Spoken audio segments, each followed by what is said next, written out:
lei fo mai le tātou atanu I whanunga le lei. Tātou lia mai fo I le nei aso fau le alofa ma le anga le lei o le tātou atua manu malo. O le aso ngafua le nei, o le aso lua se fulu ma le fitu o le masina o mati, lua fe lua se fulu ma le tolu. Good morning, Talofa lava. Alo maia, o le tātou sauninga loto le nei tai au, le a teita lea, le sunga I le whawhengainga, Reverend Nove Vaila au, ka le sia whapoptonga Kerisiano Samoa I Porirua. Usi maia, le whawhonga.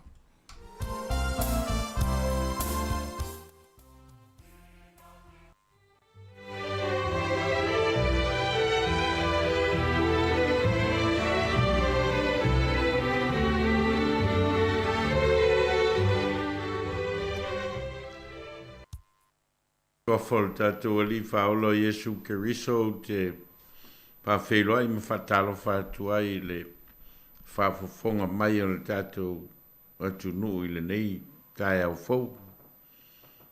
O e o lo ma whai foi o nā ala whai mai e a masau ni foi mo le tātou tapo inga ma le amatanga foi o whasalonga a le tātou siu whonga o le lau mua I le nei foi vai aso. Se o tātou tāpuai. Ai e se aluae I le maunga o le alii. Ai se tū mau I lona afia anga pa ia. O le ua iai lima mama ma le loto mama. O le ua le naunaulo na loto I le mea whatau waa. Ma ua le tauto wha o le ole. E o tātou tālo. Mātou wala whai mai na nei tai au e na ua e whawhangu ina lo mātou wola.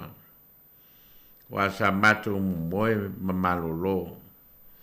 A lawa fio sa e le moe sa e le tū le moe lava. E sa e pui pui ma leo leo le soifua ma leo lau tangata. Mātou wala whai mai le tai au. O mātou sauni fo I wha I le vi inga ma le whanetanga I lau fio. Ma mātou whalongolongo I lau whetala I mai. E na I teita ina I o mātou wola. Na vea pea awa fionga e whai masulu I o mātou vai. Mala malama I o mātou wala. Awa I mai lua nganga I la mātou tāpua inga. Na iei lava o se vi inga I lau fio le tua le tamale alo ma le ngang pa ia. Amene. A tātou whaitau mwhalongolongo I ia fionga le tua mo I tātou le nei tai au. Tus whilwhilia mai le tus whaitau waso le e kalesia whapotonga Kerisiano Samoa o maua mai le evangelia mataio. Norom ta upo luas fumal fa. O te whaitawina mai whai upo sfurma le lima. Wangata mai whai upo luas furma le valu. Ma taio I lon ta upo luas furma le fa. A le whai upo sfurma le lima. Wangata mai whai upo luas furma le valu. Pe ai loa foi o tau le mea ino sia e whatafuna I nai. Na whai mai ai le perfecto Tanielu ua tui le mea pa ia. E na ia I loa ia e le whaitau. Oe o I utaia ia o na pō ia lātou so sola I maunga.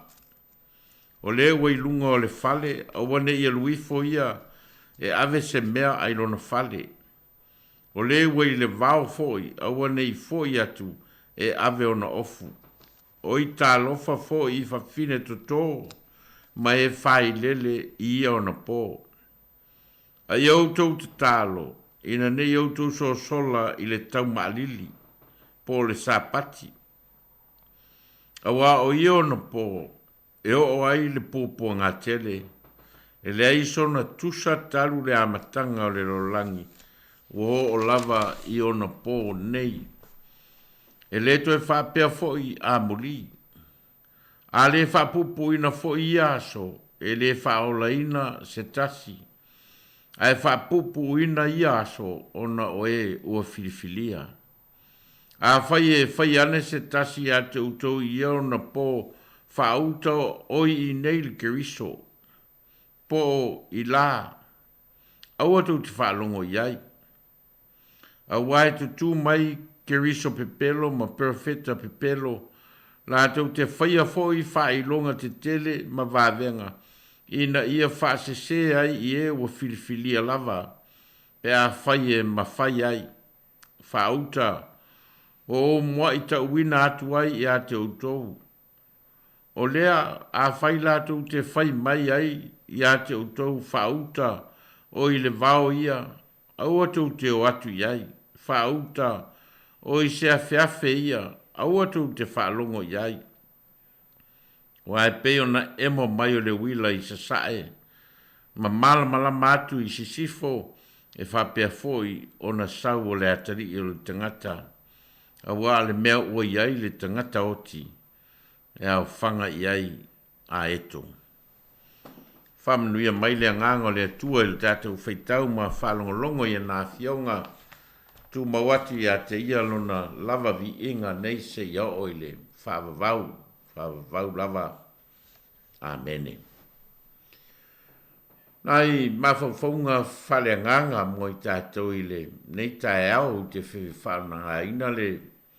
Ta upo lus, whai upo lus martasi o ta upo lus wha. Pe o na whaita wina. Ai wha pu ina.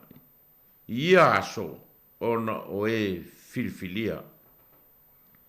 Ai wha pu ina ia aso ona o e filifilia. Ta upo lus marfa o le tusi o matai o lo wha mawina ai le talanoanga Yesu ma ona so. I le maunga o olive. O lo tali na ai e Yesu fesilia o na so. O le fesilia so o Yesu o lo e mta upo e luas marfa. A o lo na fai upo e tolu. Ia e feta lai mai a te matou. Pe o a fea ia mea. Pe se a fo i le whailonga o lo maliu mai. Male ngata anga o le rolangi. O le fesili lea a so o Yesu, na whai a Yesu. Ma o lo wha mauina e mātai o i le mta upu le duas fumar wha le tali a Yesu. Aina mafua le fesili lea a so o Yesu, o no le fetalainga Yesu e whatatau i le malu. Lea na fetalai e Yesu e whapea e moni o te whai atu i a te utou. E le to e se maa i lunga o le tasi maa. Ai uma o na solo ia i lalo. O le tali la Yesu i fesili ia o na so. O lo manino mai ai mea nei e tutupu pe a to e fio mai Yesu i le aso ngata anga. Mua. E iei le popo ngā tele o le awhatafu na ina aile laro langi. Lo fa matala e Yesu fo linga vai o popo ngā o le ao o mai. Fai mai Yesu o e o i utaia i alato so sola i maunga. O le o i lunga o le fale a wane i aluifo ia e ave se mea ailona fale. O le fo i ua iai le vao a wane i fo i atu e ave o na ofu. O i Talofa fo i fafine tuto ma e fai lele i ia o na po. Fo ringa ia o lo fa matala ia Yesu. Ia winga ma fo ringa va ia o le aso ngata anga. Ai e pe o fo ringa o lo longa ia na fia ia au kilani ma Hawke's Bay le ma sina taluai. Ua fesulu fai solo tangata ma o sa ili lunga o fale ni me fa sao ina ai le soifua mle ola o tangata. O na wale toe mawhai o na toe fo i tangata i o lato fale. E ui ia le popo ngā tele pe on ta ua Yesu. Ma fōlinga ma tau tia o le atu tupu mai. Ai o le whautuanga lava a Yesu e whapea. A o le tu mau se iau o i le ngataanga e whaola ina lea. Pe ona iai le whai upo e sifulma le tolu o le ta upo e lu sifulma le wha. O lo fitalai fo Yesu ma whai mai. a le whaapupuina foi ia aso, e le whaolaina se tasi, a e whaapupuina ia aso, ona o e ua filfilia. O lono winga, po alawa me tu tupu, ma puapua ngā mata utia i le aso ngā taanga, a e whaasao ina lava e le atua, tangata filfilia, o e tu mau, lo lato whātua tua i le atua. E iei puapua ngā, a iei foi le whaolatanga le atua, mo i lato e tu mau, i le whātua tua i le atua. E aonga luna lua o loa mai e Yesue, toa tere tangata o le a whaasese ina. O lo whautua mai Yesu, o le a iei ke riso pepelo, ma perfeta pepelo, la tau te whaasese i e ua filifilia. O le matua tere lava o le au tau whaasese, o lo soifua i le lo langi nei. E le ngata i taimi o Yesu, ai o lava i o tātou foi vai taimi. O tangata lātou te whaao ngā ina le suafa o Yesu, tai se sei na i isi tangata.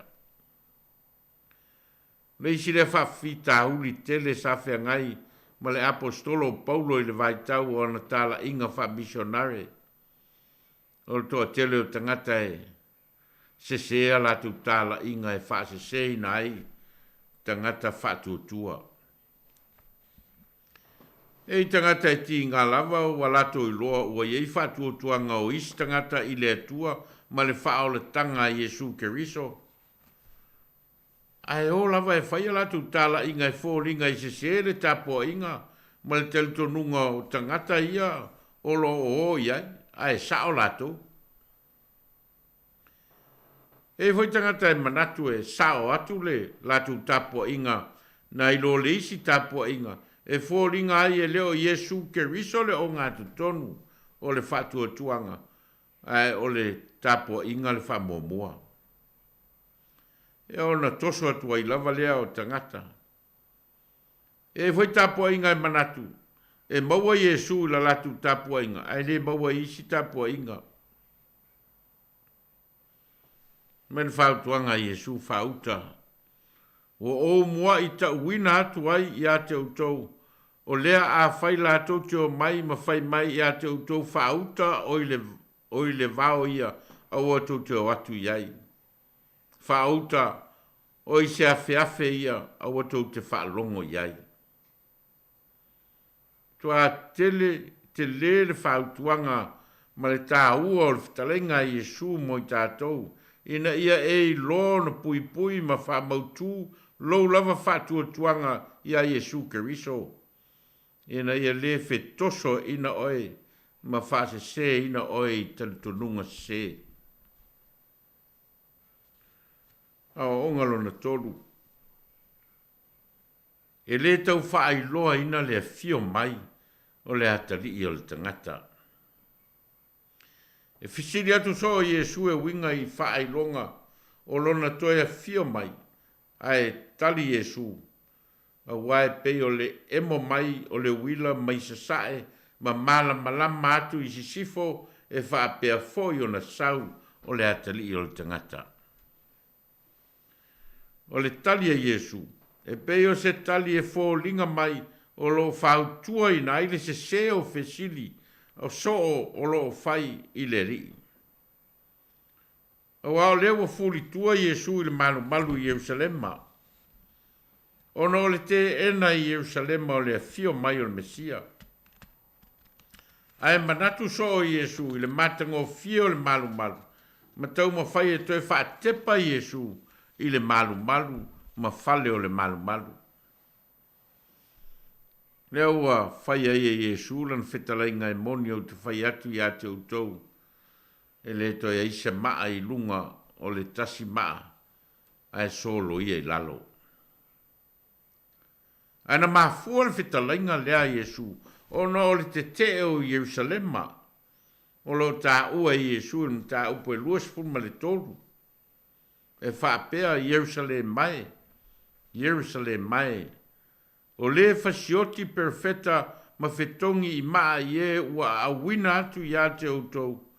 ua tele lava o manao e whapoto i lau whanau. E pei o le moa na ofa o whatai i lana tolo a i lalo o nā pa au. E lei mawha whai o tau. Ono le ola te te o Yerusalema. Ma le sa o le mōli mau o lo mapuna mai le malu Yerusalema. O lea na wheta lai e Yesu. Ma valo popo ngā o le ao o ia Yerusalema. O le mea mauti noa lava. A o ina tātou whaatala tu, ma furi tua i lea tua, ma lona finangalo. Tātou te whea ngai ma popo ngā, ma le toa sao lea tua. Ai a tātou tu mau i le whātua tua, ma le talitonu i lea tua. Na te au mai manuia i o tātou wola, ma na whaasao ina i tātou mai popo ngā o le ola nei. I e lea tua poto, le vi inga man whanetanga nei se iau i le whaavavau. Amene. A tātou vi atu le tua i le pese u saunia.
E o tātou tālo.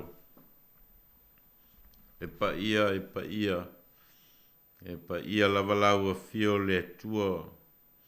O le na whaia le langi ma le langi ma mea tumu ai.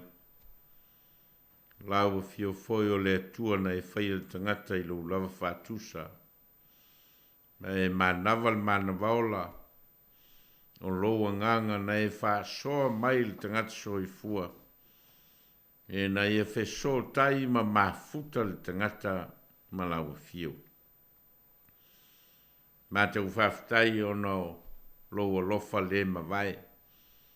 Ma lau whasoa mea umai te tau mao ngā mo le tangata. E ola i le tino, le ola whale mafau fau, ma lo mato ola whale nganga. O e whasoa mai moi mātou mea umalawa e te tau mao ngā moi mātou. O e whasoa foi o mātou tiute, ma mātou tāleni ma le ola wala wina o le tangata. O e whasoa mai lo mātou malosi. e whaasoa mai lo mātou i loa, ma le poto, ma le ata mai. O le mafuta mai foi o lo nganga pa ia moi mātou. O lea lava o mātou wola ai, ma mātou i loa ai la ufio. Mātou whaftai, ono lo mātou whalongolongo i lo whetalai mai e ala i au fionga. E ngata i le aso nafi ma le soifua tāpua i lo nu. Ai whapea foi lo whetalai mai moi mātou i le nei tae au. Mātou whalongolongo i a onga i a o ina ai lo mātou wola talitonu ma le ola whatu tua i la ufio. A lo whautua ina foi o i mātou i o mātou vai tau ma o mātou au ngā tūpulanga. Ina i o mātou tū maupea i la ua fio e ala i le whatua tua ma le salamo whamaoni. Mātou whaftai o no Yesu Keriso ma le tōngi o la ina o le tangata anga sala mai a mātou wola le ato toa i olum. O ia whai ai le tāulanga e ala i lona lava soifua. E na ia whama māma whama ngalo ina i mātou. I lo lava lo fatunoa. Mātou whatu ese ma whamaulalo i o mātou se maanga sala. Wa o tofu lava le tangata ia maona whale tonu. Mātou whatu ese o no mātou a inga. O lea vea mano fuanga o le ola sauloto. Ma le ola atiai. Wa vea foi o mātou a inga mano fuanga o sawanga. Mātou whātu ese o lo mātou wola le ato toa i o luma, ma lo mātou wola whale nganga le lava i lau sirafanga. Mātou tatalo whamangalo mai mātou. Mātou tui natu i o luma whamoe moenga o le nei aso. E ala whai mai o lo nuu mau tangata. Ma le tāpina pena ma sauni uni mo whamoe moenga o le nei aso. O mātou whanau ia o onga. E mai se foi o whanau ngāru lue. Mai lātou o le atapua ia whaiva mai tono o mātou ainga. Mātou talo iai au whamanuianga. Mātou tui nātu le nei atunu o New Zealand o mātou nonofo ai. Ma ua vai tama ina o mātou wola. A tia e ai o mātou a inga ma mātou whanau. A tia e ai lau e kalesia mātou talo. Ia e whamanuia, whainga Malo nei tunu. O mtata ese ma mtanga ruenga mwhalapo putonga o lo ngaru lue. Mo le leila o tele o tangata. Mātou talo. Ia e whamanuia ina. Mātou mana tua Samoa lo mātou atunu. O na whainga Malo. O na mtanga luenga ngā lulue. O nuu mala la whanga e o lava i lau kalesia ia e whamanuia. Mātou tui nātu i o lumale lalo langi lau tele ma ona tōtu ngā o lo whenga iai. Tau o mawhiwai vai a inga. A whala vilawe whanātura wā whiai te tele o atunu. Mātou tū ina atu i o luma. O lawa whio lawana e fua ina le langi ma le lo langi. O lo pūlea fua i lawa whio mea oma. A mātou te tālo ia iai lo alofa maloanga le lei. Mātou tū ina atu le nei wā lesi whāsala lau ma ona whaiva ma ona tiute. Mai lātou wai te tofi mai vala wina lātou te whāwhoi ina le nei o unanga. Ia e whamnuia. Le upu fola o e fitalai mai ai mātou le nei tai au. Ia e whalo loto ina e alai lo ngang pa ia. Teita ina ai o mātou nganga, teita inga ai o mātou loto. O mātou sauni mo whi au mga luenga le nei aso. Ia o ia mātou te talo. O te talo lele oa e lele oa lava i lau sila whangati. Whaia lo fina ngalo ai le o mātou loto. wa o mātou te tālo ma wala au ala ia Iesu Keriso le li i man whaola. Na e tu mau o mātou lunga ma lunga o lau whanau le lololangi atoa. Le alofa ma le file mua la ua fio le atua lo mātou ta mā. Le alofa sisi le eso Iesu Keriso le li i man whaola. Na ia mafuta ina i mātou e lou lava nganga pa ia nei se iau o i le whawavau lava. Amen.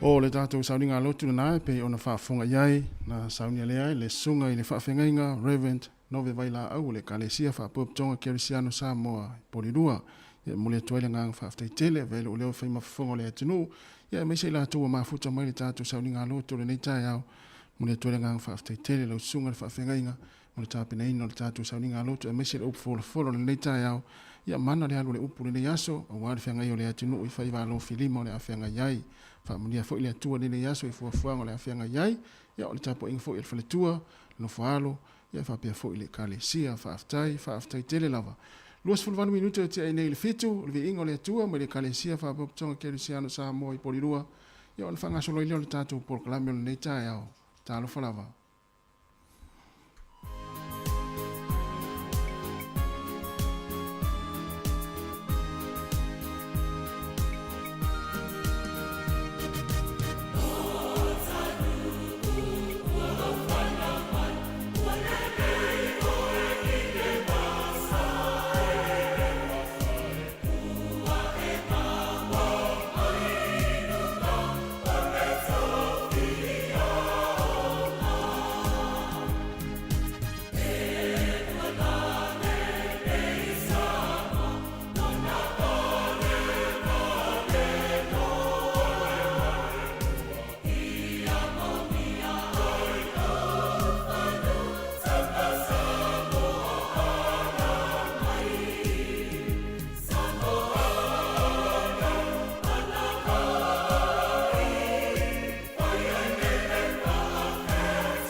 O le tautua le si ufonga o le laumua o lo iai fo i le langolango a le New Zealand On Air. Hi Samoa, it's Auntie Tala here. Instead of Fifi Falo, ile atau le tai au. Laugh of the morning. Amat sa may apple feet to the bambao, sufong lo mua, atau le tai au.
Ya, kia ora, good morning, Talofa lava i le tātou atunu o le nei tae ao, malo le usu, malo fo i le whaatasi me le tātou porklame amata o le ata o le tae ao, ia e maise fo i lātou, ia le wanga ia tu ngā ruenga o le nei aso, malo le soifua manuia, malo fo le langi e ma, nei mātua fo i o amata mai fo le lātou tāpua inga i maota malawa, ia e whapea fo i maota o tangata mātua le nei tae ao, ia ma maota ngase whaataro whātu, malo le soifua manuia, malo fo i ya le taua ta i fe au mga luenga amata o le nita au ya ila tau ia na ngā lue mai lena amata le tulai lima whaatasi me le tātou proklame ya malo lava le usu ya Talofa foi malo lava le wha malo si le nita au ya misi foi le nime sa fo a Talofa te oi tamai to ina le alme te ne mana ya ne asi ya e ton foi sa manuia malo longa fa ngol va yaso ya o merta ya manuia al tai au mana i foi tau le nita au e mo ya lenta to fa pe le la ata au tatu malulu ya le e mana ya fa le tai mo ya le ma fan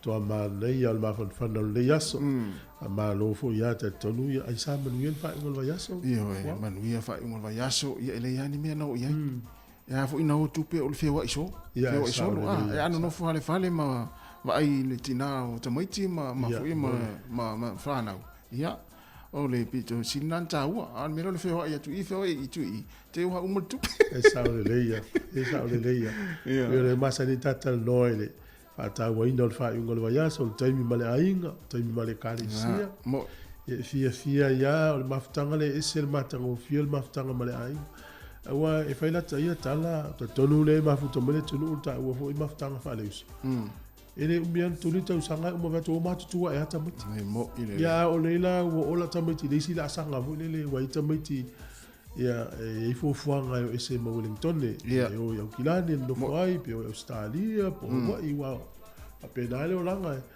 ya e te misia la le tai mile o maftanga le wa e le so no ye Wellington no le fa talista si o mato ai nga malanga me ogila ala te no foi au tafo no fona o le si tu le atu no foi le Wellington o lo ye se ngali ma se la fana o le na o atu e fai e le la tapeo se la tamatama ma lo to lua o la vai au stadi te ve tu si ve la we o ne no fo mo tu ni mata ye la ngale tu ama fati al tinama tamama ma te yo le ile na malanga au stadi ma lo to lua lau vai ai pole le gato pulanga le lufu fa lufu lima tau sanga le matua le tali imolon to odu lo pele 11 fa poi ale la sifi austali yo el mafatia o tamalo mo le fin o no fo o tia ya lo to le pe yo te vai ya lo Samoa por Tonga o va pe te le fio o dia tu langa fa pe o le ese o fa na u le ia pangale ia pa ua fo fuanga o le la ko la na tatu ye le soifua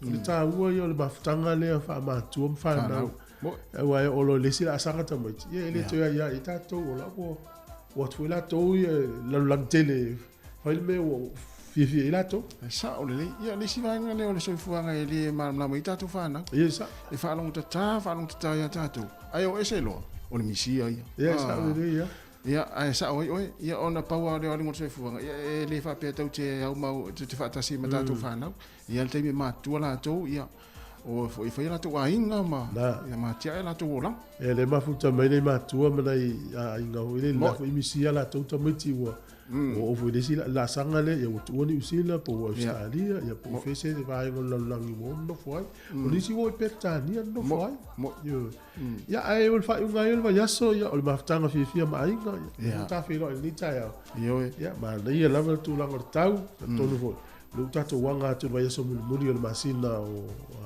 mati ya mana ya o mane te fol nei tai au mane te ya ai ole fa talofa tatu tu no le nei tai au fo ya e fa talofa tu le au fainga wenga pa ia le tua i sunga i fa fengainga ma fa tua ma pa ia e kari se umala ma futa mai nei tai au ya fa pe fo ia fa talofa tu nei tatu ma tua tu asina sino le tinu ia olo fa ngong mai fa fo mai tonu ainga le tatu wala le tasi ono tesi ma le tasi fa mo ia fa pe fo tatu nanga i lungo tatu penga fa ilangi o Facebook ma YouTube le nei tai au ia ila to fo i o mai mo mai ai ia ole lo tatu wa tinu le malo si ole tinu ila to fo i wanga ia tu fi au manga luenga ta mama tina fa nau ia manuia lavanga luenga amata ole nei vai ni fo tai au ma nei vai aso ia me se fo i fa talo fa tu i so se vaenga ole tinu ole la langi o lo o mafuta mai ai ia nisi ole la to sapati le nei ia e fa mania tu ia sauninga o le sapati ate utou i so se atu nuu ia o le tau asale nei ia o le asonga fuane i mātou ni usira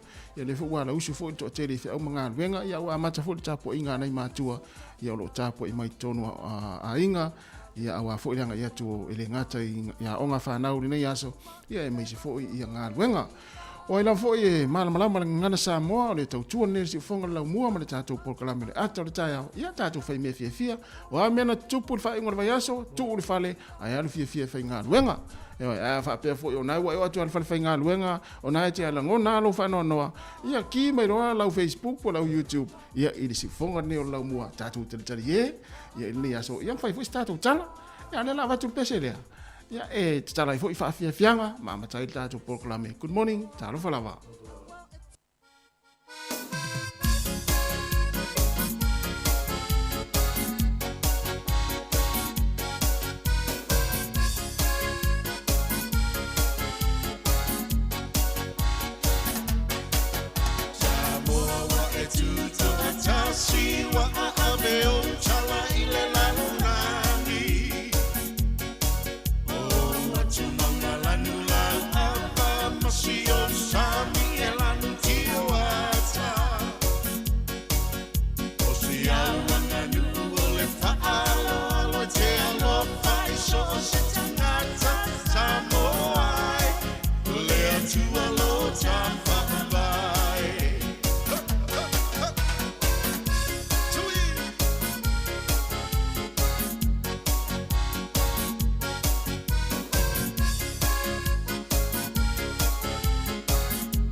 Tamata ue le tua tane ai mai ulio pai puleo sala fai so ia le fa fifi le mu Pai ni talo sanga ile mala ua tupu.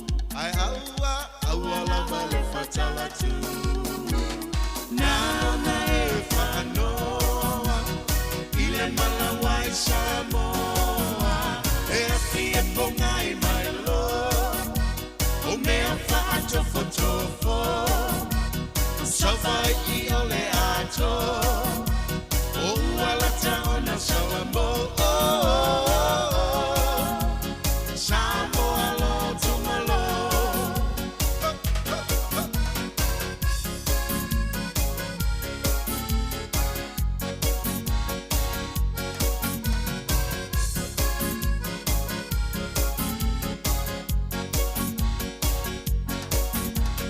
Weta pepe le afila wa mo mai le light.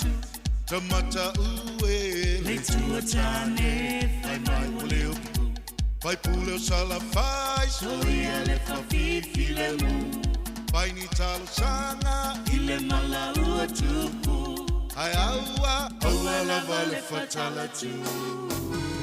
Na o whanoa ile mala wai Samoa. E api e ponga i mai lo. O mea whaatofo.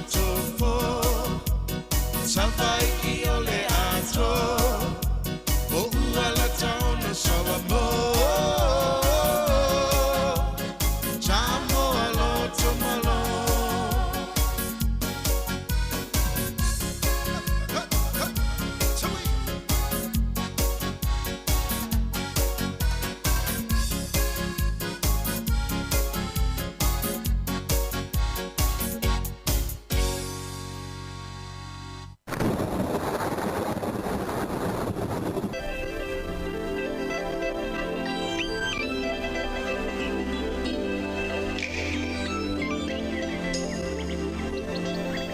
Ia malo soifua me whafonga le tatou talo le tau mo nei tai au pe fa dia fo official vai tau o le so lava ie langi le le tau pe no fa ilo mai langi le tau o le so tai au nai timu e vai le mate le lai si o taimi le o valo ia o le official vai tau o le so lulu mo le stofi o le ia nai timu o le spray le langi le tau ia o winga lava ia le vai mo mau le official vai tau e to ia fo le swing o le tau le si lu so fai tu la o iluma o kapiti Wairarapa, Hawke's Bay, Taupo, Mamarpua, e langi le lei tau le so. Ia manu atu, whanganui mataranaki, e wa ia le mata le lai nisi o taimi. Ia e fwoi nai timu nisi o taimi. Le maulano le fuole e malu luolo, ia i le se fulu i Taupo, Mamarpua, whaasolo atu se fulu tasi, se fulu lua, se fulu tolu. E a mawhanwhana o lo oto le mawalunga lusu whaafa mawina i Marlborough. Ia se fulu iwa o lo ia i Taupo, lusu tolo lo i Hawke's Bay, ia maisi nuu na ia i lusu fulu lufu lua. Au kilani langi le lei le tau le sofa pe nuu la tane ia i Thames, Fitianga, Hamilton. Langi le lei le tau le aso le nei. Moto i saute, matua le aisi au e wha lewe lawe. Langi le lei le tau le moto i saute, le maulano le fuole maululu lo i Leono. Queenstown, fa pe fo inwe kako. E mawhanwhana le maulunga, fa mawina lusu fulu lua Dunedin, fa pe fo in. Kala i stete lufu tasi ne le soni manu ulata ne ia i lufu tasi plene me lufu fa lufu luo i Picton ya o leo telenga o leo tunu ne ia so fo mai e matele na langi le tau le motu i sauti o le motu i matu nei e ina i timu isi vai ngole tunu ia i Waiouru Hawera New Plymouth ne whanganui pe tau ina i timu le titi o a pia ina ne ia so ina i timu le tele luos fulu iwa fu le vela lufu fitu le mawhanwhana o le angoto i fole lai de so Wellington ne lufu 5 minute te le fitu na ne le fiafi e o so ele la tai au le af o le fitu le tai au a tai au e ma tu fo le sa nei le la tatuanga i su ye le taimi e tau lo le lua le vavea o le sa i onto e ki le o le wati i tua i le tasi le vavea o to e fa tuai tatu taimi o le tala o le fuol e malulu ma le mawhanwhana Wellington e manu tua oi o lo ia le va o le sefulu tolu anga i le sefulu fitu e malulu o le mawhanwhana o lo ia i le sefulu valu fa solo atu i lunga lu sefulu ma le tolu mo le au whangota le iaso manuia whai ngā whaiwa Wellington e sua le tai le te o le afar sefulu le tai o nei pe le tai to iwa minute i le 5 le fiafi e ona to sua le tai to 5 minute i le sefulutasi na nei le po. O polirua pe le tai te o le valu le tai o nei sua le tai i le afo le lua i le au to e pe le tai le afo le valu na nei le fiafi. Tala leo le tau mo le tala o le tai mo le silefia e le atonou. Ia manu te le ina le yaso au ria tai au na maua leo le tatou talo le tope.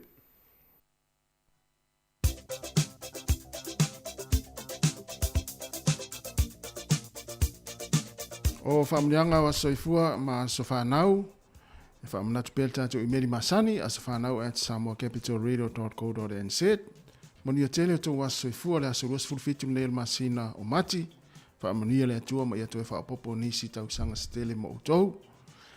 Awal whenga iei whiau mga aluenga. Ai o le tusi whai tau le aso ruas fulfitu le nei mo le tusi o e soto. Lona mta upo e se fulma le wha. Alona whai upo e se fulma le tolu. O na tari atu lea o Mose i le nuu. Aua tau te whewhewe.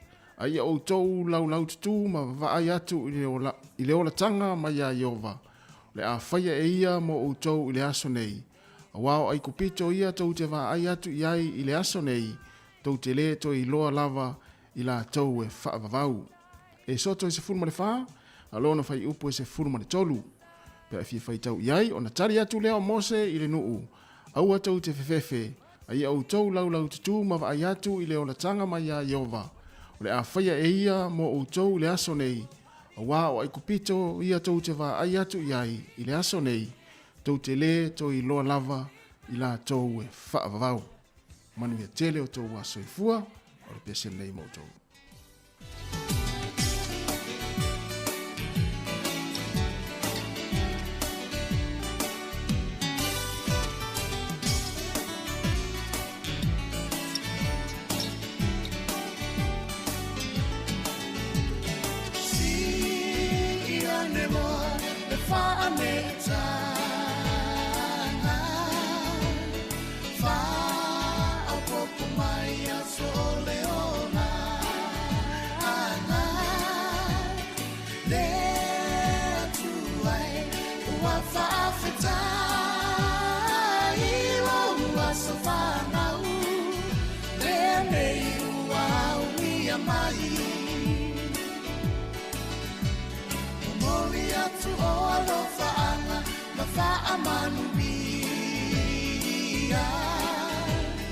Happy birthday to you all, dear Manuia.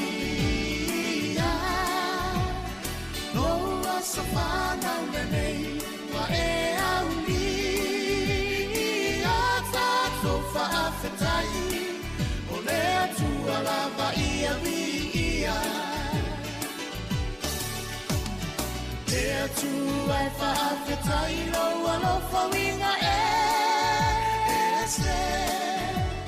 wa e foa i mai ai nei a soatele. Alofa angalo ai ngalo a soifu. Ai au ngalo mola o ai na ai mai sele atua.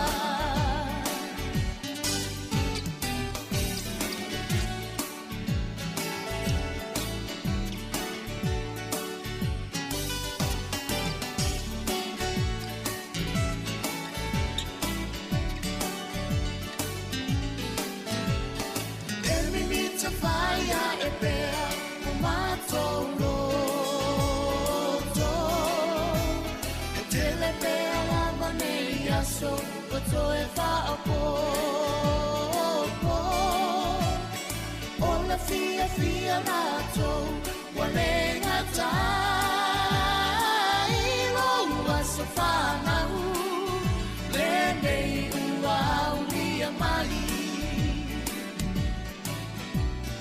fa amanuia me atua ilo wasafana fa au ngai na lo soifua na fea.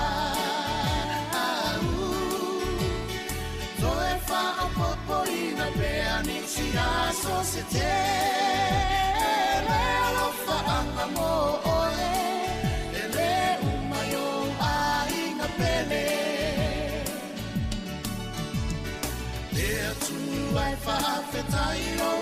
whawinga e se Wa e foa I mai ai nei a soa te ele Talofa angalo ai Malo atu soifu Ai au malo mola Lu ai na ai mai se le atua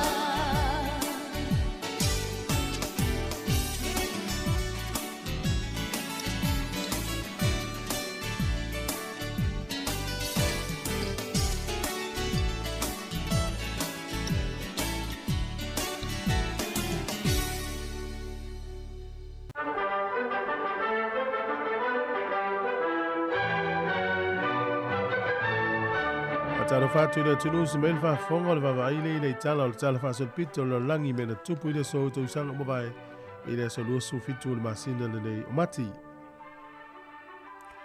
o le so to sanga ta si ono lu lima o Charles Moamua na ve matupu engelani maskoti lani le ason nei le mai o le maliu o lon tama James Moamua to sanga ta si valu to luono o le urua I falisale o le kalisia mamona Papa ia ina ile so le nuu leo Kirtland I Ohio I Amerika. O le asone nei le tausanga tasi valu lima wha e ana tau o Crimea War e ana si I tau atu aifarani a Lucia. Tausanga tasi valu tolu o le li ofisa o le Salvation Army o George Pollard ia ma Edward Wright na tau nuu I New Zealand I le so ina ia whatuina le Salvation Army e leu tātou iloa ua ola le ia Salvation Army New Zealand o le tausanga e tasihiva o lima na urua I whao ngā I tono Peletania le fingerprint ia po oso e suenga fo I e maua I tūlanga lima o le tangata o le maliriu ai o se urunga li I tono Peletania I le woso whai stangata lo la whale olua. Na whao ngā lo fingerprint mo le taimo mua. Ia o le tangata lava le na masalomia na maua I ona tūlanga lima I le masini o lo te waitu pe le pisinisi a le urunga li. Na urua I whao ngā ina le sol tausanga te siiva o lima. Tausanga e ta siiva lima valu.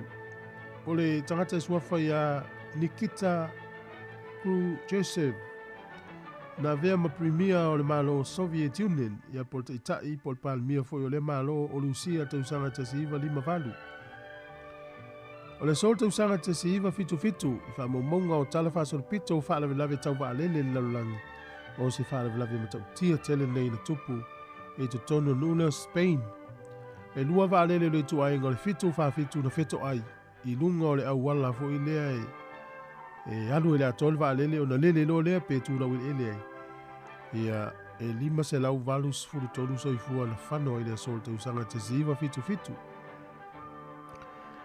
o le tausanga e te siiva valu sfuru fa na ise pomuna na nai tonu se ato pau I le ta o le Trades Hall I tono Wellington ia e to lua tangata na afia I soifua o le tangata e ngalue I le falelea por caretaker ia matangata I sofa ia Ernie Airport na maadiriwa I pomu na Wellington in tupuata usanga te siiva valu sfuma fa tatu tala ia to e maul fapoponga te masani faftai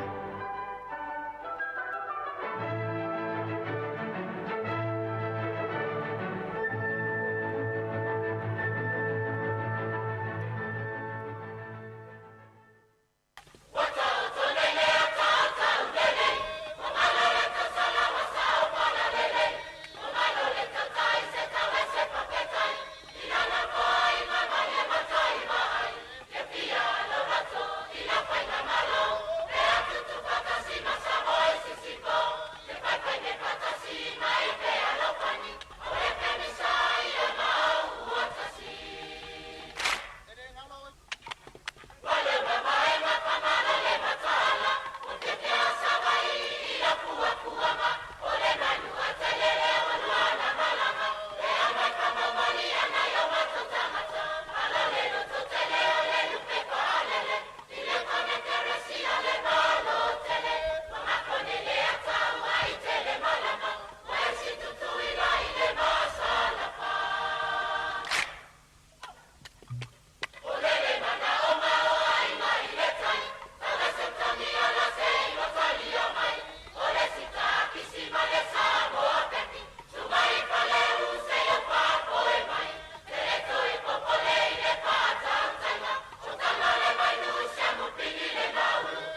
au te fie whaatalofa atu le amatanga nei fo i vai aso fou le tātou tunuu, e au seisi fo i whao poponga le tautua masani a le siu whango le lau mua. E se saunoanga whale malo le fionga le sui pāle mia, le fionga tuala Iosefo Bonifasio, na ia whae loa nisi o fōwhanga le malo ma whae unga le kāpeneta, o loo wha wau pēa o na wha tino, e le ngata le toi tō fia leo nisi o wha urulungo mtanga luenga le malo e tō tonu, e au fia mtuitonga Christina Angela Teo Faitele, e a vea matausi māwaenga mole ofisa o tausi māwaenga Samoa. Whai loe le fionga tuala, o lo wha ngā solo pe au o nanga le malo mole awina atu leo ngā singa se mōtong fitinga I whafo. O le teimi nei, e nā o New Zealand lo awina atu iai ngā singa se Samoa, mōtong fitinga e le o mawhai o na wha atino I le atino. E le vaiaso wa te ae se fulmalitasi ngā singa se na wha amaunia ma awina atu mōtong fitinga I New Zealand. O le tele o nei ngā singa se, o lo a awhia ngā singa se whaingata e iei le whatu, o le kānesa maisi wha mai tu ngā. O le tūlanga le wale na wha I loe le fionga le tamai tai pāle mia, e le sana saunuanga le masino November o le tausanga o te nei. E leo wha I titia le a fio tātou tangata, mai wha mai o ngaunga le pepesi. Ma wa mai tawina I pēle kāpeneta I vaiaso ta itasi, e afua mai lava I tu ai ngā soifua o tātou tangata I aso whaisoo, ai mai se lava I tau mafa o lo whao ngā ina. O a pāsia le kāpeneta le toe whao popo ai o leisi 5 miliona tā la, e le pāketi sa whātu langa le tala whātatau au tua le tupe se 4 miliona tā la, e fisoasoani I porkalame nei al malo le awina atu o tātou tangata, e sa ili tonga fite I to tono New Zealand. O lo whaanga soro pele wha mai ai no le toi loiloi no whinga wha vai al tātou malo. E le whenga ye leo Samoa, New Zealand ma Australia, mo le wha atinonga leo porkalame o ngā luenga wha vai taimi. Whai loe le whionga le sui pāle mia I a tuala Iosefo Bonifasio, o le autu o le toi loiloi no le nei whinga wha vai, e na ia mautu le lei ai mana ongo Samoa I lalo le nei porkalame, ma manino ai ai ai ngā mo le wha whainga luenga I no tātou tangata, pe amalanga atu mō ngā luenga wha vai taimi te tonu o ia atu no. O lo iei le fōwhanga le tātou māloi na ia whātātia mō mua na whinga wha vai fōu nei, o na whai e lua se whātala noanga ma le Malo New Zealand ma Australia mō ia ai ai ngā fōu. Ai mō le taimi nei na wha loi le whionga tuala, o lo o wha awau pewhi ngā malanga o lo iei lungo le lisi whātali tali le Malo, I le masino a perila ma me. O lo iei fōi nisi o whetu na inga ma New Zealand nisi o alo ma whanau, lea ua le mawhai o na wha awawa lato ngā luenga o na o le whasa fia I New Zealand, ma ua le ni wha atu anga ia sa ngā lulue ai, ma ia fia ngolo longa. Ua whai lole tau nuu I se tūlanga le leo le whafawino le sene pisinisi te tondo le atu nuu leo whai pisinisi. Talu o na toe tuli ma wha maalo sia le malo, ia tūla whono maa ia inga, mō lai sene leo whai pisinisi a te se malua whelua se fulma le lua. Whai loe le malo, ua toe wha le lea ati le wha maunga mtanga luenga e wha mtalanga o pisinisi taitasi, e winga e a ilanto moni e ana ia pisinisi, ai maiseo ilanto o lo i ai la fonga tu ua, ma ilanto tonu e te tau on tutongi a lato la fonga ilo tato malo. O nisi o le au whai pisinisi e iai whale o loa, o lo tātanga fo isa lai sene whata waile ava malosi ma ua whawhaingo fie le ngā luenga I le pūlengo le ava malosi, ia lato fo I loilonga ia tāru sanga, o na o lea ua mautu wha maumongo nia pisinisi te tonu le mtanga luenga o la fonga, ia I lato tonu e ana ia pisinisi. Ai o se whautuanga mai le whionga sui pāre mia ma le malo e whaata tau le au whai pisinisi. Tāru sanga atu ai I le au whai pisinisi ma le mamalu si o tātou atunu, a whai o iai ni au paanga e le o ni tangata anu moni o Samoa. Ai maise pe ale ai ni lato pe mita e ngā lulu e ai Samoa ma whaatino pisinisi o lo tau ngā lulu e whaatasi e te tau o na whailo mai e le tātou matanga luenga nei ia ne ia fia lau pisinisi a meise ma oe I lalo le tūla whono. O le nganga o le tātou malo e whaatupula ia pēr le atia e o pisinisi I tutonu o le tātou atunu. Ma wā le mana onga whaatau wā I le wā o lea pisinisi ma lea pisinisi e mau ai le pa u o tau o loa mo tātou tangata. ai tausisia pea le whaamaoni o le resitaraina o I lātou tonu lava e ana business nei. Sau noa tuala, e ave lava le whaamua le malo I business o tātou lava tangata, e pui pui a mai eilo tātou lava ta mau ainga mai le anga I atu isi atu no I whafo. Ai mai se foi le pui pui o tātou ele, I le anga I atu le lumanai, mai le au whai business mai whafo. E le saunanga le whionga le sui pāle mea ia tuala Iosefo Bonifasio le vai ason te nei. Na ia wha amautu mai o lo solongo le leipe le wha atinongo le bloketi o le miliona tā la le malo. Le o lo ngā lulu e wha atasi ma komiti o fono wha avai amtanga luenga o tinama ta mai tai, a tina unuu maanga fisok tai. O lo wha solo lava on te tala ofisa o fono wha avai ai tu malo. E au fiai ma le tu malo wha apalota sa lenga numero lua. Le ua te tala no ofisa tu te tonu, e tapu vai tase so ala upulenga ma le whata utonga o mo fuafuanga, mo le lātou foi poloketi o le tase le miliona tā la. Whai loe tuala o lo tui nā tupe nei vai ngā tupe I tu malo o ma whai o na wha mali eina a iainga, ma ua wha mautu atu foi se le ni wa ato whaina. Peitai o lo wa aia lava foi le wha atuai on tui nā to fuafuanga mpol kalame o poloketi a niso I tu malo. Wa afuai o na tuai o na wha amatu o atu iai, ele mtanga luenga o tupe ala to foi se leni. Sau noa tuala o lo a ngai pe ilunga le mawalunga o le au ino tupe mawa le mtanga luenga o tiute ma tupe mawa, ala mai la fonga tu ua ma tiute.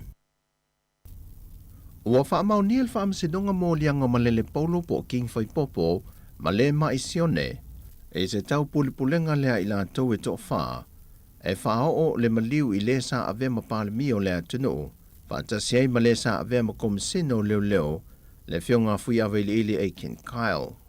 E si lia ma le to se fulu mo le maua le tua leo leo, sa whaanga solo o na ilo ilo ina ili mata opule nei te tonu le lua vai yaso, mai o lo wha wau on te tala I tua ila ua, e tali aila solo se fulu ma le wha le maasina fau a perila, e la wailo la whai unga. Pe ona se la fia to fa ila tonu masalo mia le mata opule nei o fa amau nia so ngā tu la fono le to tolu ai to tasi ele o mafai ona fai e se so esuenga se ivanga na wo mai Samoa le sunga tala le lei paunga o le sunga tawa lai le loa o lo fa fal pui pui na nei mo le 5 tausanga le na ia io ino na mo lianga o le awai le se tau pulenga e fa o le maliu se tangata. O tala fo wia mai Samoa man wia fo le ne yaso I tiute ma whao mga luenga wha soifua ia.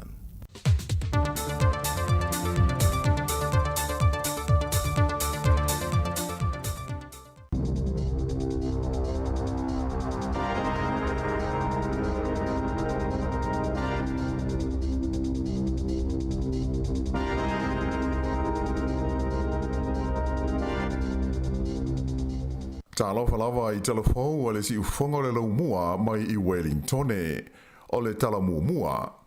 O le ato e solo te fo I matau fia ngā luenga whaia onga o New Zealand I le vai aso le nei I le wha wawina o le lato whinaunga mo le fia wha le leia o lato tutongi ma ia inga po tutunga o lato ngā luenga.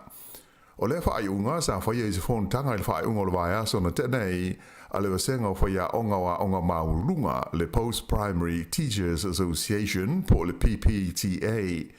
Sa wha ilo mai le sui pele stene o le wha lapo tonga o Chris Abercrombie. Sa mafuli I sui awai o le fontanga e na ia toi whaia ia le te a whaia onga I le aso lulu nei. O isi wha unga sa pasia I le fono o le a wha ato a wha mamaluina le wasenga o whaia onga wa onga maurunga pe a hae ia le kuata lua o a onga I le whaai unga o a perila. Na whaalia mai fo I le sui pele stene sa atangia I manatu whaalia o whaia onga ua te ale taimi e sanga whaalongo ai I whaupunga mai le Malo. Ai ua te tau nei o na whaatino loa fuafuanga e pei o na whaai mai mo te tongi o whaia onga. E to tele tangata ua whanau le soifua ma le to tele fo I o isi sa manunua o na onia wha mani matangi malo losi na tai ai I nuu ma ai I le Talofa tai saute sa sae o Amerika I le pole astona ai na te nei. Ai titi mai e to luas fulfa tangata ua maali liu ai to fa na le loa ma le to tele o isi ua manunua ona o fa ma matangi malolosi sa au fi ai se asio sio tasi le na motua nuti pala ina i fale a to mala au i le tu malo le Mississippi ma motu si ai le tise mo le faita uafe o tangata ma fōri ngā ai le tu le tunu o se whaatafuna e pei ona sila ma mai mo iai i whaasere launga mai televise i le pō na pō ia ma le nei fo iaso. Whairo mai e le li Palestine Amerika ia Joe Biden wa se e atu le malo tele o Amerika e tu ina atu viso swani mo tangata ua whaina ma na ia ta wai le whaitaro sanga o ia malona ainga mo ainga ua mari li wai tangata whaapea ma ainga o loo lei loa e le i maua o la tu tangata ona o le nei whaalawalawe mātu ia whaale nātura. Ua polo ina le kowana o Mississippi o Tate Reeves le whaamamaruina leo pulenga mo taimi o whaalawalawe whaafosei i lea vaenga o Amerika ma ua ia fola inai o le awhaia tau mwhainga umai le whainga Malo le stete o le Mississippi ina ia mauti noa e maua wave tangata o lo mawhatia mawhaina ia le feso soani ma le lango sua tā le whea ngai. Sa mori mawina i ripoti ma whaasara launga le CNN a tau fwoi maisi a la leo a Amerika le matautia o le tūlanga o mea na whaalenga ina i nei matangi malolosi mai o loo wha solo pea i ngā luenga la veai i le tausa i lia oe o loo leido pea e le maua mai wa mata fo i na whai ngā luenga i le tau wha ma ina leo a wala ma ai ua malepe ma wha tama ia. E to olua tangata na mali liu ina ua soa e se ta male sa le itu ina ua ta ofi e leo ia se fale le o ngā tono le tauranga i Wellington le vave ao o le sa. E to olua is tangata na manunu ai le lava whaarabelave ma sa awina tu mo tonga fitinga i le fale mai whailo mai e leo lewe whapea na tupu le whaarabelave po le te ala i titi o le lua i le vave ao o le sa. O loo whanga solo nei sa i ringa leo e winga le mafuanga o le whaarabelave ai na whaari mai e leo sa tau ma whai la tau e ta ofi le ta wale le nei a o le i la vea ma tupu le whaarabelave pe tai na musu le ave ta wale tu ai wha waupea se ia o ina la vea ina ua feto ai ma le tuli manu o se whane i le awala o le Chevis Key whapea ma le Capel Street. I le taimi nei, o lo whanga solo i a seisi sua suenga whaapitoa leo i le lau mua i Wellington i le vai o se tangata lea whapena maua i seisi i se mata whanga i pitone i le tai ao le astona i na tenei. Ta ua mai leo e whapena maua i le nei tangata se e mai o loo ia i le tonu i a le lofi vai o se tangata pe tusa o le tu lai balu i le tai ao le astona i le mata whanga i pitone. Na amata mai i lea taimi sa i ringa leo i le sami a toa ai ma le matawhanga ma le lau ele ai ele i maua ai se mea o loo wha waupea lea sa i ringa. Taimi nei, ua tāwhia leo i esta mai tai o masalumia i le whaalavelave le whapea na whaapapai na ai se whana mai se tāwale e anga i ana i se whale o se ainga i New Plymouth i le amatanga o le maasina nei. O loo masalomia e lua ni pulufana na whaapapa ane a ngā i se whale ma se taamale sa tuwai lona driveway i le wale ingo o le Penrod Drive i le aso se furu iwa o mati e le iai seisi nā whaina pe manua i ia pulufana. O le asto na ilana te nei le ana loka ma tāwhia i leo ia se ta mai tai e wha se furu tausanga le matua ua masalomia ai i lea whaala me lave. Mai o le atu lai o ia i luma o le whaamisinonga wha i tū Malo i New Plymouth i le aso lulu nei. O morianga ua whea ngai ma le mawhine e au whia airo na whaatamala i le whaapaina o se whana a toa ai ma le le ai o sona lei sene e umia ai se au penga Malo si. Whailo mai e le li satini leo o Byron Reed e talusia o le ao ngā ia le tawhia ma le mōlia o le neita mai tai e tau whaatoa malia ai ia le tunuu i le ngā luenga whaia leo i le puinga o le saunga le mu o tangata oma. E to tele tangata sa awai ni solo mani whaata singa whala wai tele sa whaia na nafi le lau mua i Wellington ai whape ai ma le aiokala i estete sa alalanga pepese ma siva ma whaani airo lato lagologo ina o aia te tau o tangata afa po o transgenders i le ngana peretania. ua whaia nei wha atasinga ma solo te i le tuana iai o le asto nai lea na wha awheao ese ai i lalo le pui ngā leo ia le tamai tai mai pele tānia o Poise Parker a o le i whaia sana tautalanga i se wha atasinga na fuafuaina e whaia le Albert Park i au Kilani.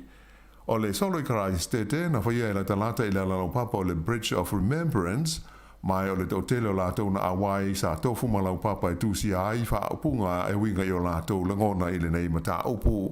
Sa iei fo i lewa engo karai estete ni sui o le loto le Destiny Church mai sa tiute ai ma leo ina ia mautinoa e tu ese ia wa enga i lua ma ia awane i ali li mai ai se vesi. I le lau mua i Wellington e lata i le afe la whai o tangata na whaatasi ai i le Civic Square i le awa uri le sa i le whaatasinga tele le nei whaalia mai e se sui o le maaftanga na wha moe o e whaia ia le solo te ai e moane le ata ua pāti ma whai fia lātou sa whaatasi ai. Ai o le pola wala sto nai le ana toi tu ai lau whanua o Aotearoa e le tamaita i pele tānia le nei o Poise Parker ma lana whaupunga o se atunu le nei e au pito siri o na leanga ma le lei mo le tu pao ti nā mata mai tai ua ia asi i hai. O Poise Parker o se tangata e tu Malo si e whinau ma whaata ua le una ia leo a ia le tau o le tu pao ta mai tai. Mai o le tele o na whaapunga ma la whonga e whaia wala o i tele e le fia i aile to tele o istangata ona o lona tau whai ma lona tau whamatau i isi tu ai ngō tangata e au fi ai whaafine ma isi o le ngoa sa o le maafine le nei o Kelly J. Kin Marshall na maafua na malanga mai i New Zealand o le fia whaia leo ni ana whono tanga whala o i tele e whaata tau i o na manatu malangona ia de tau o tina amata mai tai. Pei tai ele i o le ulua i whaata singa sa whape whaia ilana tau talanga i le Albert Park i au Kilani ona o le tō tele o tangata na solo te iai sa whaau ngā i nisi tangata i ni sosi tamato e tau ai ai fōringa o lea tamai tai ma mafuai o na ave sea mai whaana tinati o ia leo mai le nofuanga na wha moe whaia ai le whaata singa o le ave vesi au Kilani na mafuai o na tau fia ma le whaataunuina i a lesi maaftanga whapea na wha moe whaia le neita mai tai i te tonu o le lau mua i Wellington i le asa ana nafi. O me vesi lava nei au Kilani le stonai na soa ai e se wilafi i a se tasi o tai o le pāti a le vaenga o le Greens le tamai tai o Marama Davidson na taia a ta ua i li poti le taia ai e le wilafi o le tamai tai whipule i na ua tū e na ua le tū i le pasika le nei i se kolosi mo tangata sa vali i le taimi o solo te e mafua o na o tangata sa le fia e le tamai tai o Poise Parker o nisi ata sa whaasara lawina i so ta inga te le wawave o lo manino ai na umia le tamai tai pule o Marama Davidson se pepa whaai loa e langolango ai ia le aia le tau tangata o fisui ai o lātou kenera.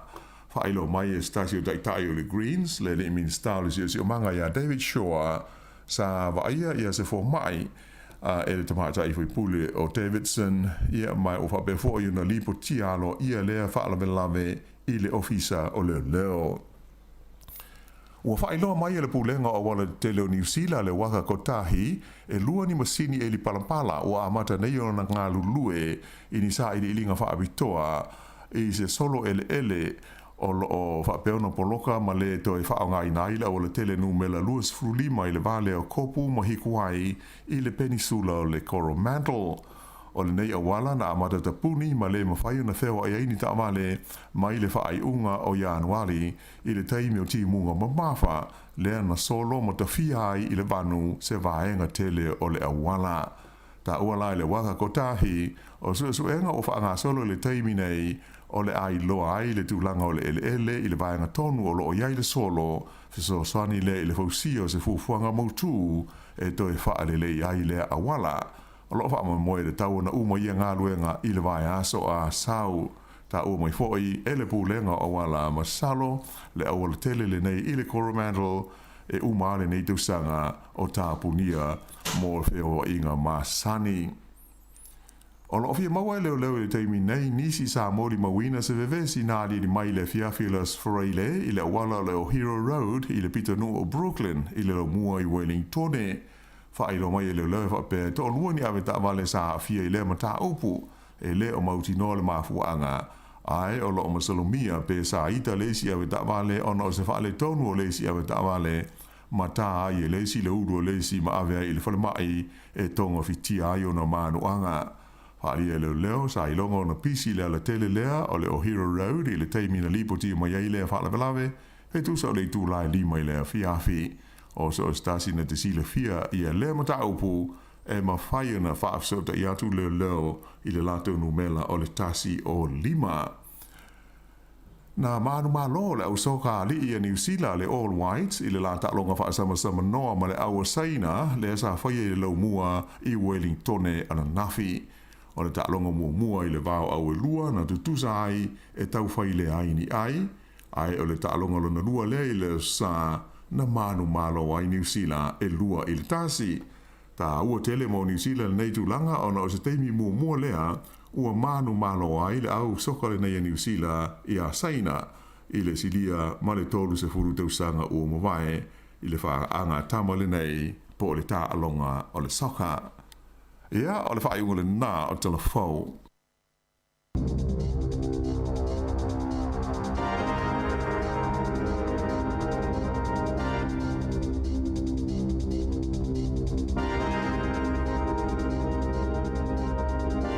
Malo whaftai whaafunga mai le tātou o tino, ia male mai mua mai fo ilungo tātou upenga te whailangi. Whauponga mo muana o tātou Talofa o le tai ao, tāpenene whio ngā lauano ati i lawa. Ia mai se o tātou tala mai Samoa, i mea lo tupu le tātou o tino. Ia pe ona tape ina matu ina mai le sunga e atase salam. Sam, le iwa le tau nei o nā toi whaafunga le iai le o 2 minute te e nei le tūlai valu. Whana wā onga, ia, taimi fwoi nei o nau tāpena o tau la onga le nei aso. Ia mai se fwoi nei mātua na tāpena ina o tau. Ia e le whaingo fie. Tuzo o le anu le te whawhaia onga, ia o le a fia fwoi nao ngā ruanga na isi mātua. Moi. O le wau te ilo vai atu nei i meli le fwoi oso ma i le onga le onga le whana. Ia. Ia e le ini a onga whai le solulu. Sao. Ia no winga mo mātua i siaki a nefso ta inga onga le onga le whana upo o tō mauni i meli whapena. Te wota me te le onga ia le o la efa o te vatu i meli le onga le. Ia. O la mo la vano atu i tamiti pe a e o atu ai le onga ia lo inga i tangata i vai. Mai fo sol tēne ta o le sulu. Ia o le vuila atu e alu te va a whaia onga. Tu sol mau whaia onga wo umar te mi tata no te mi fatino. Ia. Pe o tangi sala wa whaia onga la tutongi ia mai inga o la tutongi. Ai pe fo ringa mai o onga i secondary school so inga vanga le inga to le primary. Nge le o uma whaia onga. Ia we. E le o la vea ili vanga le lalo i fo i la tau vai atu i ai. Ia ai mata i tue oe pe la tolo wa tali imana wa fine ma se tusi mai le onga. O se emaili pe vili atu le onga pe text atu a wala umai so ta i le onga. Ia na fai foi le fo fuanga le ainga po ia no foi vai tamati. Ia. Na. Te le blas fina ngalo le tatu tu no mana i foi il fali se la to fina ngalo ni. In tau pule se la to foi vai le te va fa ya onga ma le ia ni onga tamati. Ia. Ia ma le tatu fa so le tolu valu lima lo fatasi. Po fieli tu e ila to le tatu foi atu no la to mai tau le anu le valu malo fa ya onga ma tu la wape. O le sol tele na mo mo le si taimi na si e tongi fa ya onga. Ia le fia ringa na mai ele malo mo fai al vanga le wa foi ngol tanga le ngawa o na mai ila pasene o le asi ila tu tongi male wa email tu tongi ia me fa me yanga e saudi taimina ia le mai tau fai o ngai le lafa na to vai le lafa yo le si tu le tanga sa tanga taimina o no le mau voile tato e te tau na pa le ni tu tongi male tau so iwanga. Ia. O le alu lunga tau soifua. Ale tu mau tongi le metasi. A fua leo ape wina le amata le si tanga o le tongi le o le minimum wage o le tongi amata. Ia. Ia. Te i tko si atu pe fia le minimum wage le ia ni usi la. O le si tanga faune la iai. O le luas fulu. O le la lua ta la fitu sen. Ale sa lusu tasta la lusu sen le sa iai. Ia. Ia le ngale la si i lunga.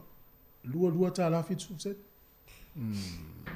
Ai o le vai la fa yao Ia. E alu lunga tau soifua. Ia la tu mau la tu tongi. A mana ia le mau le sata no ma le ministale o ma tu tanga Pasifika. Ia. Fa tau le te va fo mai. O le mau o le malo. E mana ia pe afi nau atu tongi o tangata ia mau lalo tongi. Ia. E afi nau me me vanga le ta inu se la wa fe ona tu tongi. Si foi la tu tongi. Ia la foi nau la tu ala te tele la tu tongi. A tau no tu la va no le vanga le ta io no sfuru ta fitu sfuru wa fe. Mau lalo tongi. Io ia se ilo. Ia tarsia ia swinga malia ta upu ia ma fali tonu te ma o ngana ifana. Ia. Ia me tu vo ita si so ta o. Tili lo ia o ta fi ia so i pele ni sia o. So o na le eh? Me. O ta sa malo fi. Le ai. O ia ala mele. O ta mo le sia o. Fa to o le a o nga pe fa pe vo mo ta longa vo le o a me sia so fa le. Wa so o nga so fa le. Na ta longa. Ia te le sia so o pe. I se o mea o ngai maua i la talo. Ia no fa o ngā le ia le asfarile ia. Ma o manga, so soani ta mama tina. Ia le ala o matemine, ia. Pe o ta masani ia me so soani. E sa o le ia, o aso la te, ai mo sia o won matua o ngā so le. Tamma na so le, e pe o le langi pe a ta o mai le sia o. Ia ta itala le o le pito i luma le te me fa ia o le kesi. I pita te whanau no voli lua la le mo voli ta upure aso. Ia ai Malo a. Ai no foi maki o ina. Aqui la no ia o. Mini me já te faz o por a pessoa fit ngalo ta upure. E ma le foi e no foi.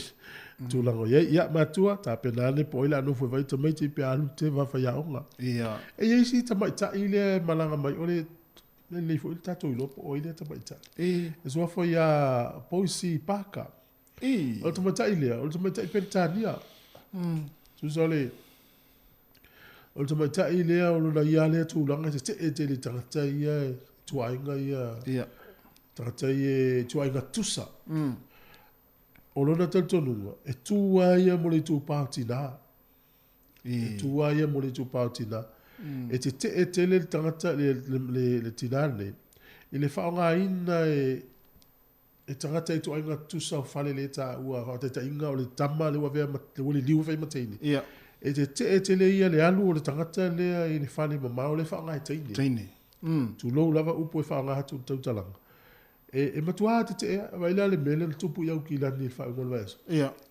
e matua i le sao alpo kalame se fine lea te leo tangata te le lau te ia leo tatu wha ia tua i fo i tangata o paipule ma ulangolangoa ia ai ole ona le lana na fuafua le porkalame whai ana nafi Wellington ia o te le lopen taunu ai fōringa mai lena saune ni so lawan o lena whaonga i lo tangata i tu ainga tusa lava noa le o mai whailato fie Wellington e makala estete e pe ia le yo e le whawe moe le pe ia le sau a lena whaonga i lo le vanga le te le mafine le mai pentani lava noa e whailato fie ma whai malato pati ia pe o le si tu la tamaita watu i te pe o le vanga mawe mu tamaiti le la fa por palato i fu ma fo nei tamaiti i porkalame le vanga le ya ta tu ese tamaiti a fa fi na ula tom ta pu fi na wa ula ve fo tamaiti ia na se me to fa le o le winga tonu na le bagu ma fi le na vesi ne yo kilani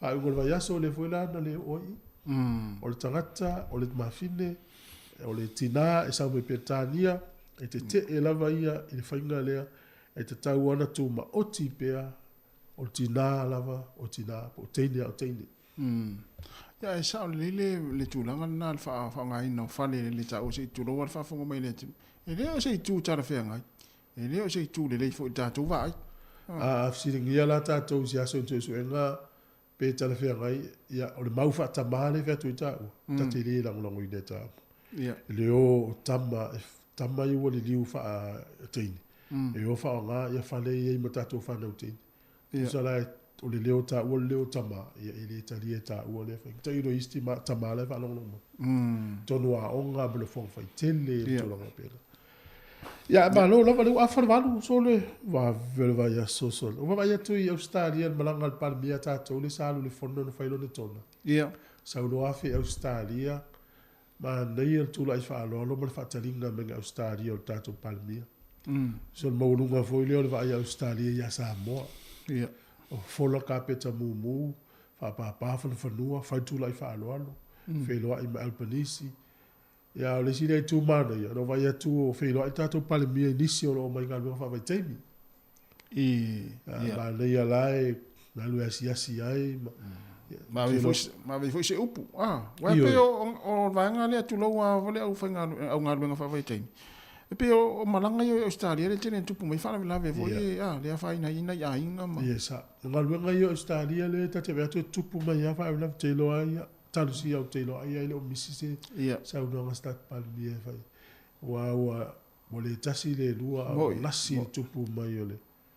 O fanga ia fa la tua foi le na fatali malta ma Samoa le wo ese mertina le ko la fatali mertina ya ese wingo tamale fa ya le ala nga tu pe fa ina le ai ala te fu na tala lo tisi o tau songa le tala sa mo fio mai ga lo actually e le mo fa tu pe fa tau ma tanga lo wa tali mo wa file ma wi la wi lo fale da wi lo funu ala le simetto me na e me na o mi eta mai ti o le mo lo leo to no lo ai ai Australia ya no se to lua la vai tamiti mo ma le ya la fa lo ma tamiti so ma ya o le te wa tasi o le te tonunga le ai ya wa le misi le le o tama to no le ai o fu le misi le o tina to no le ai o le wa ye lu ai fa lo ma tamiti la so fa na wa se ya o ma tu misi lo se le o le to no le ai ya tu se lo te le ya me o misi na to no ya le la o to se na ya o la mai se ili manu yo te no ne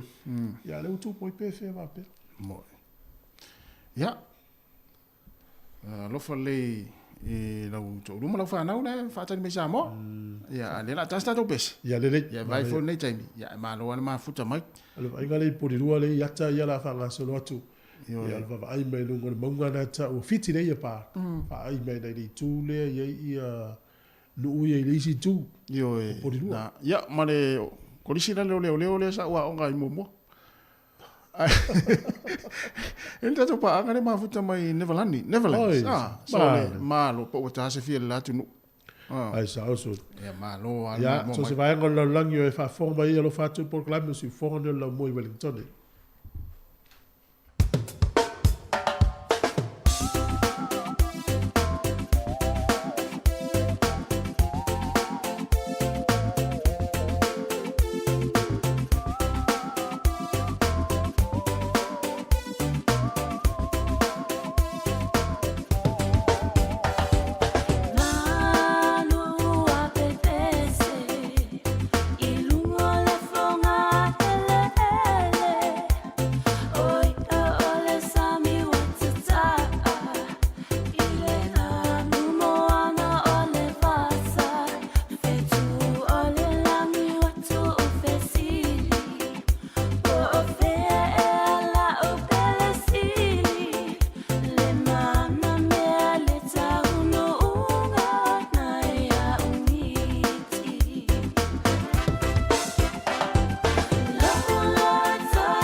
O le whaasilanga tā ua, e whaamanatu atu i le mamalo le tātou au whaafonga, e iaila wa ia te tau i lalo le tulafono o le Broadcasting Act tasiiva valuiva, e whai e sau whaasea po se whai tionga i mata upo, tau i whaasalalango i lungo le Samoa Capital Radio. O lo au ili lalo le upenga o sota inga le pūlenga o whaasalalango, po le Broadcasting Standards Authority, bsa.gov.nz.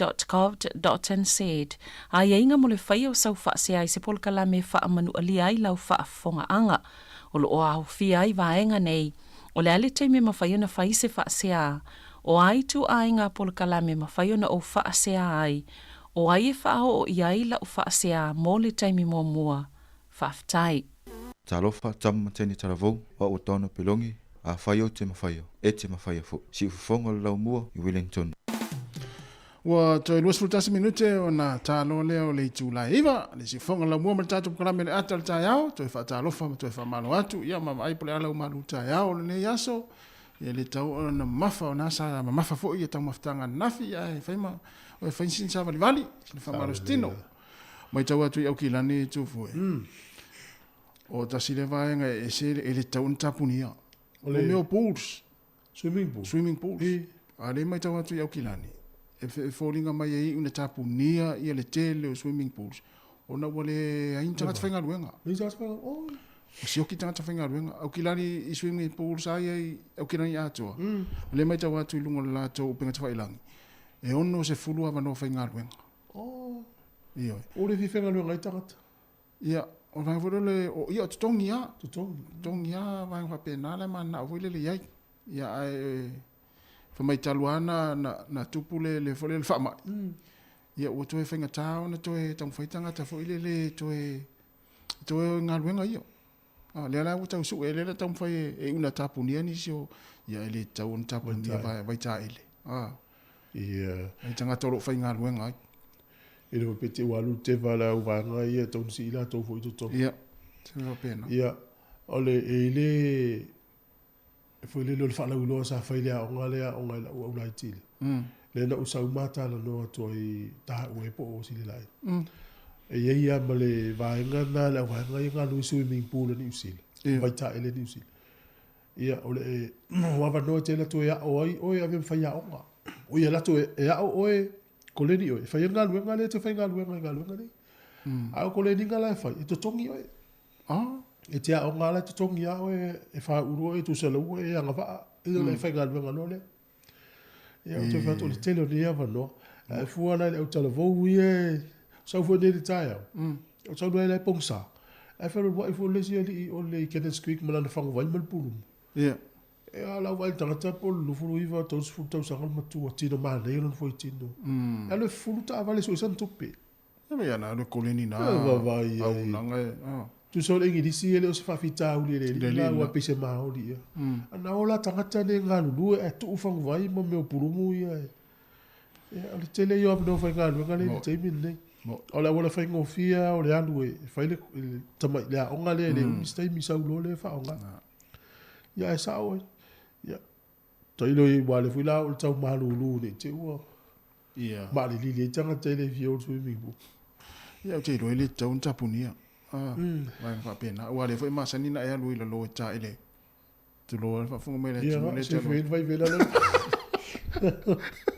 e ile tama ole tamalia ua ia avele fa msinonga mawalunga ia lona tali ima lona fine tu so la talat ole a inga ole tamalo le la talata i le nulo fakatane e ta o tane atua le ngono o meu tupu na avel to ina le leva no na tali imanon to lu no fo la to fale ma le fam talanga e fa va yaso no fo ai tongi le lu se la lima sultana al va yaso o malo le fa ia va yaso si i lo le du to se la lima sfuru va yaso lu ta usanga no fo ile se metongi o jole al fa le tamao le tomaita le tama le tamao me volu le vale tali i ta mape i me lo lo to lo ti lo no fo i me fena fenga tai ai tanga tai ta ulen lords po tanga tana le fale ona avelo le fale no fo i tanga tolo na ainga ona to inga mele ai sa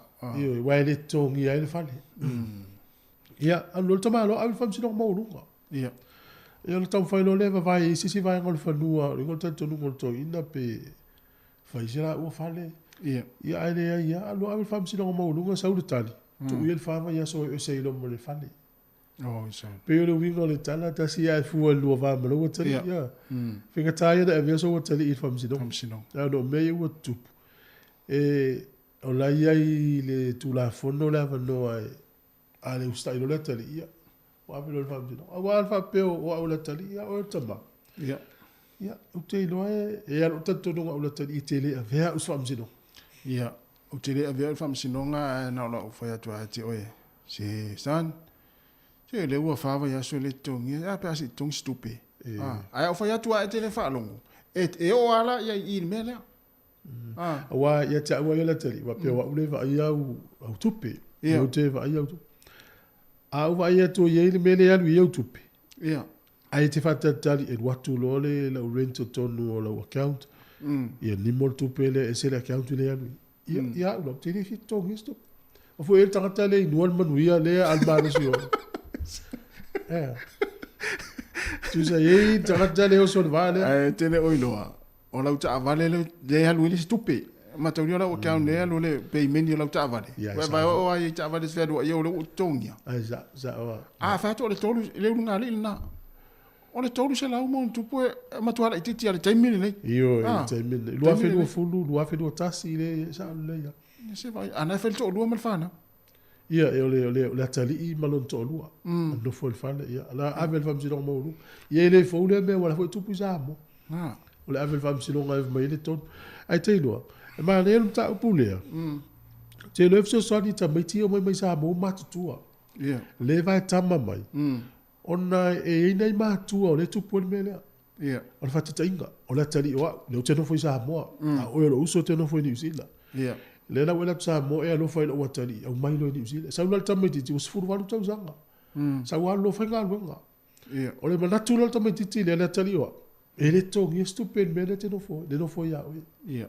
E au ngā fo i mo mātua i e whalongolongo mai Samoa. Ia mātua i ine. Ia. Fa malama lama le nei mātua le sa mo le o langa New Zealand.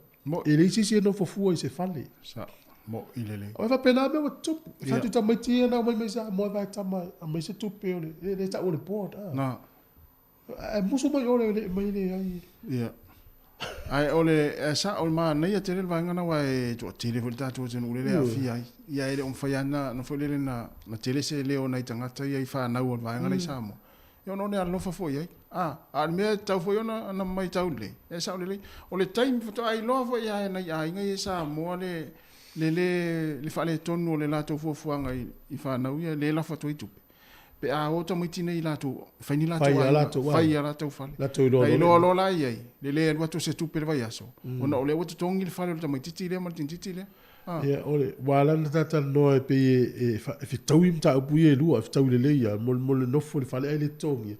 Tau le mo ma tu e sa mo le fa no mai te mena tu le va tama mai la fa na ule. Ia. Ole e mana tu no fo fu no te li polo wa fine fa le no anko polo anti le no fo e te tau no tongi na tupe. E no fo vale fa tau me ai ole le tise ta ila lava. O mea uma ele no fofua seis. Ai ole ya mai si ma tu sa mo na tfana. E feita pe ave anti male ancora tu pe se lau li mas furu vai as. Ia. Il mele no folta matiti. Automatiti poltene titilia. Na va tu uma ni usila tu pe mai. Ai le fie la ma tu sa. E ta taula na mala malama le leila to. Auri o mo yelta matiti nei. E fai ngā luenga e lofa i sa mo yo na mātua. Mo ilele. Tu sa o le tau a mātua le sa mo, a fai ono se lau tongelo na te lipo lo na fin. A rua tu le ono se lau sa mo. A no fofua i nei. Ele tu sa i maa lau fafo i no uye no fo i fafo me mapena. Ta ua fute le lau tau maa malama. O lau fisini le fi atu iau. Ia. E fo se si o fieta no mai. Ia mo. Tau wala au le tau mai. Le ila maa le ala la tatu il wala au le. Ya, te fo manuia le vai ngore tai au le sunga Talofa. Le sunga di fasala la tu fo. Ba, lo soifua, o be tai. Tu fo. Ya, tau no mai ya. O ya. Le wo ngol ya. Ya, e o fa no fo i me ye fo si mai.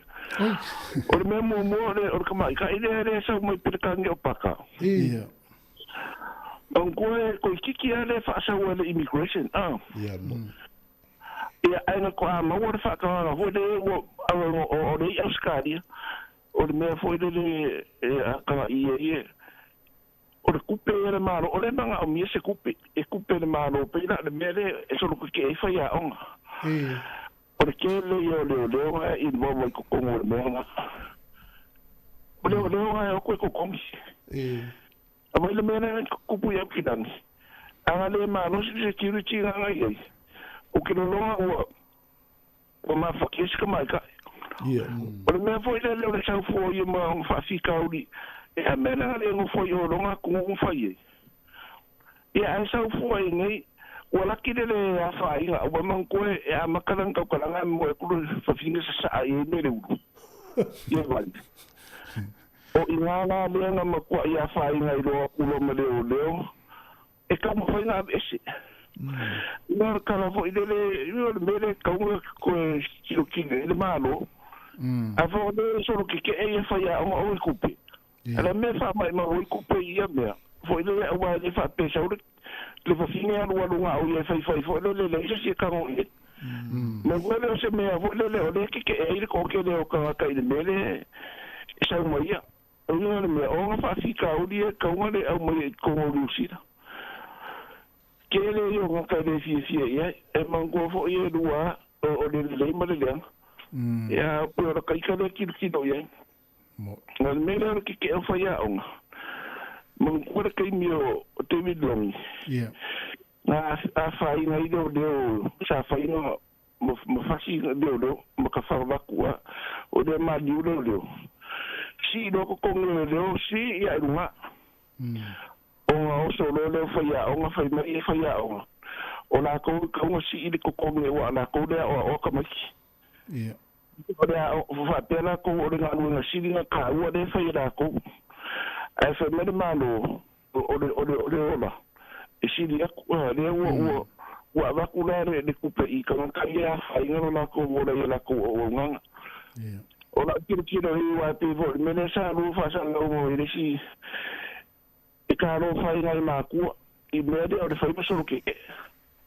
a e a fa i ko ma ku ma fa nga o ringa me e ka ko e o ku pe o me vo le wa le ka fa pe o de fa no ko ke le i ka ma ki va se na ka si e po la si me le ke ya ka vo ki ro le si ku wa e de nga o ku pe le me o ma ko ye pension o le ma nga o si ko ni anga fa pen fa ma ko so ke o ku ka o le ma ko o le wala fa ti no so le te o fa tu mo pe pa yo tu se ngo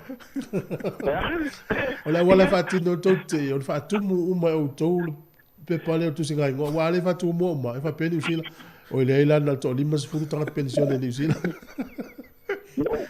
no fa so mo o ki dan ni po kala me ta si ma la wa mo le ba yeso e de ponku i de mele i de o ku el malo i si me a fa i si me ya ko afita le wa o si ni pension o si le le student allowance o le o si ko mi fo minimum right Oriano ia wo ko yo ko fia nga me a wo si me o le me si dinga le wo ko o pa lo ko sfuru ngo ko sanga ya mo ko o le sin kene a fa ile wa ko ale fa a fa ile no ko mi ki sfuru ngo ke mo na se ku ro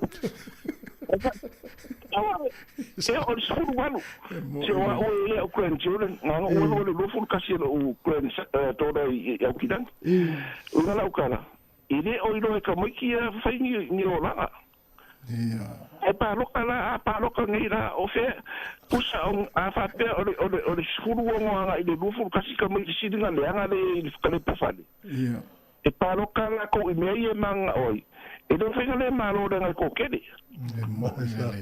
na e fa fi ka uni kede e ku po i media wala o ke e ka ka e o le sfuru vatu a fa ele do como que ai não o langar que mi Ai fa fia sa wa pa ro ka me o le e au fi ka ka uma ma ku ku. Aisa. O nga fa so fia o ku nga me. Ai si le pension o ma ku ma ku.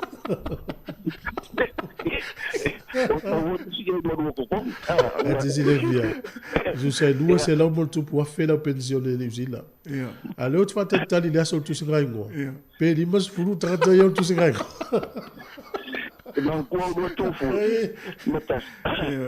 O fa se fulu mo lima e ka usanga o fa ngaru. No di ma o fa ngaru nga o ka punga ngaru nga sa fa ngaru nga. O nga winga e ke de text na sa ko kong. Ya kusana o mango da singa sa fo de e pera asidima pe o ka usanga fa ngaru nga di ka. Yes. Ya o nga o la ya de benefit. Ai ka ka fo i wo de nga fa ngaru nga o ma i si de o la. O do ko inga e o nga da ka da wo e ka ngo si fo de ma no i ka nga ka wo de va na fa ngaru nga. Ja que querer da competition. Ai fala, ti pensione del vangare. Ai, anga fa te che no pu dei o ki fa ya ta sama. Malo ne. Ja, dai la valeu. Ja. Alo te datu. Wale lei, alo fa ko mo po kalame. Ja, so foi. Sa ole le ya leo. E fa fena mana palo ta a fa tu ti pilani anyo me e o tipi foi ni foi pe sorry. Le lo ta pena le potu ma ta pena mo se tu lo fa. Allora fai la inga lo vedi ben ma tu fa fai piso. Tu sei il tavolo tamma di Gilia. E all'ultima va ta un fa spovi se fai piso por fa. Fa tu tina ma fai piso. A tu sai le walo fai lo na inga le no foi lo na. E le mi lo tala. Lo uma vat vermelta, le uma vat uma fas pof. Si ou não. Ele foi ele fala spiso, tel vat uma apa uma vai ou vai ngau si. De verde foi ele saca é watu matua pala fa so. Foi no fa eu ta pe fa tu no sim. Ja, lá. Ja, onai menai, so so le de. Mas ele vai ngana mas tu foi ele tu singa ngoa.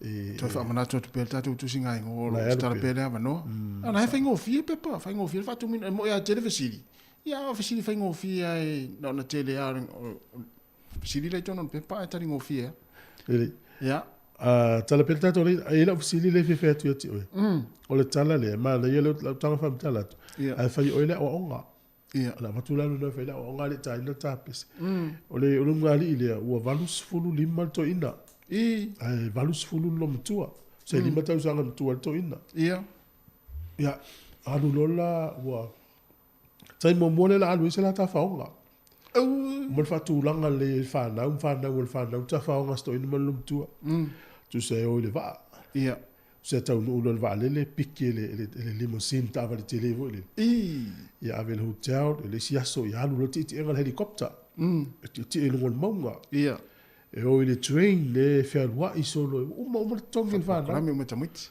e o le va avo le va apel va le so se le va avo le alu lungo le vai taffe le vai le alu la tua le vai le i fale ainga i lungo oh ia tu se pe o so se va ainga matango fio o mana tongen fa na e le ngal pawal mel to mo lom tua na le so i lungo va apo le tavale po le mo mana to alfa fitauli la o tupu sto ina masolom tu so stay mi na o dunga helicopter momoi tau nu helicopter to afiala no le train ne ta mi lo lunga tu monga va vai mata o fio tu monga vai tafe e o le train to afiala o so fa fita o le tupu sto ina masolom tu ele mata na no mona le lunga moi no moi ya e o mai la to fo i mai la tu silin fa na wa mata fa papa nana la mai e lei mani mea na matamata sto ina masilo mutua o foi momoe ai me uma eu ye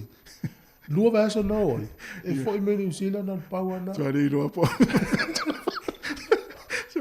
tu pongi sala lang i conferenta fa oi tu sai moe no hotel a o foi de train momoe a o va momoe e o le limousine momoe o le helicopter momoe so se me o e momoe ia ala la o ngol tala le ya o le fuar me o ia matua mo onga mo fana fuar me o i matua ma losi ro ia E wala malu lima le si. Malu lima na pa mamoe. Pa mamoe. Ia. Wale mawe la, wale mata ko fia o tafaonga. Ma fa pu ia le tafaonga. Wa fu tau sanga. Malu lima ma. Malu lima wali o toe nga fatia fo i na le ta i mami no te mamoe ia paulana e wale lo po fela tu le sa tafao. Olha, eu falei ainda não, eu não vou tu me aí eu tu não vou muito falar não le ulo to ina lo mutu. Ale o mal falei ainda fa fangu lunga ele fiala. O lesi ya onga. O ma me fora o suka. Olha, onga. Le onga na fua de malosi. Wala matua. Lua Voilà, voor ele matua na yai, ave fora au. Ala wa. Ola o tala le. O e tafa fa manu na light. Au e fa tali ti do ta fa pe do matua. Ia. Wana al mele paulo me mo al moya. Au tai duas furu, tai tolos furu, tai fast furu, lo tai sanga, tai limus furu. O ta fa. Ia. E te fa tali lo e valus furu nga levas furu. Eu tenho me moeda na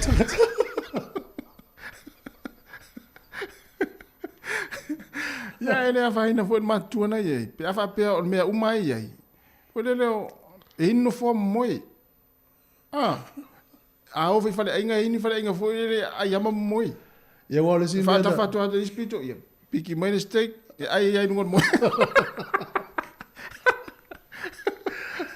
Fu se no ta fa ko malo mutua. O te no fa ta se no matua no o te mi ne no la. No iva. Ya na we fa fonga mai ne o ngol tatu tara. Avel to ina fa fa manuna la titi. Ya na no tara iva. A me se va ngale pe fast food to sangol tina ya po la wa la te iva food sto ina o te mi o light. Fia. Iva food. Fia tina. Pe le to fast food. Ya us me va fonga tala ma sa mo.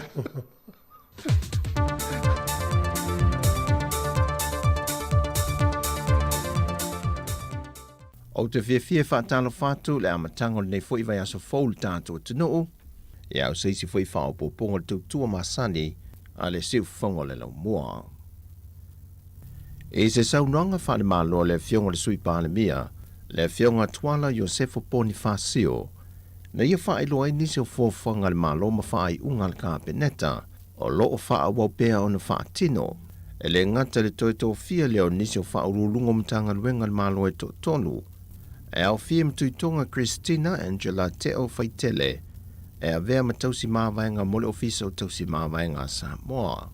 Whai loe le fionga tuala, o lo wha ngā solo pe au o nanga le Malo mole au ina atu leo ngā singa se mōtong fitinga i whafo.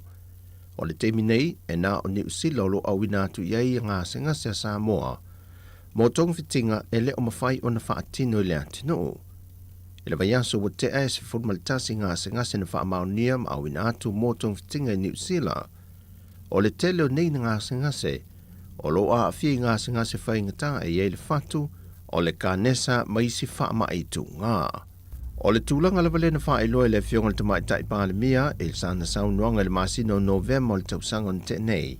E leo wha i tia le a fio tātou tangata, mai wha mai o ngaonga le pepesi. Ma wa mai tawina i pēle kāpeneta i vaiaso ta itasi, e afua mai lava itu ai ngā soifua o tātou tangata i aso whaisoo, ai mai se lava i tau mafa o lo whao ngā hina. O a pasi e le kāpeneta le toe whao popo ai o leisi 5 miliona tā la, e le paketi sa whātu langa le tala whātatau au tua le tupe se 4 miliona tā la, e fisoasoani ai porkalame nei al Malo le awina atu o tātou tangata, e sa ili tonga fiti i to tono New Zealand. O lo whaanga soro pele wha mai ai no le toi loiloi no whinga wha vai al tātou Malo. E le whenga ye leo Samoa, New Zealand ma Australia, mo le wha atinonga leo porkalame o ngā luenga wha vai taimi.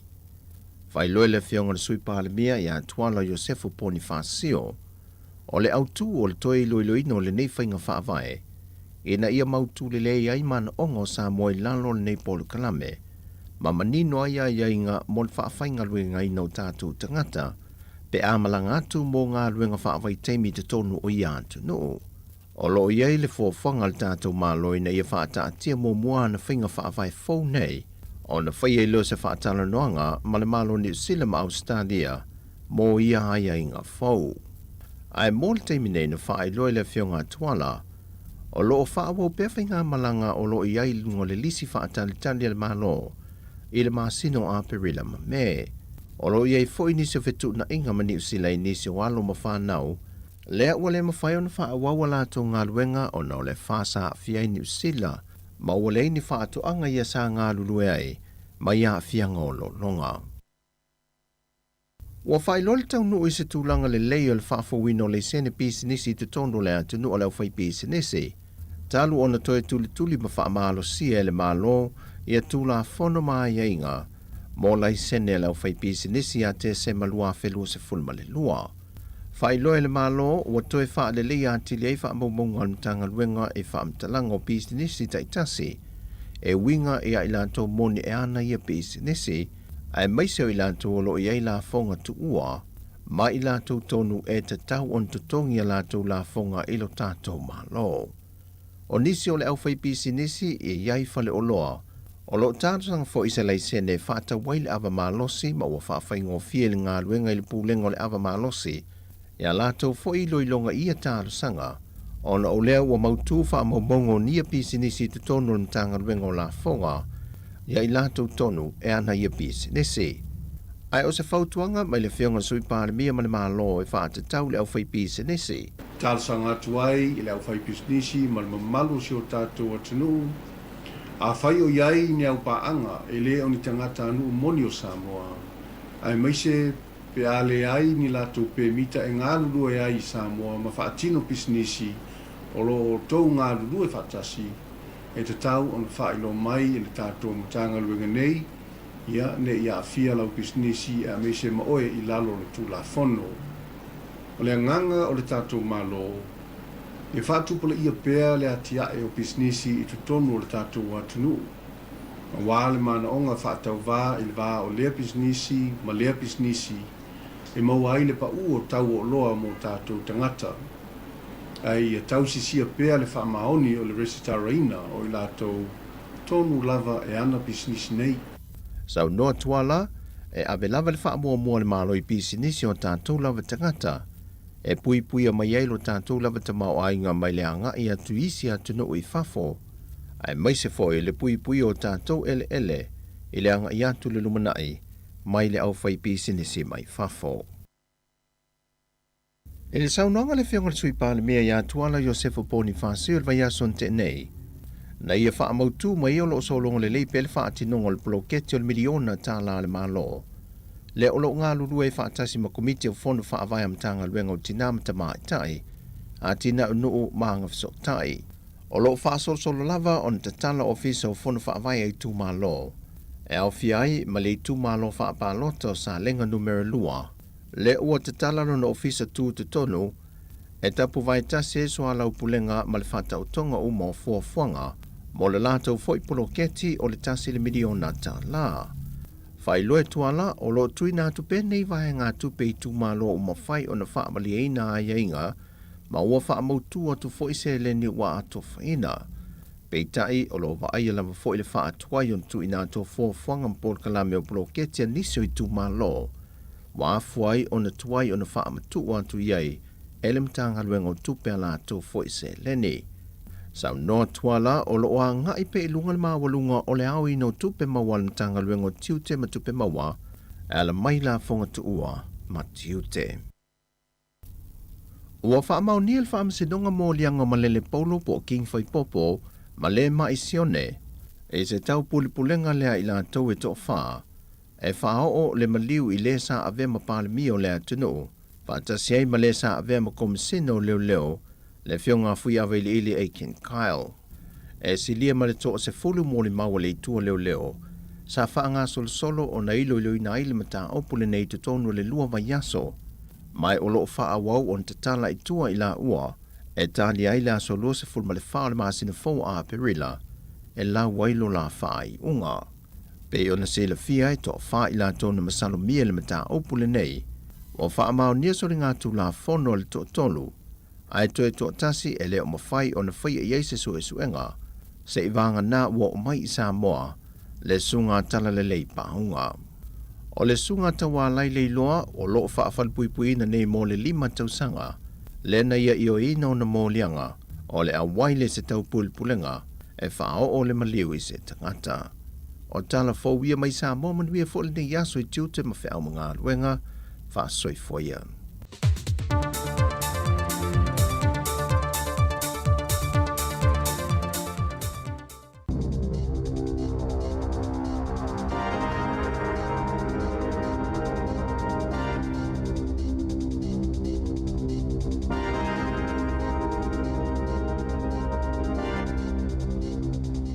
Talofa lava I Talofa o le si ufonga le lau mua mai I Wellington o le tala mua.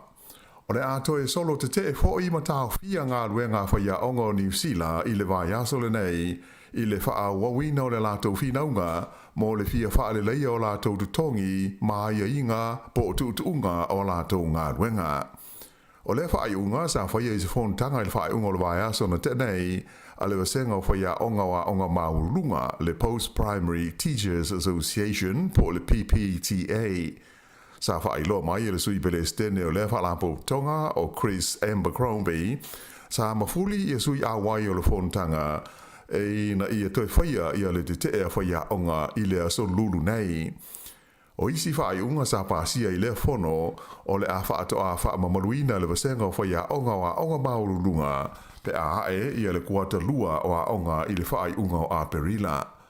Na whaadia mai fhoi le sui pele stene sa atangia I manatu whaalia o whaia onga ua tea le taimi e sanga whaalongo longo ai I whaaupunga mai le Malo. Ai ua te tau nei o na whaatino loa fuafuanga e pei o na whaailo mai mo te tongi o whaia onga. E to tele tangata ua whanau le soifua ma le to tele fo o isi sa manunua o na onia wha mani matangi malo losi na tai ai I nuu ma ai I le Talofa tai sautisa sae o Amerika I le pōle stona ai na te nei. Ai titi mai e to luas fulfa tangata ua mali liu ai to wha na leiloa ma le to tele o isi ua manunua ona o wha ma matangi malo losi sa au fi aise asio sio e tasi lea na motua nuti pala I nai fale a toa mala au I le tu malo le Mississippi ma motu si aile ele tise mo le whaita uafe o tangata ma fōringa ai le tu le tunu o se whaatafuna e pei ona sila ma mai moa iai I whaasarelonga mai televise I le pō na pō ia ma le nei fo iaso. Whairo mai ele li pele stene Amerika ia Joe Biden ua se atu le malo tele o Amerika e tu ina atu viso swani mo tangata ua whaina ma na ia ta wai le whaitaro sanga o ia malona ainga mo ainga ua mali li wai tangata whaapea ma ainga o loo lei loa e le I maua o la tu tangata ona o le nei whaalawalawe mātu ia whaale natura. Ua polo ina ele kowana o Mississippi o Tate Reeves le whaamamaruina leo pulenga mo taimi o whaalawalawe whaafosei I lea vaenga o Amerika ma ua ia fola inai o le a whaia tau mwhainga umai le whainga Malo le stete o le Mississippi ina ia mauti noa e maua vave tangata o lo mawhatia ma whaina ia le feso soani ma le longo sua tā le whea ngai. Sa mori mawina I ripoti ma whaasara launga le CNN a tō fo I maisi a la leo a Amerika le matautia o le tūlanga o mea na whaalenga ina I nei matangi malo losi mai o loo wha solo pēr I ngā luenga la vea ai I le tausa I lia oe o loo leido pēr e le I maua mai o amata fo I na whaia ngā luenga I le tau wha ma ina leo a wala ma ai ua malepe ma wha tāma ia. E to olua tangata na mali liu ina ua soa e se ta male sa le itu ina ua ta ofi e leo ia se fale le o ngā tono le taulanga I Wellington le vave ao o le sa. E to olua is tangata na manunu ai le lava whaalawelawe ma sa awina tu mo tonga fitinga I le fale mai whailo mai e leo fa pēr na tupu le whaalawelawe po le te ala I titi o le lua I le vave ao o le sa. O loo whaanga solo nei sa I ringa leo e winga le mafu anga o le whaalawelawe. Ai na whaari mai e leo sa tau ma whai la tau e ta ofi le ta wale le nei a o le I la vea ma tupu le whaalawelawe pe I tai na musu le ave ta wale tu ai wha wau pea se ia o ina lamvea ina ua feto ai ma le tuli manu o se whane i le awala o le Shearers Quay wha pea ma le Capel Street. I le taimi nei, o lo whanga solo i a seisi sua suenga wha apitoa leo i le lau mua i Wellingtone i le vai o se tangata lea wha pena maua i seisi i se mata whanga i pitone i le tai ao le astona ina tenei. Ta ua mai leo e wha pena maua i le nei tangata se e mai o lo o ia i le tonu i le lofi vai o se tangata pe tusa o le tulai balu i le tai ao le astona i le mata whanga i pitone. Na amata mai i lea taimi sa i linga leo i le sami a toa ai ma le mata whanga ma le lau ele ai ele i maua i se mea o loo wha wau pea lea sa i linga. Taimi nei, ua tāwhia leo i esta mai tai o masalumia i le whalawe lave, le wha pēna wha pāpai nā i se whana mai se tāwale, e anga i ana i se whale o se ainga i New Plymouth i le amatanga o le māsina nei. O loo masalumia e lua ni pulu whana na wha pāpā ane anga i se whale mai se tāmale sa tūwai lona driveway i le wale ingo o le Penrod Drive i le aso se furu iwa o Mati, e le iai seisi nā whaina pe manua i ia pulu whana. O le asto na ilana te nei le ana loka ma tā whia i leo ia se tamai tai e wha se furu tau sanga le matua ua masalo mia ai i lea whaala me lave. Mai o le atu lai o ia i lumo le whaamisinonga wha i tū Malo i New Plymouth i lea so lulu nei. O morianga ua whea ngai ma le mawhine e au whia i rona wha tamala i le wha pāina o se whana a toa ai malele ai o sona lei sene e umi ai se au penga malosi. Whaelo mai e le lisa tini leo o Byron Reed e talusia o le ao ngā ia le tawhia ma le mōlia o le neita mai tai e tau whaatoa mali ai ia le tunuu i le ngā luenga whai e leo i le pui puinga o le saunga le mu o te ngata oma. E to tele tangata sa awai ni solo mani whaata singa whala wai tele sa whaia na nafi le lau mua i Wellingtone ai wha pe ai male ai o kalai estete sa ala langa pe pese ma siva ma wha ali ai lo lato lango ina o ai a te tau o tangata afa po o transgenders i le ngana peretania. Ua whaia nei whaata singa ma solo te te i le tua na iai o le asto nai lea na wha awhiao ese ai i lalo le pui pui ngā leo ia le tamai tai mai pele tania o Poise Parker a o le i whaia sana tautalanga i se whaatasinga na fuafuaina e whaia le Albert Park i Aukilani.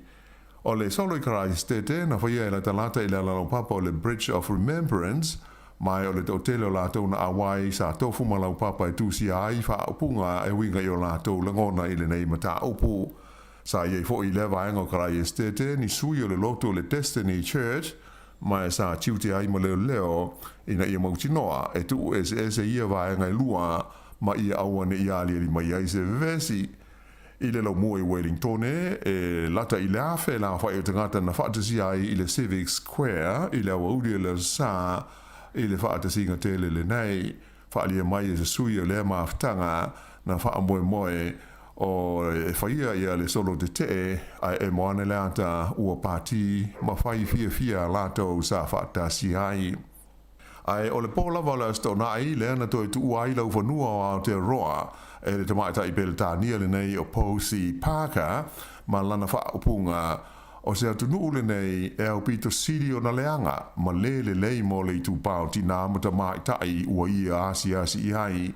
O Poise Parker o se tangata e tū Malo si e whinau ma whaata ua le una ia leo a ia de tau o le tu pao tamaita mai o le tele o na whaapunga ma la fonga e whaia whala o i tele e le fia i aile to tele o istangata o na o lona tau whai ma lona tau whamatau i isi tu ai ngō tangata e au fi ai whaafine mai si o le ingoa sa o le maafine le nei o Kelly J. Kin Marshall na maafua na malanga mai i New Zealand o le fia whaia leo ni ana whono tanga whala o i tele e whaata tau i o na manatu malangona ia de tau o tina matamai tai Pei tai e le i o le ulua i whaata singa sa whape whaia ilana tau talanga i le Albert Park i Aukilani o na o le to tele o tangata na solo te te e iai sa whaao ngā i nisi tangata i ni sosi tomato e tau o iai fo linga o le tamai tai ma mafuai o na abe sea mai whaana tinati o ia leo mai le nofuanga na wha moe whaia i le whaata singa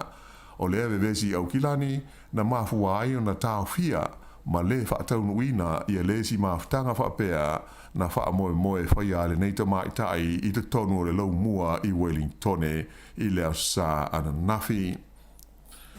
O vevesi lava nei au kilani la stona aina soa ai e se wila afi ia se tasi o taitai o le pati a le vaenga o le Greens le tamaitai o Marama Davidson na taia a ta ua i li poti le taia ai e le wila afi o le tamaitai whipule i na ua tu e na ua le tu ia le pasika le nei i se kolosi mo tangata sa vavali i le taimi o solo de te e mafua o na o tangata sa le fia e le tamaitai o Poise Parker o nisi ata sa whaasara lawina i so ta inga te le vavave o lo manino ai na umia le tamaitai whipule o Marama Davidson se pepa whaai loa e langolango ai e ia le aia le tau tangata o fisuia i o lātou kenera whailo mai e stasio taitai o le Greens le le minister si o manga ia David Shaw sa vaia ia se fo mai e le tamaitai whipule o Davidson ia mai o whapefo i una lipo tialo ia lea whaalawelave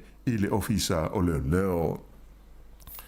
Ua whailoa mai e le pulenga o wala te leo New Zealand le waka kotahi e lua ni masini e li palampala ua amata nei o na ngā lulue i ni sa i li ilinga whaabitoa i se solo ele o whapeona poloka ma le to e whaonga i naila o le tele numela luas frulima i le vale o kopu ma hikuai i le peninsula o le Coromandel. O le nei awala na amata tapuni ma le mawhaio na whewa ai ni ta amale ma i le whaai unga o Ianuari i le taimi o timunga mamafa lea na solo ma tawhia ai i le vanu se vaenga tele o le awala. Ta uala i le waka kotahi o suenga o whaanga solo le taimi nei o le ai loa ai le tūlanga o le ele i le vaenga tonu o lo o iai le solo fiso sani le i le fausio se fufuanga mautu e toi whaale le iai le awala. O lo wha moe le tau na uma ia ngā luenga i le vai aso a sau. Ta ua mai foi e le pūlenga o wala masalo le awala tele le nei i le Coromandel e uma le nei tausanga o tā punia mō whio inga masani. O lo fia maua leo le teimi nei nisi sa mori mawina se vevesi nāli ni mai le fiafilas foreile i le awala le o Hero Road i le pitanu o Brooklyn i le mua i Wellingtone. Whaelo mai leo leo whape to lua ni awe ta wale sa fia i lea mata upu e le o mauti no le mafuanga. Ai o lo o masalomia pe sa ita lesi awe ta wale o no se whaale tonu o lesi awe ta wale mata ai e lesi le uru o lesi ma awe ai le whale mai e tonga fitia ai o na manuanga. Whaali e leo sa ilonga o na pisi lea la tele lea o le o Hero Road i le teimi na lipoti ma iai lea whaale velave e tu sa o le tu lai lima i lea fiafi. O so stasi na te sila fia ia le mata upu e ma whaia na whaafsota i atu leo i le lato numela o le tasi o lima. Na manu malo le au soka li i a New Zealand le All Whites i le lata longa whaasama noa ma le aua saina le sa whaia i le lau mua i Wellingtone ana nafi. O le ta longa mua i le vau au e lua na tutusa ai e tau whai le ai ni ai. Ai o le ta longa lona lua le i le sa na manu malo ai New Zealand e lua i le tasi. Ta ua tele mo New Zealand nei tūlanga o na o se teimi mua lea ua manu malo ai le au sokale nei a New Zealand i a saina i le silia ma le tolu se furu tausanga ua mawae i le wha anga tamale nei po le ta alonga o le soka. Ia o le wha iunga le nā o Talofa.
Whawhiwhianga marisunga ia pesa il mareota ia mare pese il vau mātua mwhanau. Nenei taimi o le tātu tau tua pukalami le ata le tai ao. Luas fufitu minuti o te ai nei le tūla ewa. Na pia le na walu tala fau le tata no ia sa le tala toanga o ta famanu na laiti. Io o matua ye le se fale mo el me la e fa ya sa ma wale nga fatia ya mi salta usanga na varu sfurunga ilu le nga fatia fo ma no sir ferwa ya sa le ya va nga pena ava be fa fo mai ma le wala lista mana la fa ya ola na tupele o kiwi seiva ya wa ono li malo ta usanga fa tala la kiwi seiva i tango tala wa i tiru ta fa ma tina la ya eu família mauale a esta mana ia le umana manuia o ngata mai tin tau si mea la iti le manuia mo vula to ngana wenga ya la to va tu mo ki wize va ai sa le le pensione lo ya wole o ta fa sa mo a fe o ta fa ia wa tu tupe o ta fa wa tu fo ia manele mo ya watu vane a singa al watu fitau matai o no market al watu e o male tu pe len fa mo ta faunga wan va pe wa o no pensione tele anu sa mo ta tele anu sa mo wala wo ilo ale le afora tu pe la wan ma a veteri stadia America bo Hawaii ya Olha te mita to mala utala di usila. Mo lo di mas funsene di funsene America. Bela va tu ya. E te la tu la mala ki usi vale pe fies furu. Ya la tu penal se la utala. Ya va foi le ya na ta tu ma tu la sa uni pensione sa mo ta fa o tu sa mo. Le lu mo tu se ta fa o ya ngai tu. Tata no fa so le la vini mai per tonu von lima no tas o le piso tata o le ina le mi na sa wita na fo oh ya vini mai o te le po la sto fina ngalo ile fu la to te va fa ya o ngala so lu le va so le nei ya tonu von lima no fa tas ya wa ma le fina ngalo sta si ve o ta ma sa fa so i tu al tata o le ina fa mena na ma ma le fo va ai pe fa ya o nga ile tulanga le successful rate ia po o le tūlanga manuia wa o ngā tamaiti Pasifika ma Maori. Po o alu ilunga, po o alu ilalo, po o tū Maori me tasi. A te tainga o tā ua o mātua Pasifika. Ia. A wale ia whae nasi whina ngalo si whai aonga. Ai, o manatu ia o le tunu ufo, ile le wha o mai fo i nei whatatana. O le tate wa ai atu i le manuia wa o ngā tamaiti Pasifika. O le tū Maori me tasi pe alu ilalo. O le sili la tate fsili atu. O tala whea ngai si tanga o lo whina o mai whaia o ngā pe afua le manuia o ngā tamati. Ia tani lan whaia o ngā ilan tali. Ia tani fo ili matua ilan tali. E wā pe o isi nā mea e wha o Sofia ili tangata e watu se tau ia o e. Pe a manuia le tau mwhai. O le whate ta inga le wa sau te a o ngā ni usi la e fo ia tua umala wa o ngā tasi o mau hatu se whai longa. Ia o le tau a inga ia mala nu ua fia whaia ia o e wha matai ia o e. Tu sa pe o se tau i una ua e. Si tia le lo to mo fa e va pena foi la mo ava pe le va ia tu ma tu e halu lunga to mo fa to Pasifika le menu ia onga ia e a mo fi foi ma tu pe ia sa to si to ge fa ia ai atu mo me tasi pe lui foi la lo ia e pe fa o ta foi ma tu la ko pa pe fa pe ma tu o foi si tia u mi o tele te mi o fa ia onga ai tu ia onga tamti na se visi fa na se manatu fa tu po manatu tu sala e fua le il finau le si tongi le ungo wa unga whanau masuenga il tau unga po wa mai ya unga whanau po walu lunga manuia po lalo po tu mauru metas ya le vafo ila le visingia o lai le yar kiri vatur whaia onga ya lai wha maoni o lai titirea tamai titirea ya e se hali me lalangi lai nai mafo euna le ya wini mara ma lo se fo mambalangi ma so Talofa ya se fo mungia ila songa de dia o ya me se fo ya le songa ya tasi ni ta ya fo ma lo se fo mungia ai ya ma lo la o mai le inga le taimi lo mungia la fa tai ya le kwa fo me sa mori fo ka mi ki da o ma lo la tai e wi ya fa lo fo yo ngala ko sa ngi skeva fa ya Ka koko ang pen ave ka whanau daonga. Ma ta pena te no ta whaonga manuna te no laiti. Sa o le. Si ma pension ang maore lo.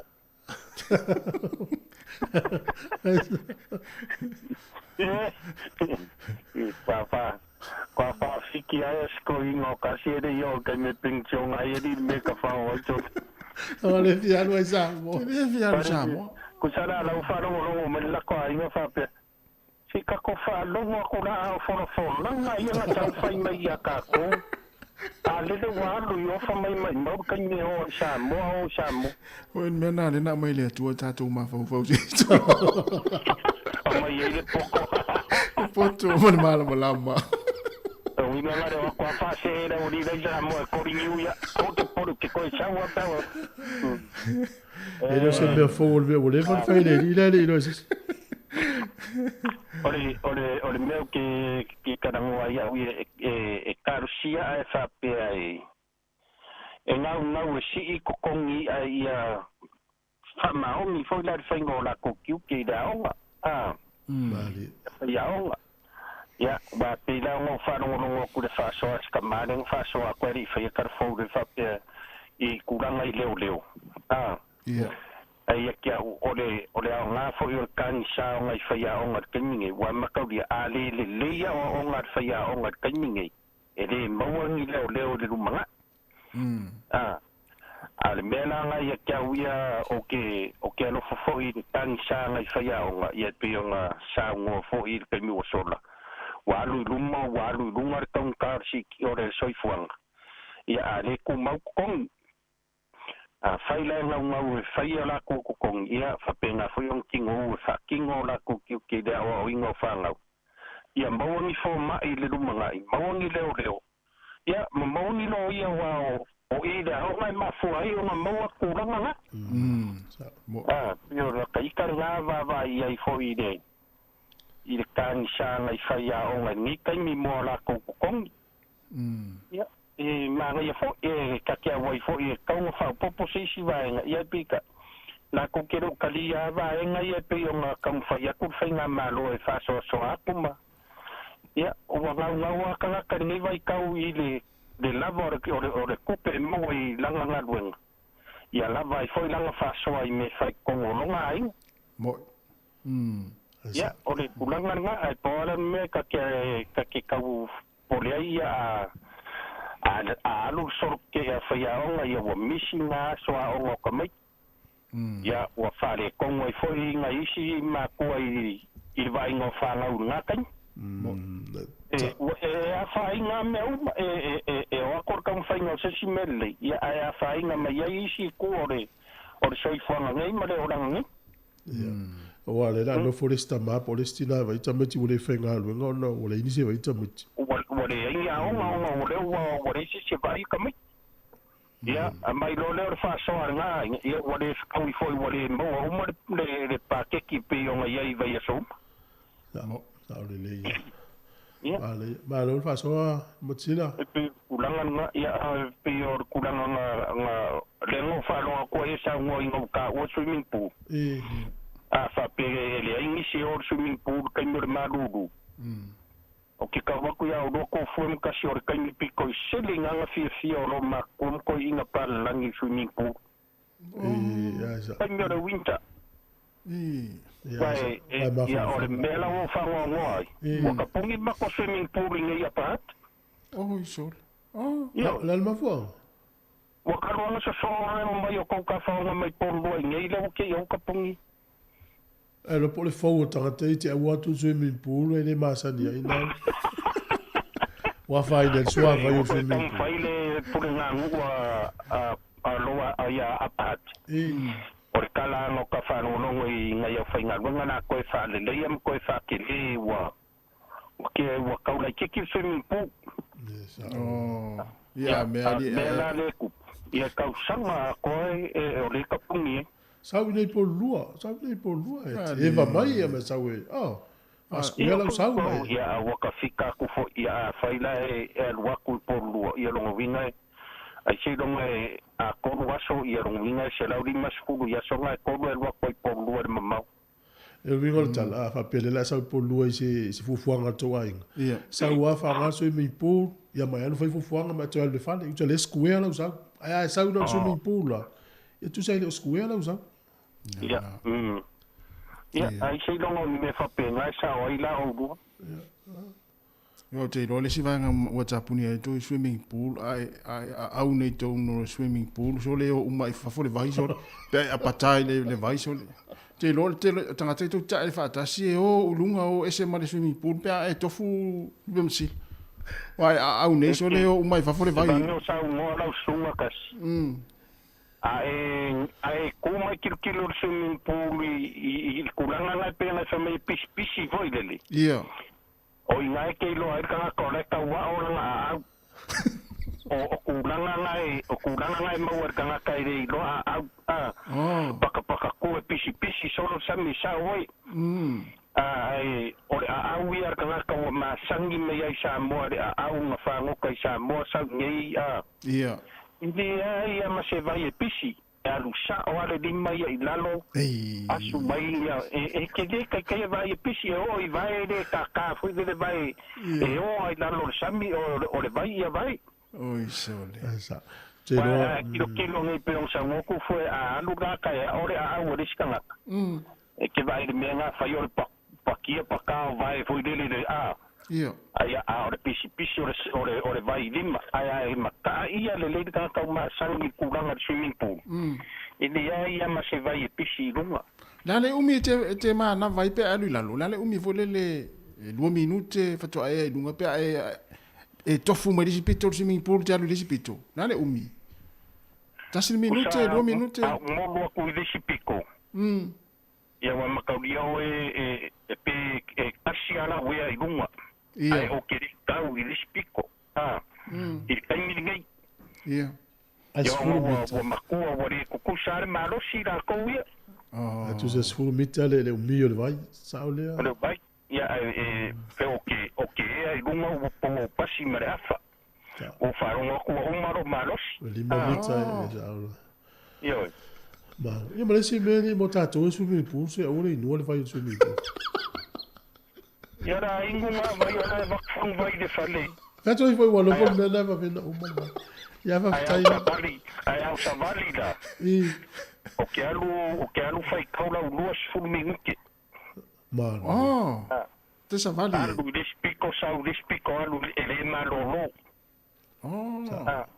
fai que vai kofu ma pico ma waki fai kaula la luas fulminguke o malolo luas fulminguke ia fai de como ia fai leo singa malolonga ia koe whao pēr malos ia fai voi lai umana ua sfulu mingu ke ngā ia e aluange kuri lau sfulu 5 mingu ke i runga le swimming pool o i spa pool whape ngā whainga e tangana e auli e solo i tonu le swimming pool sa au whalongo i no tungar whalolo lava e makua whasa lava sila au whalongo nei le taranga o le whamtalei no au tau mafa au lo tūlanga o whamalostino, lo teimi alu le swimming pool.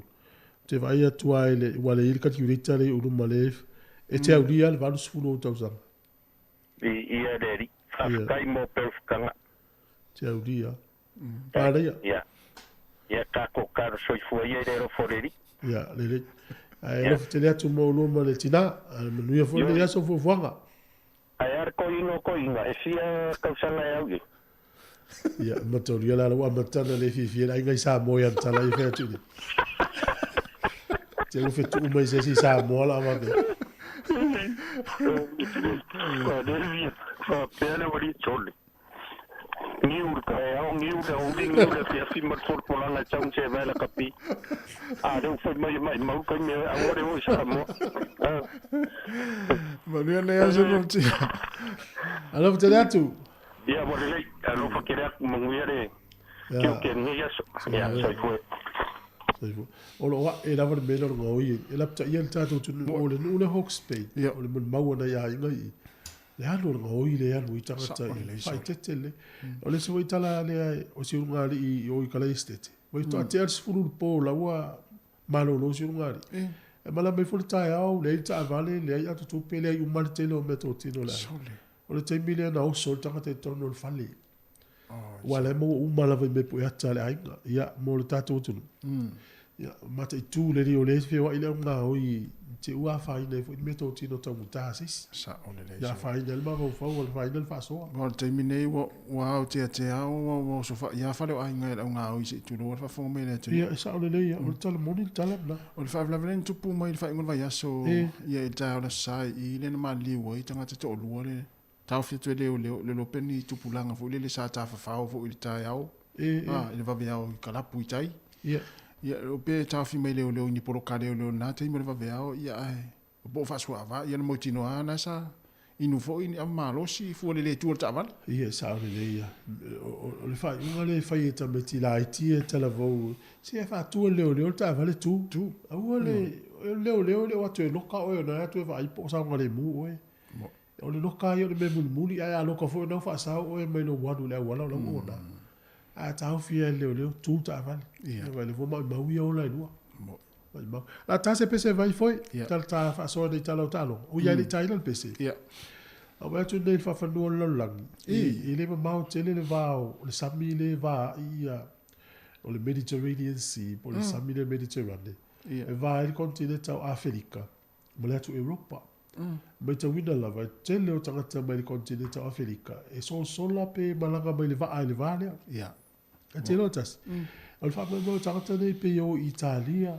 Fa solo tu ai pe ona i nu ie mau lo ia falani pentani no foi ia e go to ava mali di wa e no sulu iva foi stanga te fa no soifua Talofa ia ai ola la to le ola ngai continente ia Afrika ai le o mau ai ale ia sautonga o mo le la motiva lo ia o fa nga malo o tau o misa mana tu la to o Europa ia pagale go to va male feoti a talo fai le lo po le mafofonga ni nā tangata i le taimi o iwa. I lo pena sta i tū la, pe tai, ia o te ronga o vāna, pe tai fia ni tū la o le va. Ia, e sa, ai o le sou o le va. Sou o le va. O va a fu ele ni va a le mau mo wala papa. Ia fu le o langa sa, o noto le tau te mine. Sa o le lei sole. E va la ma le o langa lai, mo o i tangata o latu. Ia la vai foi stato pese alo fatu por clave, ma ia tele tai au si fonga lo mua.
Le voila ta fa so atu nei talo ta longa di tayo nei yoli unga leo ta longa sa yel fa unga le vayaso.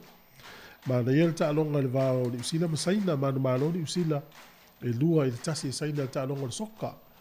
Ya mtua taimo mua le umalo di usila ya saina malo la. Ta se email ta longa le lakpiliki.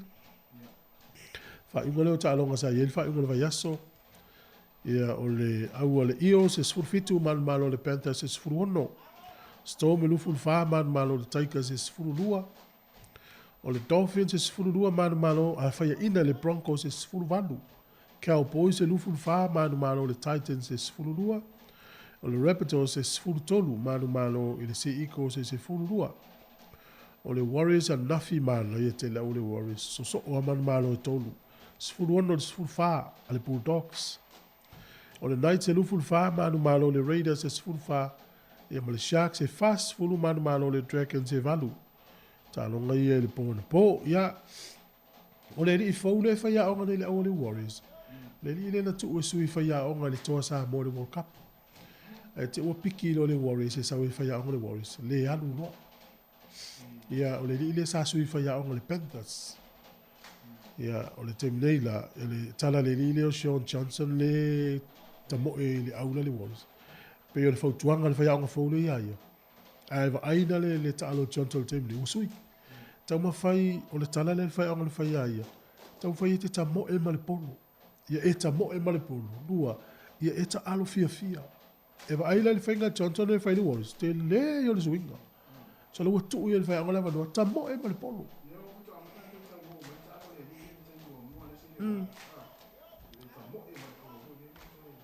Ia luinga o faya onga umatu. Luinga sa faya i tau faya pasi pe kiki. Ia la lantali ia altai milane. Ia velan suinga lau. Ia le fode man malo nafi. O na nafi la. Lau tango ki lau TV le taalonga le Warriors ma le Blues. Se i tato mata i tu. Po o fea la o mafuli e lango lango au ki lani i au ia e lua. E toi ti ale o filma la le Mount Smart Stadium. A tu watu Eden Park. E le to tele tangata. E mo ia e tele ia Eden Park. Ala titi e Mount Smart. Ala u tele i sia kia le u fiu vai plante me e u mai nu melo tangata sa ia i taalonga ia e lua. Ala tava ai pe la te sfuri mai lo sfuru afe tangata na i Mount Smart Stadium. Ala u vai Eden Park le lope na se va o le valu i sfuru afe. Valu afe, sfuru afe no wing. O le tele o tangata ia na o le Warriors. Ai la i tangata ia na o le Blues. Ia tele mafuanga le utato i loa o le Eden Park e tu taulanga. Ia o le Mount Smart e tu i taftafa o fale o ainga i loto le toi lea ia. O posi me va pena.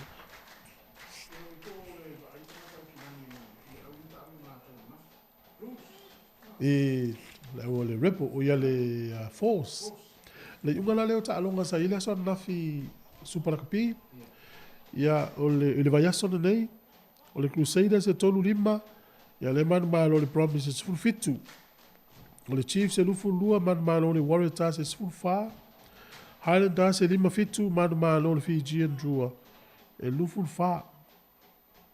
O le squad le sau i. Lima ivas na iai ia le au malo si Hurricanes ia mana Pasifika ia ile si ai. Talofa nei fai ia onga. Sunga ia Aaron Mitchell sunga filo tia. Fast fulu le Rebels man malo le au Reds a Quintelani luas e tolu sufa. Ia ma le Blues e tolu fulu man malo le Forces for fitu. Ia o le ungana ta alonga sa ia tu para pil fai ko le yaso. Tu so le Chiefs e le isan fai ina. O au ia lua lu ta tasi fai ina o le Brumbies ia ma le au le Hurricanes. Ia isi ro au da ta lua fai ina le Blues ma le Crusaders. Ia ta idua fo ta tolu fa ina isi au ia le Pasifika le pito ina.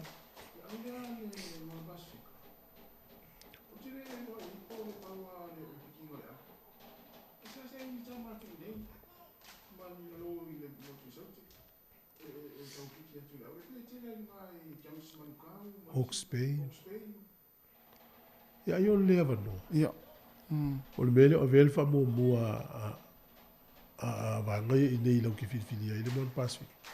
Pe ia umalo au ia i lima ni usila ia pe tamana tutoe piki lo Mount Pacific. Te alo fas faya onga. Ia. Aaron Mitchell ma se sunga fino tia. O tele tua ia faya onga.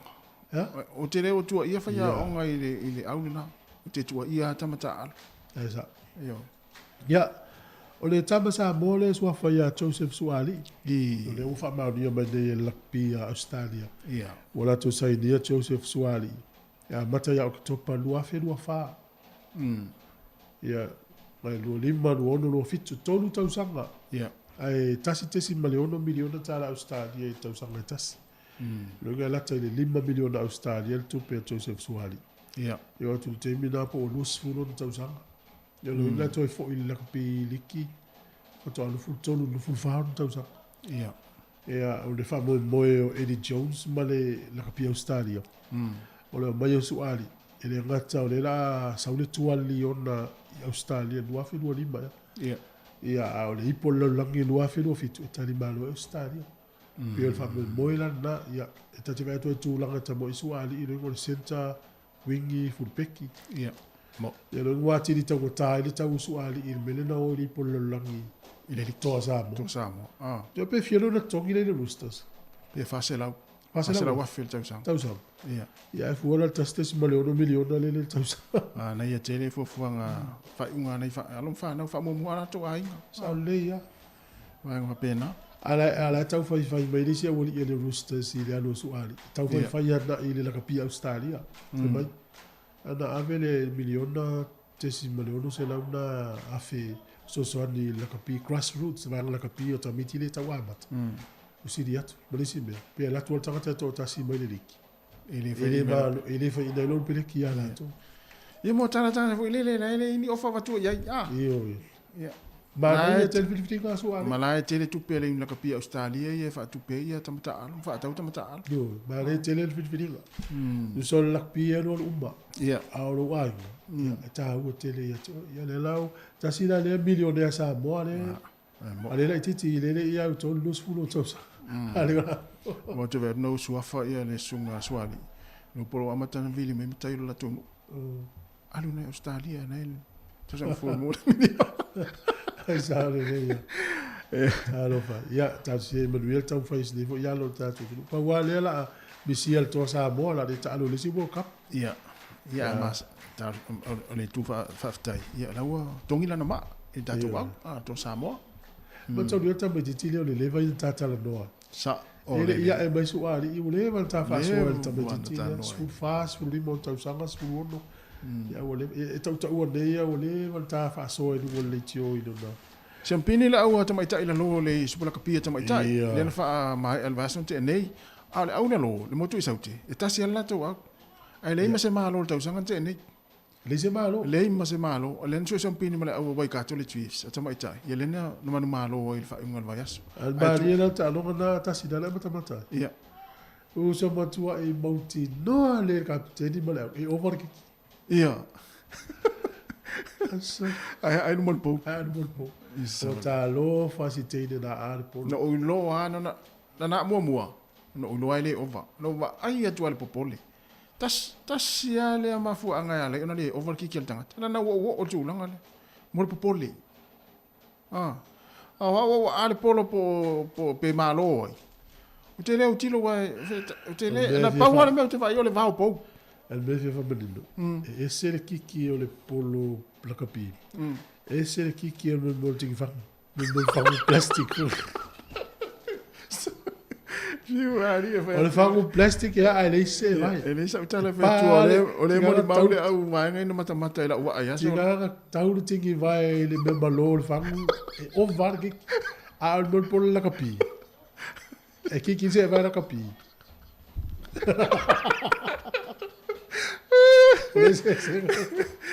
Ia al ta longa la le Chiefs ale Hurricanes ta mai tai mo le Blues. Ia no matu a fai fa le leia ta mai tai ia Hurricanes. Tu tolu la ta tu tu fa le Blues. E fia la ta longa. E luas fruiva luas fa. Sole. Io e fai la utala e zero via mata la capia tini. Ia. O le popoto tini la capia so ne iso.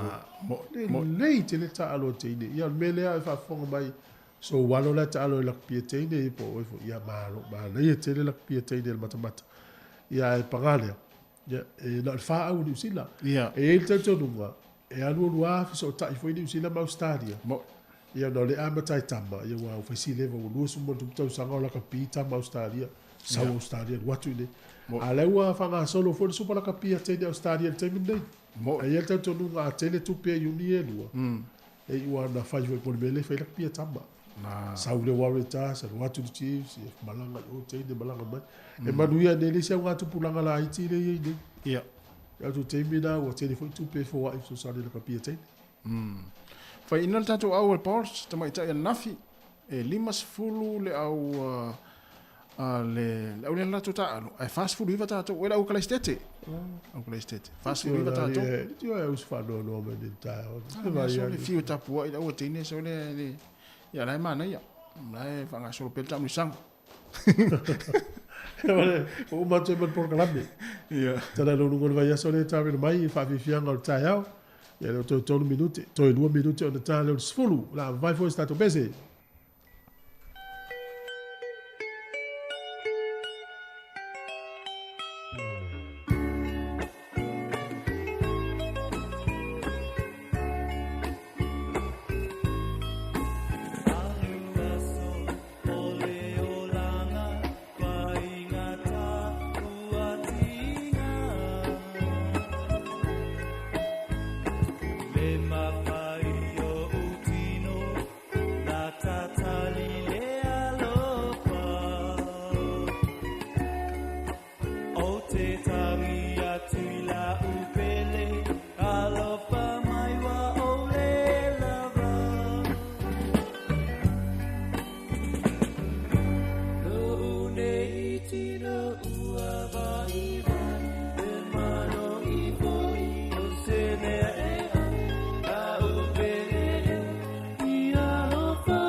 Le whawhianga mai le young lovers ia mana pesena ia o unei tino vai vai wa 12 minuto te nei le tula se fulu te masani fo nei le tato proklame te vasalawina o tala la walunga le vai yaso e pe on whafonga i las fraile na te nei ia le ntano atu le whionga le lipule masanga te alu moresi ia ma Savelina Kasiano tala se fumaratasi ia ona tato tu mafuta fo ilea ia lai whaafianga so ififiloi ia wala fo whianga yo le atinu inga luenga matiute ia mai se tapo inga nei matua ia lo mafuta mai tono ainga ia mai se falo tangata matua ma le tata wa tinu la tele ia le taimi ia usi mai fa fonga ia le tata proclame tara la ulungo le yaso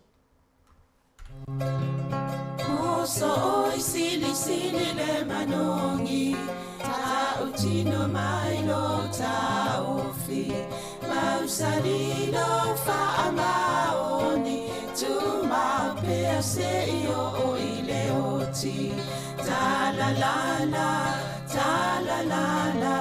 afio oe ayalo ita tu ye ova inotama to fa ina soifua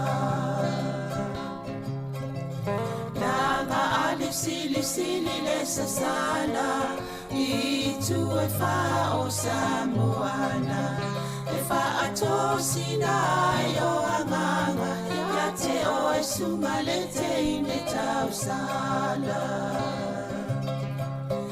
La ula fala wa avea Talua yo e sunga le mana mea Pe a fai ua elekea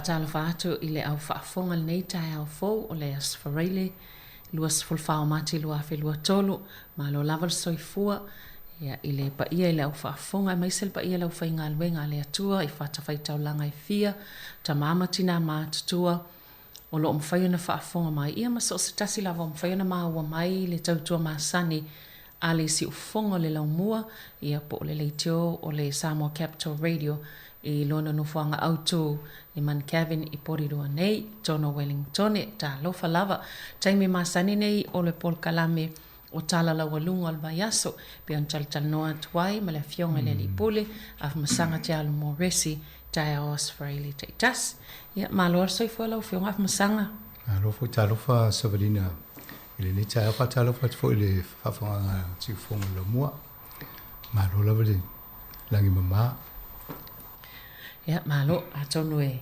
ele fo ile ngai mo moi nei vai ngai ia fi fa la lo masanga le ngai le tio atonu nei vai nga mo to ile mo mole tano nga mole pole no po role vai soni nei a fo fanga auto nei po ro mane fo istemi to ta to ile le pol kalamelia ia a ofo fanga ta talfenga tonua ma auto nei tūlanga o rates e pe o le sivaenga nai o le whai ungo le vai aso nei pol vai aso fau a mata o na mauaia pepa I tōpu sa meli I rates o whale o ainga e le vaenga le ta o le QV o le tino le malo e o la tōna e maia le fofuanga o le tau o le whale ma le whanua wei le taimi nei ia pa una e fofua maila ia ma rates po la fonga le e tutongi ana I pulenga nu e whai inga luenga a tonu o le whi autaua mo po ruala tō ia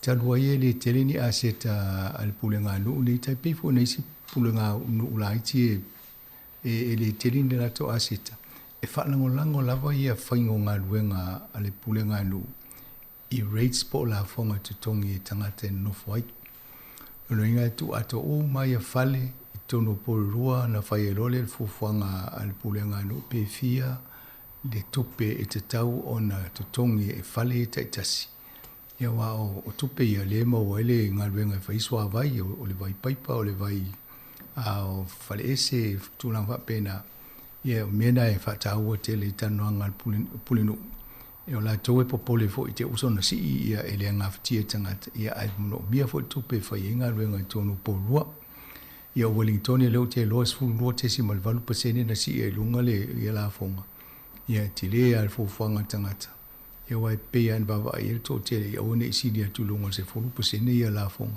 al tulanga na nei ai O le si vaenga e mo le tūlanga le api le si ufongo la mo lo ngā lua e nei le matou nisi o matou. E o lo o whanga solo pere le whiutanga inga maonga. Sa mo le avano e whiloa e fo i ma le whiunga e po so. O i olo o whaia onga le ngan sa mo i le a onga nai kolisi leo nai. E mana i fo le tanuanga. Te le ale swinga fo i na amata e tola i titi e luas fulu mon tupu le a whau te meiti alawa o le onus fulu mon tupu.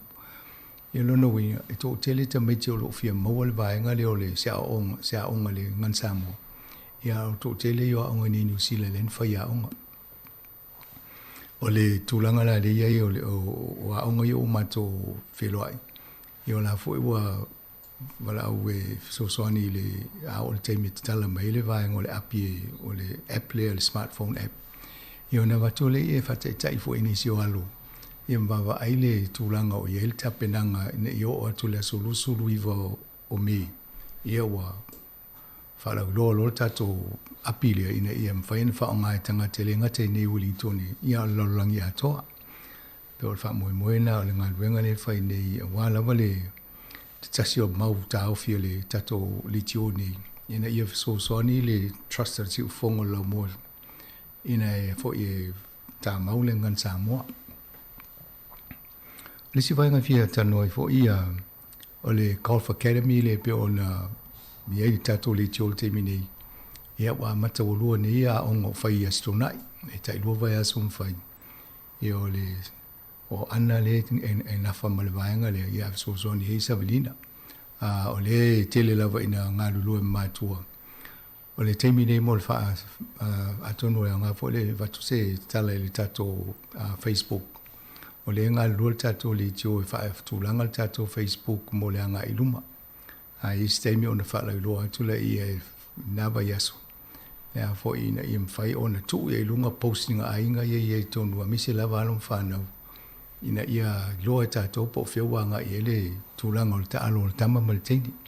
Ai manei e lava le vava e atu inisi o alum whanau na amata mai le loa festival tolu. I la tole o lo i e tonu o le tato Academy teimi nei. Ia o teisa mania vaka. Ia pe o ia na i le teimi na loa festival tolu. O peta time loa festival tolu na iai. O to iwa whaafia loa festival tolu foi. Loa festival ia ma Victoria whaafia. Loa festival tolu. Ia ma Geneva whaafia. Ia to tolu au whaafia le iai. Loa festival. Te loa i esto tasi ma le loa to tolu le te loa e o le tūranga foi le lo ta alo i whaavao ma lo stemi mua. Ai manea le vava ai atu o le mele o tau ma taituina. Ile whatupula ia o le to mai malanga wa o le tamu ma le teine ta alonga le. E loa le pe wha pe alu ma ta whai le handicap. O le handicap tu so le numero le ta umai ai. Le anga waa o iai lau to mai i le tanga polo i le taimi ma le taimi. Ia o le maua i o le taimi nei o le uta i fitu ia handicaps a isi o to iwa whaafia ia o fitu. O Victoria whaafia fitu tesi ma le uno. Ia Geneva ia lefto amata ia maulunga lana handicap losu fitu tesi ma le uno. O le mele iai o le o ta whaongai ia lato membership i kalapu. O amata e lona whaitau wai amata lona ta amatu tonu laukar. E o nei lo le po whio iele le lo anga waa fo il whaonga le whaingol ta alonga nei. Ia nai amata lo le o na maua lau numero lea. Ia o peta time lewa e atu e tolu tesi ma le wha il temi nei. Ia a o teisa ia o le tolu le a fo ila nei ia handicap. Ia mane ia tele o tua inga tusa mo le whata ita inga mo la tovo ile mamlamal ta alonga le o tāpolo. O malai a tele o malai, e fix fulu lua lea wha i o tā na umaile o le malai. O lona winga la a wha pe tolu le handicap le tangata. Ia e umale tā le fitu lua wha popo ma le tolu i ta umaila ia. Lo inga o fofo ina le lei o le anga wha o le tangata wa i le teimi nei. Ia o lai lua se fulu lau handicap. Lo inga umale fitu lua toi tā malesi lua se fulu ta umaila ia o le malai lau tā wa voi. O te le tā so o pela o lau lai te le u koleni lei. Amu ia nei tamaiti alum whanau, leo maua le awanoa e ko leni le ta alonga nei. Tō tele o isi le ta polo pewa. I hafto a tā mai ana umatua. e le ta mo mo le titi kulingi fa pe po la ulaitia ia a fai fa le ta le ni le ia ti le ale le mo o lu mana pa le ta longa e le ia o mal vanga le ta fa pritani o le self discipline e te no fa pule o lo loto o lo ma fa e te le wa a so na fa ia te le ia le o la handicap tu se wa handicap pa ia we a pe o le ngana le o le mele ai fai fo ina ai si te mina fa le fo ia o le sina o la to ia le uta alo ta longa ai le o tau vanga onga tau vanga kalapu o tau vanga tangata i tupulanga i lalo pe fie tau sanga i tono New Zealand ia le wa matana ia alum ni se alum fa na ia tato o le vainga la le na ia ta longa le ta loi nei i ya on vawa on ia le pe mo malo i fo ia taisa e fitu valula na ta ia mataulia sa tauna ta ia le fitu lima pa fa pe tolu le handicap fitu lua ma le tolu fitu lima ia le fitu valu ia loinga nana sili atu ia lo to te lo tamaiti tulanga lua po a onga nei ai ia mana ia nei li potia la tam fa ia tatu le tu e vatu ia tatu lo po fel tulanga wo ia ia no fa na tamaiti tonu o le tatu academy i te tonu Wellington nei ia nei vainga na saudina fa mo toile le polkalame ai mana ia pa ta so o tu le golf pa sa ole a baba ia tu nei le tama New Zealand le wa ese le tama sanga fo ile le wa lo ia le ali fo ile oli ia Danny Lee vai la yo Danny Lee wa fi wa tamu fai se malo a o sa wa e mai fo ile sina tangata na la tu nei New Zealand e le mo son tu langa le fo ile le ka mi sanga le fa va malo le Professional Golf Association ia talo nei ia te lo wasi fia lo tal competition tau wanga le fa i Saudi Arabia le te le miliona tala Albert malo le malo sa wa malo ai malo le fa miliona Amerika tala Amerika a tu pe New Zealand e ono miliona mo tu pua e wa vai la adele la ia handicap tamiti le tam fa ia tu nei ai fa lumanai wa le wa jele ina fatupula ia le talonga ni ia le wo so to ma Saudi Arabia fai fo na ia tournament tau vai Amerika o le la tele va no tai tangata te lo ana no fo ia teni li o le sipito le se malo sa lo ai va ia tu lo ia teni to tele ia tu pe ma tu ato le ma fo ia le wala ki ia sa o le ia na o tu langa na ia pe atam fa tangata tino fai fa lele koleni italiania io mana ia te o le mana i fo ile fo i to inga talonga ele to itino pe o isi talonga e se fo i to inga awala me to tie to le ni ile tangata e ta polo io se ava e swingi le tino ia tau fo ala ia to inga koleni nga fai e tau ia lato mai o isi mo to ai fa beata ita ino se vali va io tava ia to e dia io to te dia o te ni alu koleni ia ata unei le fa io polo eta le aso fo le practice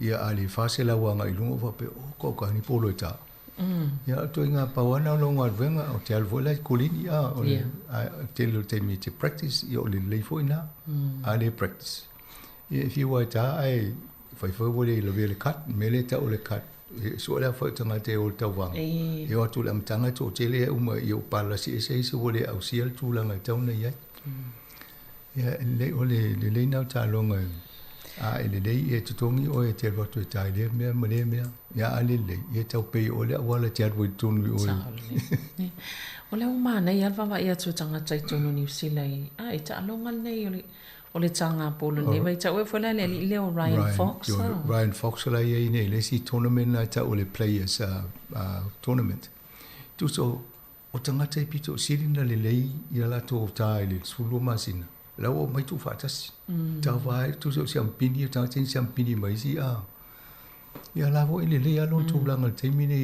ale fa sa vali pele ta longa fa ungol vaias ia le va fo ina malo isi tournament ia o le tu mo ngo tanga te tonu ni si o na ia non fa na ia se io so tu me sa mo tu stemi mo o le mane o le tala vo al termine le wa ia ta to talo sia ia va vese taimi tau te vai atu ai le angengia me fua nei whanau I tono le. Mane fo ia se watu stala wa le to te le tato o whaafonga lo mai moa ma whaafonga mai fo isi vaenga le kelope. A whapeo isi si o lo isi association le golf. Po se malae, po se whaala patonga I loe e ono whaingo fiena mo se awala o alo whanau tato Pasifika e o se la sanga ta alo I whaavao malo. Mane ia fo I wha mo le sota I mai. Wai o le tau whai au tango ngā luenga le whai mātou nei e re I o le level tele nei lunga. Ai mane pa I fo se si o whaafonga mai nuu lau taulata mai po Australia, po Hawaii, po nua pena. Ia I mane fo se ifso ta I whatalta no po le se la sanga whaingo fie o na au si alum whanau I o I to inga ta lunga ia a. O le mana I o le vaenga le o wawai atu mai le tanu nei maa matale. I le to tasi pe to lua ta mai te watu e. A wawena le lei mai I le tatou o ngā tāpolo lea, a leo wātua to te lea e nei whanau. O le tūlanga lo iei nei le academy, e o lo le sulu walu tau sanga ia na e tūsa wa e pasi mai na o tauna e aru le universite. Ia, o le sila vaenga le o le tau wa ia tātou, leo tātou wa ia nei le kofi nei. O le ala le si me whai pia uma a. Wai e le ngā pe me whai po le au ngā mata, e umolo le au ngā mata na la tūlo ta miti ngalo nan whasa mo le lu, o le se.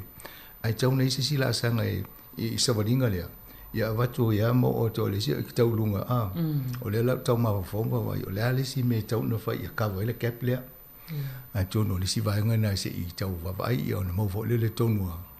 E wha pisi ai ana e wa le pisi al te minei. A wha popo e mo le pisi le si vaenga na. Mana ia mtua wha pisi ai o tu e wale le malanta. Ai o le tūlanga fo I leo le iai ona o le Oi o le vaenga le tau titilo ia wa le aini tupele mwhai fo ina wha atino ngā luenga e te le ale ia le ngā luenga fo I whai e. Tilo ai ia se si o whaafonga mai whiululu ni antala o ia fia fo sponsor ia o le teimire mwhai fo Italia fito I ngā sosoani e se I tau ave ialum whanau le leo wa ia tua umane ia tele ma tau lia o le Golf Academy na mata mai lua festival tolu o le mitia le fionga ia le asi a pali Tommy Scanlon Ina utaunu umai nei ma vai lola ia po le asisi tu ai ngā whaanga tama.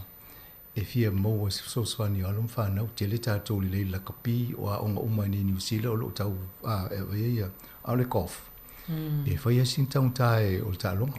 Ia nana maua lole o le awanoa so swani mai loa ma le ainga le ainga le Wetzel I Samoa. E le pia concrete products. O la tola nana whaatu pia mai tau sanga umai o le tai luas fulu ni mawhi. Tāla New Zealand e mai tupe mai Samoa.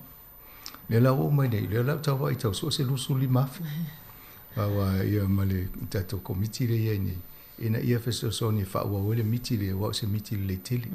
Awa e tulanga le waita miti na amata mai lua fesu tolu o la itia. Le wa umai nei le usu whatau sanga mtoitia sulu ni ma e ia teisa. Ia le wa tolu le handicap le ia. Ia o mawhawhau ia lidia ko. Na siampini mo mosu lima tausa. Se vai. O nge o ku te mina, o zero po scratch, o le se handicap, ia le to titi au e teisa ia a, mai fo ilunga alung whanau ia i peta ma to Eva ma Victoria. Ia e de umi fo ia e, ma ne ia whai tatu tala le teo lumana, a le tano, na maa lo fo ia le 4 miliona tala le na. E fio lai lope o atu tau sanga le utatala no ia 4 miliona na manu malo tau sanga I luma o te toi fo I mai whea tulu tala pe awa pe o le toi I pe a malo se si le si lima tau sanga le luma na I po isfu tau sanga sa o le ia o mo mia lango a tatu tau si e tau mo whainga nei nei whanau e tau atu I fo I tatu atu no ia msanga e se I toi fo ona le tau tati talonga se I wha uma toa vai wa o leo filfilia le ia te alonga le leo watu o Malo ai e lani a Engelani a. O la kapi a. Oi. O le Ayalani a Engelani. Ayalani. Yo e. Ia matauria fo le pisi wale ta sui nei fo le coach o pele ki ata to nei mana I tata le ofifili le coach fo le Loi Crusaders. Ia na o le vanta fo ia le uso na ne ia mo ia le wa. Isa ai fina wa mai. E te mo wale me te minatu ye. Ia le lau whiwhire a matapea o le World Cup. Ia ape o te mine o lai tau wale Six Nations e ta o la tau o nuu a ia tūto o tazi e whalani o le se ia o Engelani o aunai ia le fai la tau tauanga ia ai pe o Engelani ne wha maurunga o la tau le sinu malo si kila pila lang ia le ana fai inga o le fai na foi a Engelani nau ai a lani foi wha aluan fai inga le o peliki sao Alongo ia la e fai asina malo si au ai lani e de se au ia o le mea na tau na pole foi no fo wa i tatou mai sa e ale manatu fo i futau sanga taluai o le opeleki a tele tau na malo ai au lo ta longa fa va malo pe o le World Cup pe fta fa tolu e ni na malo le opeleki le puna pe fa lu yo fa tolu ia ai ni malo i tele o lo no winga e o lo te mina i o malo lo si fo isi au ai va va ila i au ele wa e mai lu sa kouta e fo mtangata fa ia o nga New Zealand Ile ua lo inga o tangata na ola inei le leila ka pi ma sani ko i o tu lo i fafo i o tu i ave i o malto mai ia a tono tulanga na i wana fai fai e tai tu so umale o ia na mane i fo le competition fai ma fe pasia sa ole ia na ai tatiri o tu isim tapu o luta noanga le male pule no o porirua ile asolua no vai mai pisa fai esela e le o Pacifica. O Pacifica o anita. Ole si olo oftino. Na mo na po kala me fa tai me tau oftino. O ma vo usuma ne ni ta sa mo lon ofulo me mata. Ye mata le vo la technology le pu e. Ye mo na le tu lo va le au ai le mo le tino pe. Pe la me mata le of vat se so me fa pe o ye so ofu se me se show po se me. Ava me se me so yo so lo mo oftino na of vat vai. Ole oftino le mea lofa le mafutanga fai fi au na utato o mai nei. O te tango ala te una o vaenga o taimi whapitoa i whaonga i o taimi whapitoa la le o watu e. He la e iai. Ia e uwi mita i a Ale mana i o le ata watu pe o le Pasifika le sa whai. Wana i a te. Whaptai fo le mafutanga fai fi au nei pōrua wa le wa waonga le mea lofa na mai wa. Le wala e ai le pule no polu al pokala me le verso nei sa ole le ya wa tu le pule no o kilani man to palo tale na fai mai le vai fo le o ese mai le local government o le wa amata na sui a mi wa o kilani ile la to tai fo le wa ni o le tam fai le malo e fa no lo le mau wa fo ia ale act mal national e taunga ngā lulu e le Three Waters alfa mai rei ave pule ai ia vo ia pule ngā nu wa mwhea ngā lulu whakasi pule ngā nu e la le vaenga le o le local government o le council e sa e tu whaatasi mai pule ngā nu e se ine New Zealand e fo e la tau sao e tala noa so ala pule mata o po tala whea ngai mo la tau no lo le ave la tau mau i le Malo ia na so ni le Malo wala me to tele le sa no to sa si pe to roni pule nganu ia le o mal fono ale pule nganu e o kilani e atonu e nga vole va to po kala me lo fa fonga mai ni si o kilani le i lol me le to pule nganu ia la o fele fono pa lo tana mana na o isi e ave ise me le pule nganu o kilani mai le fa la tonga le a pule nganu New Zealand fa e lol pa lo ta e se fulu i la tō manao e se fulu i la tō manao e nofo. Ia wha ngā lole i o le pālota le pulinu. Ia pālota lole le pulinu e o ese. Nā lawa e se lala o le fia le tō tēni. La tō mau o le ua e se au kilani la tō mai whaalputonga sa tauna e i o la tō taita ia wai tō tele la tō mai. A le lawa e se nei. Ia lona winga e isi telmi mo mea fo soani ma lango po la si me mana o ia o le se to twitter no to wala o fi o la to e pe foi la o afianga te le le fa o ma tu nei a fa ma o to inga me na we mo so son tele o malia la o lo fa lo longo e le po kala me la sa o fa tsi e fa tu pe le malo le fa street lights wala mo ri o wala o mai New Zealand la vem o kilani la lol la le fisiri dei pe to ye au kilani po kala mena pe o lola to wala o ese le ai ia a tonu e se afo ia la mona mta o fieni si o lungai au kilani e ina to mana o i faingo policy le tu langa ia ese fo ila to ese fo le va ia ia ona la o le tala le pulenu o le o te baba ai au wala e mawhai ona sefe mai tupiti tele miliona le tau so e tongi a. Ia tonu e se nei teimi na le tongi e po le asa la to sa whanga o whai tonu le tino lea. Ia hafo i stei mo umana na whiololo la to paketi e to whio mai vo le tongi. Ia. E whai ngofi alan, whai whapena o mau mai. Se wa waila po la le tali e si pule ngā nule whapele e auto mai whatingia la tau e. Nala. Ia, o isi vaenga ia masanga pe o vaenga fo ia salu tano ai fo ima. O meo ai mai se mo meo mafu e a be tupu pe a. Nei o le mena tano ai fo o le upu le no fta fa longo fo fa nga o le swarm of earthquakes le upalangi le. E masani de fa nga le upu nai I pi o le hive o le swarm of o fa longo me fa nga o ta fa pena o mafu e upe ai ni fa tu sei pi. Tol mena la yo te o fa longo te linga fa o le swarm of o le povo ita to le herd of sheep fa o le ta unga na ta o ma mo le la fuma mo. Ya le o ta o fa pia. Ya a to no sei so sta to o pu Samoa. E alu ta to apire fa nei lo e fo le o fo. Sa o le lei. Ia o lei se I vai fo e masanga I ona te fo I mai le te fa o le. Tanoanga pa tai. Samoa e wa e la lele.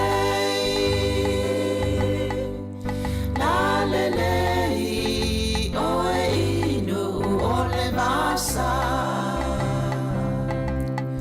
O te mita inu e se poso se mea. O na Samoa ua avea ua e ona le whanua po o tau sitia le ngota ua po o tau sonoia o e tupu na ngai o te ole fa Europa e nau ia e mawale poto sili awane ia o ona ulu a ia sili no loto tupulanga Samoa o te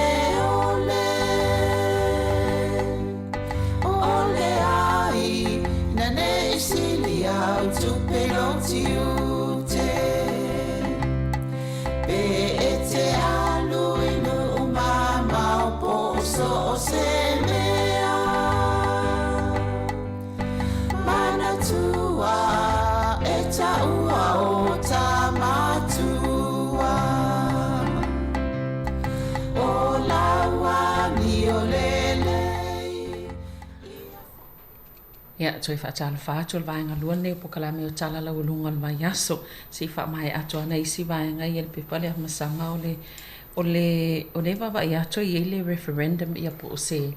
E sili wha palo ta sa ili ei fina ngalo po whio mafu li ele lango tangata lau tele I titono Australia ono le mo le leo na I tangata ia ta uio tangata o le ele. Mane yo nai Aboriginals la le whaingo o nai tangata. O tangata whenua, ta o lantou e ona le. Mana ia o whalongolongo atu le a fo I le saunoanga a le pale miela I nei. E whai malono loto o tia. Ina ia talia e tangata Australia. Le pelepesite a tusa o le o le tau sa I le finangalo. Ina ia maua le a wanoa e alo ia I se finangalo o nai tangata Aboriginal Australia. I fuanga matanoanga o mata upu tau Malo. Wale te mine, vai foi a Maoli nei. O le ile whenga I ngā Maoli ma tangata whenua ma palang. Ne amatanga mai. E le se me whapena I Australia. E ana atu ala ia pule tasi ale au palangi whai uma e pesa e le amana ia foi nei tangata ia le teimo mo pa I Talofa solo pito tu singa. I la vea fo I tonu mo meu census. A fai census Australia so la I la vea nei tangata I le fai tau tangata I pene I tangata tulo wale I le whaonga I whainga e o fo I la I le whaonga anga mo meu palota I ele teimi whaata di e la to ina ia mawhai o na palota. A le lau pale mai ne le malo le te apenisi.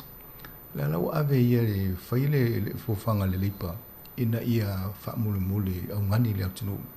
Ma fofau ma ia talia tātou te tau na ave se leo se abano le leo nei tangata o le whanua lau eleni e a fo I tātou tonu e whai tonu Australia a tātou whai mo meo tālonga la kapi ma isi whawa malo leo whai ni lau amatana wai lau wa mai e fo I ma nei tangata e amatai e tālonga te peo tātou le tele ana wai le haka wa tūmangana Māori ina ia loa ia se culture Australia wa le I vaenga ia ile lola pola le culture sa olele na a tono la la wa vai nei a talusia ia o pongi ele tunu ile na fo ile le tulanga le o mna o ile malo le ina ia fai fo ia tanonga fa va malo ia o ma mita fo mo Australia le wa o le nei va ingo ma tanga fa pe Australia I ma nei a tono se fo ile la sanga fa solo tūlanga o soifua I Australia la tōpe o tūlanga lea. Ia a tōnu mō wale I tangata Australia le whanonongo mai pōkalame o tiri ropa o la tō mauan me le tupu I Australia le teimi nei. Ia wai fo ia. Nā, ai tauna tō tala noa fo I o tō ia ma ai tauna lango. Ia wa tātou ia ne fo I o malanga tu o tō wa mau I Australia. Ia tau ana lang mau a tātou langona o nei tangata e onda le nuuma. Ia mana ia mwhaalo alo ia. Wa tala anga Australia ia pa teimi na whaile history. O tangata e ta o le prisoner of wars o le POW ele o pule o tau mantua. Ia o tangata na e o nei tangata whapango tāma I Britannia. Na so e mele me ave ia. Ia. A mai lo ave isto o tele Australia. Ia e mai vola ia e se la tau whainga o nei tangata Australia a le o wao le malama nuu nei waiteni. Ia. Ia tonu e whaiwhai a tau se Italia ai na tusa lole o la tom tātou. Ai sa. Ia vai nei mo meo tālanga o tālonga te tele fo ia whaavao malo e whai e o sta. Pi o taimi na wtoa ta vai ato I le tele o le o le whaonganga o nei tangata ia pi o le lato tala whasolpito po le talanga na o lato fo I. Ia. A nā lau mane pia fo istulanga na o le lao o ia. Mane? Ia, msanga le va atu I le o tātou e se le tātou fia tala noi vaenga I o le whaate konolosi. Ia, mai sea ona, mai sea la le va ai atu I vaenga I o le TikTok. Ona e pe o penga o so ta inga ma o penga o ta whailangi o le tele ina a e mai le nei vai tau. A tonu e nisi o whaafonga mai la te whaonga le TikTok. Mai fia fo ila to whaonga le TikTok. To tele whanau a onga. O lo la to whaonga a. Pise to inga tekno se vavena to lunga le ata whainga o me maari ai mata mai to tele o wo ia mai moel to tele o tangata o laulang. O le whawlawe o le mau Amerika mai si nuu le o la to tau fia ni I le whaonga o le TikTok I lunga o telefoni whea wea I po o kommasini computer o me to tino le malo. Lau whaasa I Amerika o Peritania, European Union, Australia le fo na wa I New Zealand pe tau fia le whaonganga I lunga o telefoni whea wea I ma masini computer wha tau le malo. Te tonu na Amerika te mina I lo whaile le fo I le fono o le vaenga o le palimini. Ma le company nei o le TikTok I Amerika. Le mau Amerika, wa tele ina ao le company le wha mongo o I wae alu lunga le stala longo ma me uma ia ona avelola ia tu I lato. O le mau na Amerika mai si o nuu ia le lato taupulenga lea. O lai e mawhai o na a apa mai saina mawhaonga ia fo I wha mongo I tangata I tō tasi. Ma vaenga ese le po e tō iata o le nā lau o le mana o I Amerika e whaonga le mea ai la o fai mo le fofuanga I te tau o na talia e le kampani ne le whaatau ni sia I o I be whaatau te si vaenga o le kampani Amerika ina ia lava I le wawa ai fo ia Amerika te tonu mo le pūlenga Yes, o nei fai le tūlanga le masalo mio lo la tō fai o le te tununga o lo fai whapena. E wa e alu nei po la wata e mo uma po fio le vaenga o la langi nei te iei o lai mo whapea o i le po e mai le ata a po e fo lai tōno le whali. Po sesi o le te office o le Malo ai po e se ata whapena e tūlunga e mo wani me le tōna wa i sisi Malo. Ia mena lai po le la tō. La lai fai nei le wham.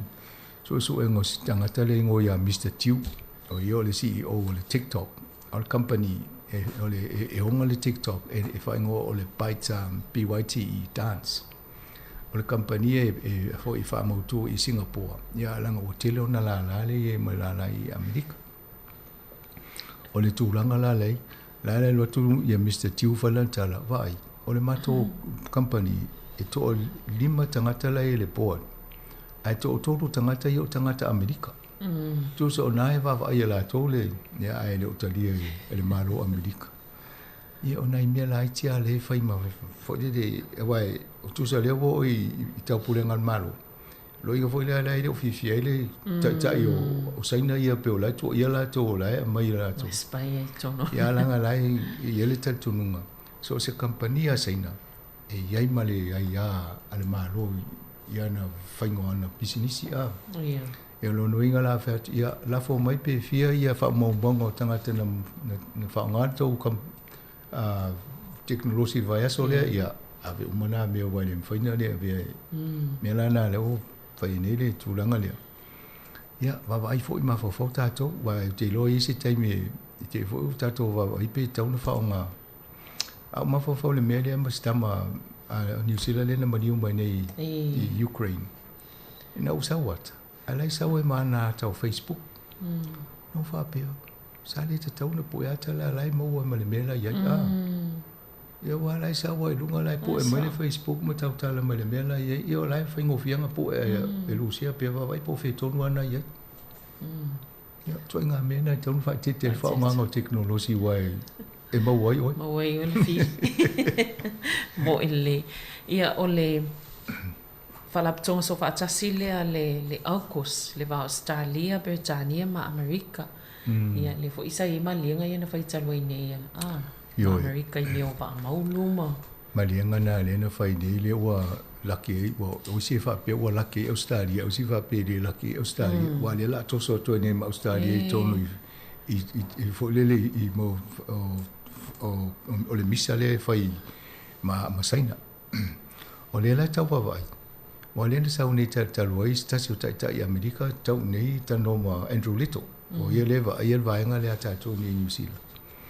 Ia te le rope e o sau longo mai fa pe vai. O le o faile ma le fa singa le la ve o Britania o Amerika ma mai foi ma Australia. Ia a le o le ve New Zealand. A ia le tel tunuma. E i wan to so Maria to ata to to.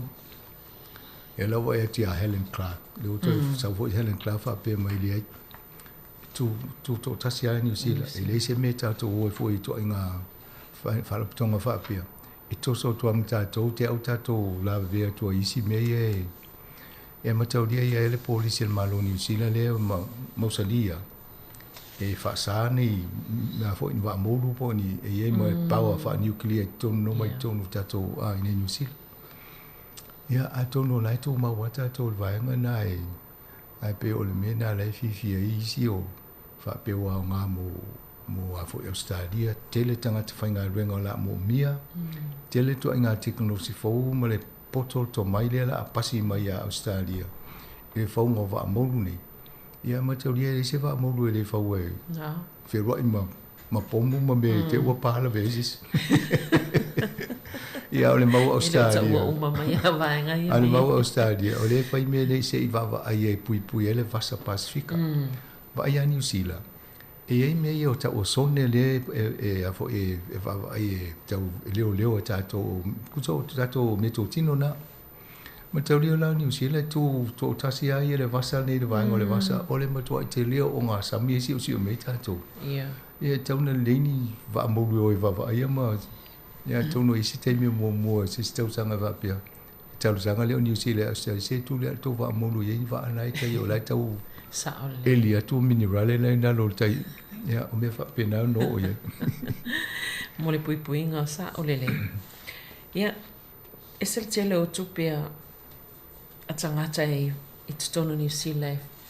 Ele o muta le vaenga le a mo tangata tau whase e mingia i tupe a tangata ile o se tia ngofia i vaenga ne o tau whase mai se lungo.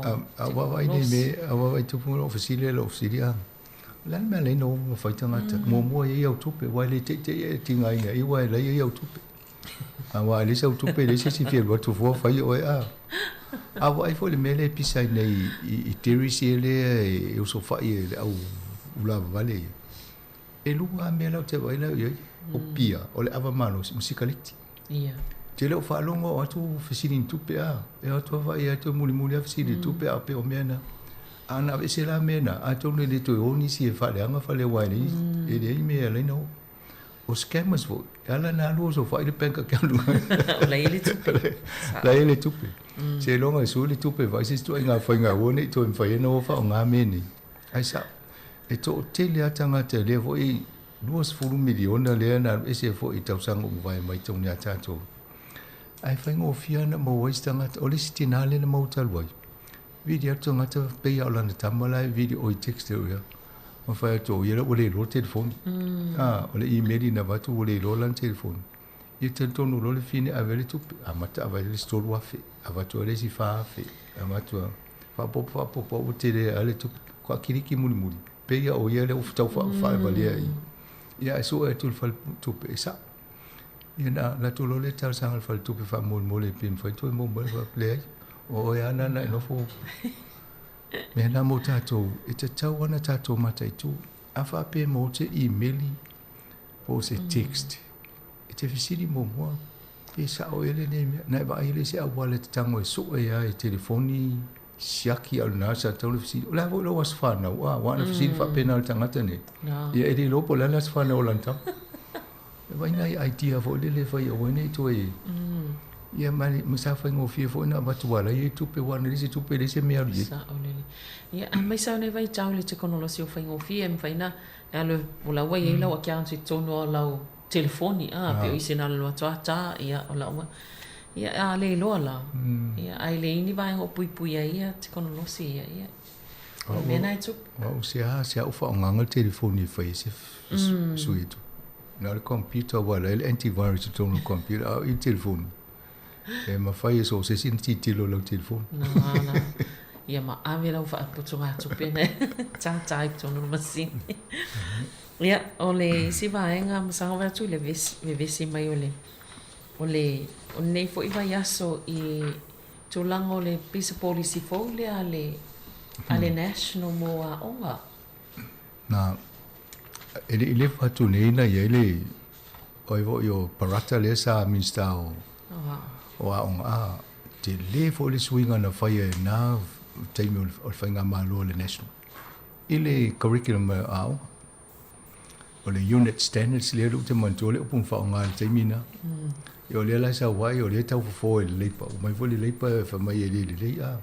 Ya le tau fo ya le fo o mai le national mai le to fai fo si. Esa o le tala stasi vo yo fala tonga nei fai onga. O fiu mātou le mele o le mai ana Malo sui. Ele i mautou le dei. Mau se tia vo se tono le a mai vo toi sui. O tau ona tati e se i wawai. Ia mau isi lai whamai la tō o la o le mela iei. E nei vaenga nai toi whale. Ia ai sau vo le tangata le whai ma sui o le tuangai. E mo le vaenga le o aonga. Ia sau ia whamai te le whale tono la e. Ia, o fisiri la fa pela te le fale ton o la mena tupul mena mo le unit standards. Ia, a tono mena national standards na na fa ia Malo. Ia, tono vaenga na a vo itate va ai va pia. Ali tio vo ia le fia fa ia onga isi. Ta fa ia tu le me a mai fo sui. Sa o le. Ia, no le sa va de si tong ana ta fa le stand fa mai le. Ia, se i tātou tūna mata i pēa wane whai ngā pālo ta ia nei loa i leo whaenga i mfolanga nei. O wa atu i tangata i le uni fo i lea le la toi ngā lue mo whalfasiman. Ngā pēo le ua Ia ini tūlanga pe ua whaasea ona o tangata po i whainga luenga mai whafole ele ia o awina ia ngā luenga ale pe fōringa mai o. Sa, o le mena le tupu ia tātou ni New Zealand. Ma taulia e iei tangata e whaiagi e konkala te ola tau su o mai tangata whainga luenga po Filipaina, po Afrika i Saute, po Whela. No mai lola ia. O leo te iloa, o te mine o le whaiti o whaasea. Ona e mai tangata whainga luenga whasimanu. Aere i a onga pe whai momoni la tō kone ninga le whainga o ngā luenga lea. Aere wa mai o whasimanu a. Wa le lua la mea e te ula veseri mo se si wairi masani ti pingo le. O le whaasea tele na. O le wa mai nei tangata e le iloa. Ia wau te iloa nei tangata e whainga luenga New Zealand. E tau ana i ese tu ai ngā a onga e whai momoa e whai e ona e alu le whainga luenga lea. O le teimi rea na mai e tō telo tangata mai whafo ina ua a vo le toso le whaipai nei New Zealand atoa a. Le na whatu mai le vaenga le ta o le chorus. O mai lo le chorus. E le lava tangata whainga luenga e toso le whaipa le waia lea mo le teknolosi New Zealand atoa. Te le lo le na mai tangata mai whafo o Filipaina na mai e isi o Asia o Afrika i Sauti. Te mantua sa ila ngā luenga tātou na whaita i Wellington. Sa ila Malaysia o waenga na not, ala tua le ma le tangata Samoa i Afrika i Sauti. O fasila tulo supervisor, te le tō tama whapera o wai ngā luenga whamai. Le rope whawhena mai tangata na, o isi matua i le loa whaisa ngā luenga o mele. Alai mai whamai e mai ma plato tu spas. E o ia e whai ngā luenga, o ia lai te le nalu toi whaali le ngā luenga ne wa e umai le le whai. O le mena lai pole nei, ia o le ua mai nei whaia ia manu a. Ia mataulia lau teknolosi, a le le whaonganga, e te le na whaima pe a whaina i ngā luenga. A o ila whalwasimanu. Ia o te le lopo lan mea whaina lo inga a mai lau steaks ta, tau na tipi whapea, mai wale sao tipinga lo steak. A le naila vele lima o tangata rea wa laile kolengi le leile whainga o ngā luenga. Ia a pe o mea na lai whaasea aisisi. Ia e tato whawai fu tono Malo New Zealand te minei. Olo ana langa tangata ina ia mai tangata whainga luenga. A mai ala se mai Malesi to fien tangata de whainga luenga mumu i. Ia o te rea alfa le ton. Awa e fo le mele tupu Samoa. O lai tam whai e mai tangata e masani le tau apu ngadua e whatoa. Ai mai ma tangata le whainga luenga office. Le rola polato e ka complain e whai nei wai. E was o se sei loa la tu tau le apu. Ai a fo le o tino le masani puno umi ma e o tangate whainga luenga mo mango masani a sawa e whainga luenga fietula ia o tangate lunga fo le office sawa ia e whai sa whai lalo wa masani ale Malo e ele vaenga le vai atu of so son fo le malo e so e ngā tili matu e wha mau sali o mome o wha anga po o tonga lau aina mo fala au aina fais mo fala au fais sua ye to no fale ia vo ia pi fa fatu nga ilonga e pi talia to ai le tulanga tong tau soifua nga nei vai tau alo na po le tele o le swing on tau le fa le anga ia i mo me o lo longa ma tulanga va pena a pe o Hamilton la le o fai le fatu anga la wa mata o isi no la langi la o fai to ai nga fatu anga ye fai to no fale tele fo ia fai fonga fale it's to ia me ia mo tamato me va pena e faingo fiena o lettuce ka pisi me va pena le foi la o ele va ngana pe ona tano le talana e vo tam fai ina ia fai so po le timu po le la po le tu langa ia ala mo tam ma fai to na a ta sia le me la tam fai la to ina ia vai mai me le ngai mo teknolosi to se le o to teknolosi ta to me ai mo lumana e lol to inga minerare me tauna lu tono la aulea o le light o le la o le mefa pena o le mafana fana ia a mo umalai to inga teknolosi la langi me le unge ia me le mo fo le la ma le a mo po le vai ia ona fai mo fiele no to ia alo inga to fala inga mesin tamai potu a fai la inga luma nai fai tamai fale fa penan to la ia ia na ol mena o le toi o lo market e fa tau ia na le toi o ia lo le tau le tau o soifua i market i supermarket wa ko alu lunga tau ia o e fo le so le tata no le maukini ai o se lau e tala le tau le maukini ia o le meleni ia atonu to inga tulanga na e pa le fo fanga le ma ia fa le fo sai fo malo no ina msanga la to anga e tau mafai vaenga ia sa mai le la to awone mo mo se to inga me ma ita ia sa wala ia o le vai ala ai le fa to anga la to kapisi o le te va to le pepa ne to sia e mo meo le kapisi vai por kapisi sai kapisaina le si maule wa mai ni te ri lo fo postala muni na talo te to ba fa mai pito siri na le ia ia to fa tau dia kapisa ia made in China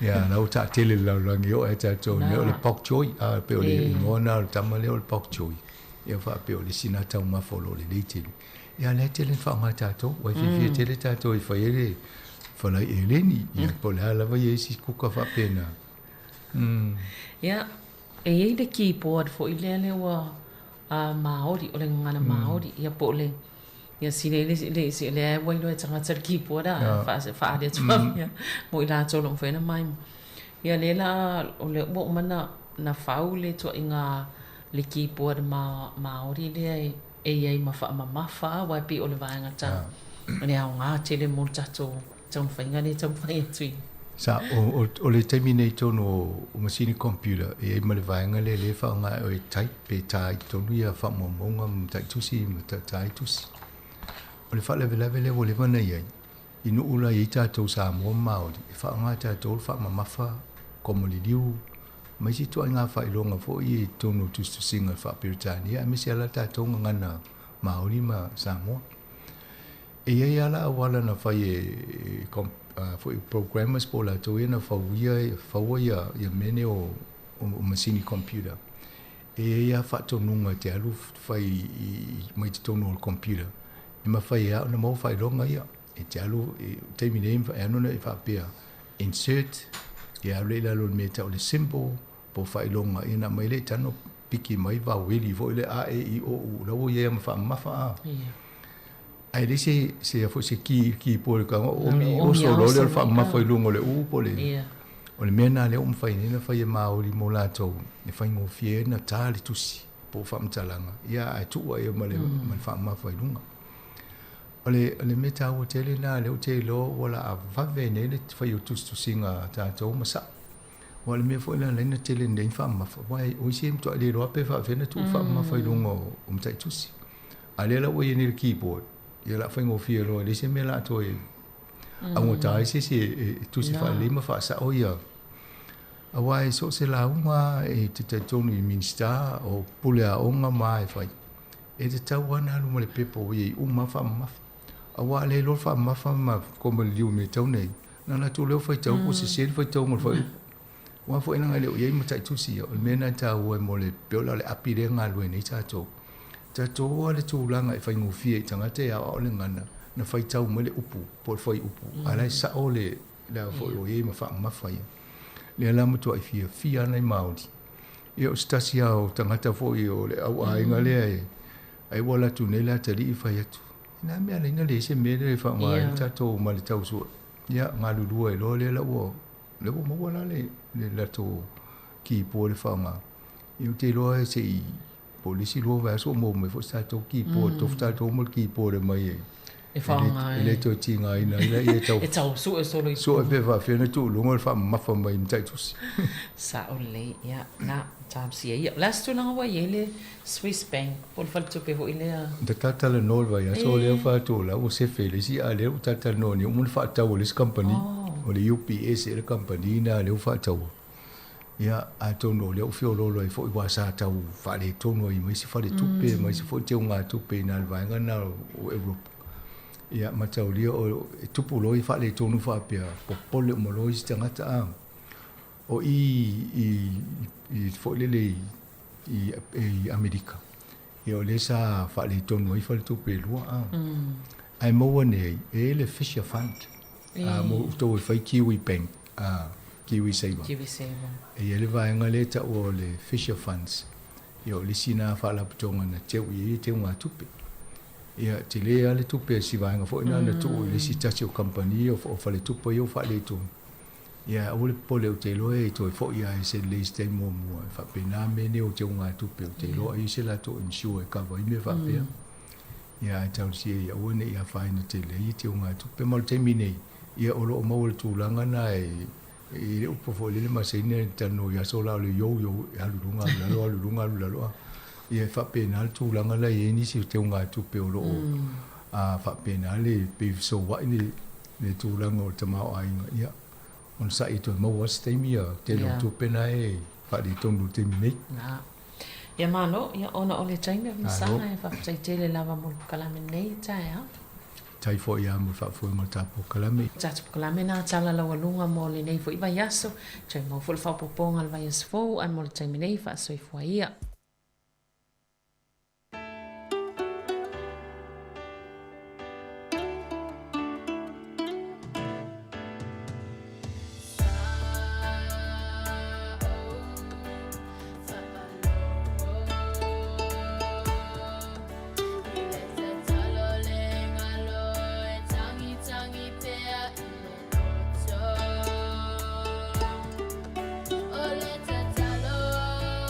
Sa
Whawhiawhianga ni teimi o le tae o mana sunga a sua Felise Mikaele ea ma whawhiawhianga wa Samoa ina ua 4 minute o te enei le tu la se fulma tasi toi whawhiloa i ma toi whaatalofa atu le teimi o le tae au ia ile pa ia ma le mamano le tātou atunuu ia e meisi lau fo i la tau mafuta mai nei tautua le siufonga le lau mua le tasi ono te si ma le tasi whaamo i lau le iti opo lau la au whaalongolongo ia po tonu fo le tāwale na te mafuta mai ai a o whianga i fo i oe ia i ngā luenga i lungo le awala le nei teimi.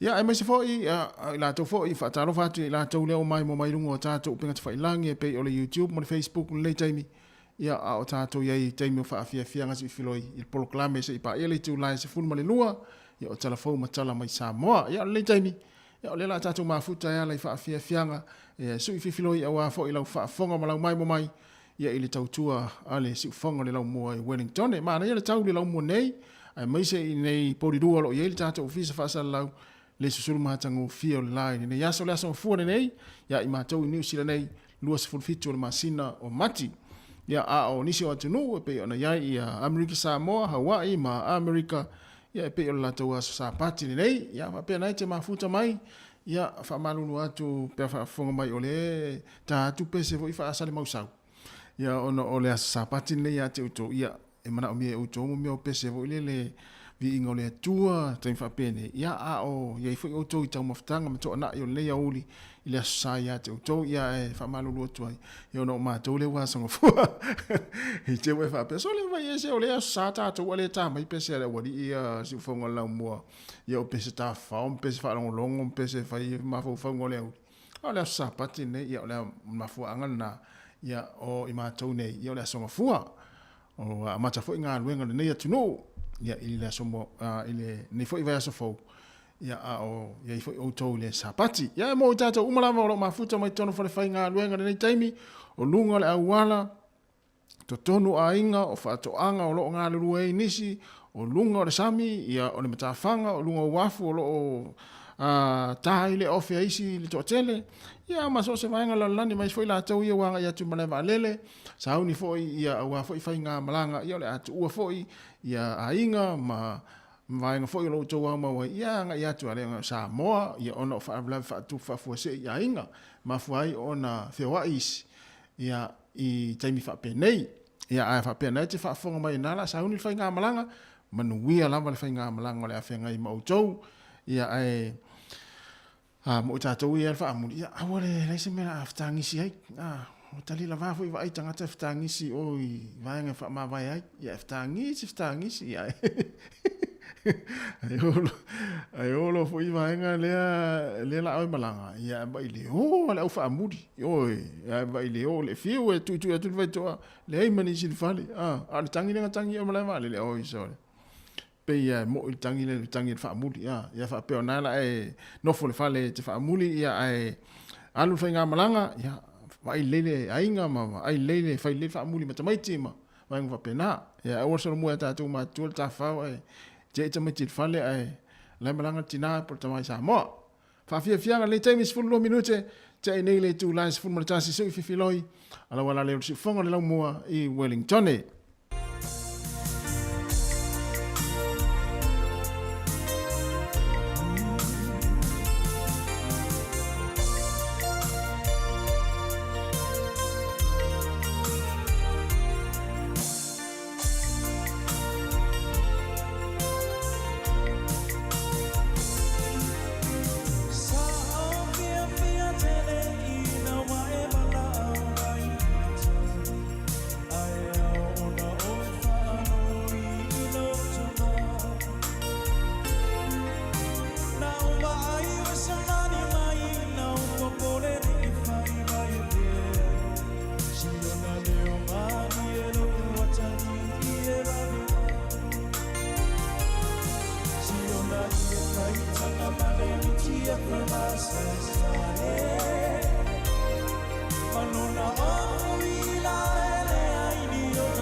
Oh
O aso le mativana mai le awhepese ia ale Melissa Band ia le sunga ia a toala e teru mana i o Malo io e ona le awhepese na o lea ua se fulfitu minuto o te anele tu la se fumaritasi o le proklame o whaafiafianga su i fifiloi ia o ana fo il whaafonga ma le mai mai tātu o tinu ia o tapo ia fo ia a onga mga luenga whanau ne ni aso e mai se fo ila unga lulue ia o loo ngā lue ma futa mai, ma whao ngā mai le tātou tautua, ia e whaafonga mai ai, ia i whaafiafianga musika o le nei taimo le tai au, tau le asonga fua, lua se fulma le fitu o le masina o mati. Ai mo le pokalame le asoa tai au, e ile pokalame a le matanga luenga o a onga New Zealand.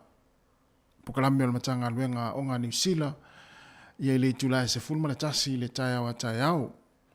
Ia e, le ala a whatanoa toi le fionga le lipule, a whamasanga te alu moresi, ia le faletua ia hana tusa ia e mai se fo ile sunga ile whawhengainga Reverend Nove Vaila au le pokalame o a onga New Zealand ile aso a tae au le tula se fumaritasi ia awena i emisia le tātou whatandoanga na ato no i vaenga tā ua ia mo le anga i whilifo iluma ia e mai se a onga nei atu no le tula se fumaritasi ia o le pokalame o a onga New Zealand ia le tandoanga ia whionga ni pule ia mo le faletua ia ana tusa ia ma Reverend Nove Vaila au le tulasi fumaritasi.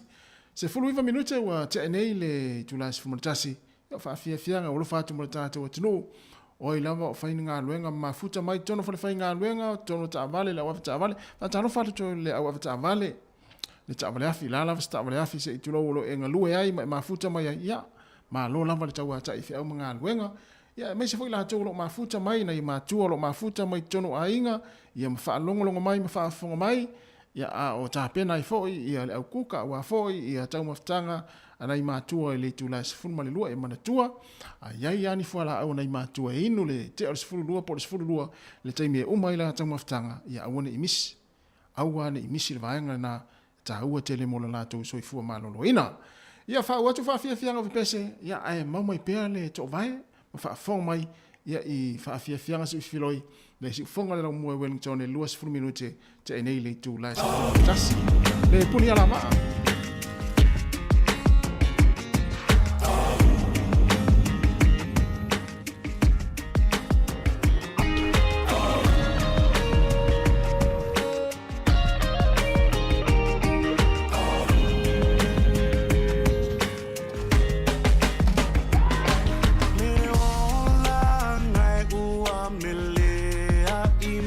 Talofa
fianga ma le sunga ya aswa fetisi mikaele le nei vaenga o tātou tautua ma whaafia fianga sui filoi ia ale se ufonga le lau mua i Wellington ia toi whamaroma toi whaatarofa atu nei taimi ia i manatu ia olo o solong manuia ia fuafuanga le nei aso ia i le tātou atunu me se la tau leo lo mafuta mai i tātou pokalame o le nei tai au leo afa tonu lava le tu lai se fulmanatasi o tau mai mua mai le ata le no tano tu atu ilunga le videos ia i le whaingo le umu le no vai atu le ngā sese mai nei tau le lea i le tātou ata le ntu atu ilunga so le o toi manatua ai longa to te ilo po i sisi o tātou ai longa toi mawhaingo toi valu e nisi popo le whaingo le umu whaingo lu au tele o tangata fo ilele na le atua ia tasi a reitu popo ia ai pu e le ata ia uma ia toi fo ia tuala ia nei tangata lai sa mo toi valu le popo ia o il fo e no fai ia tasi a le fai e pu e le ata ia toi tu a toa le whaingo le umu i si vaenga lai sa mo wa peo le mea naro tamai tau atu ne teimi nei ia o le valu le popo ia tau le niu ia fo e fai ma valu talo tātou ia malanga tui nei. E ia i stanga tātou e umalelei ia le whainga o le sua vai po le umu se i tulou o lai e iai le ngā se seinga.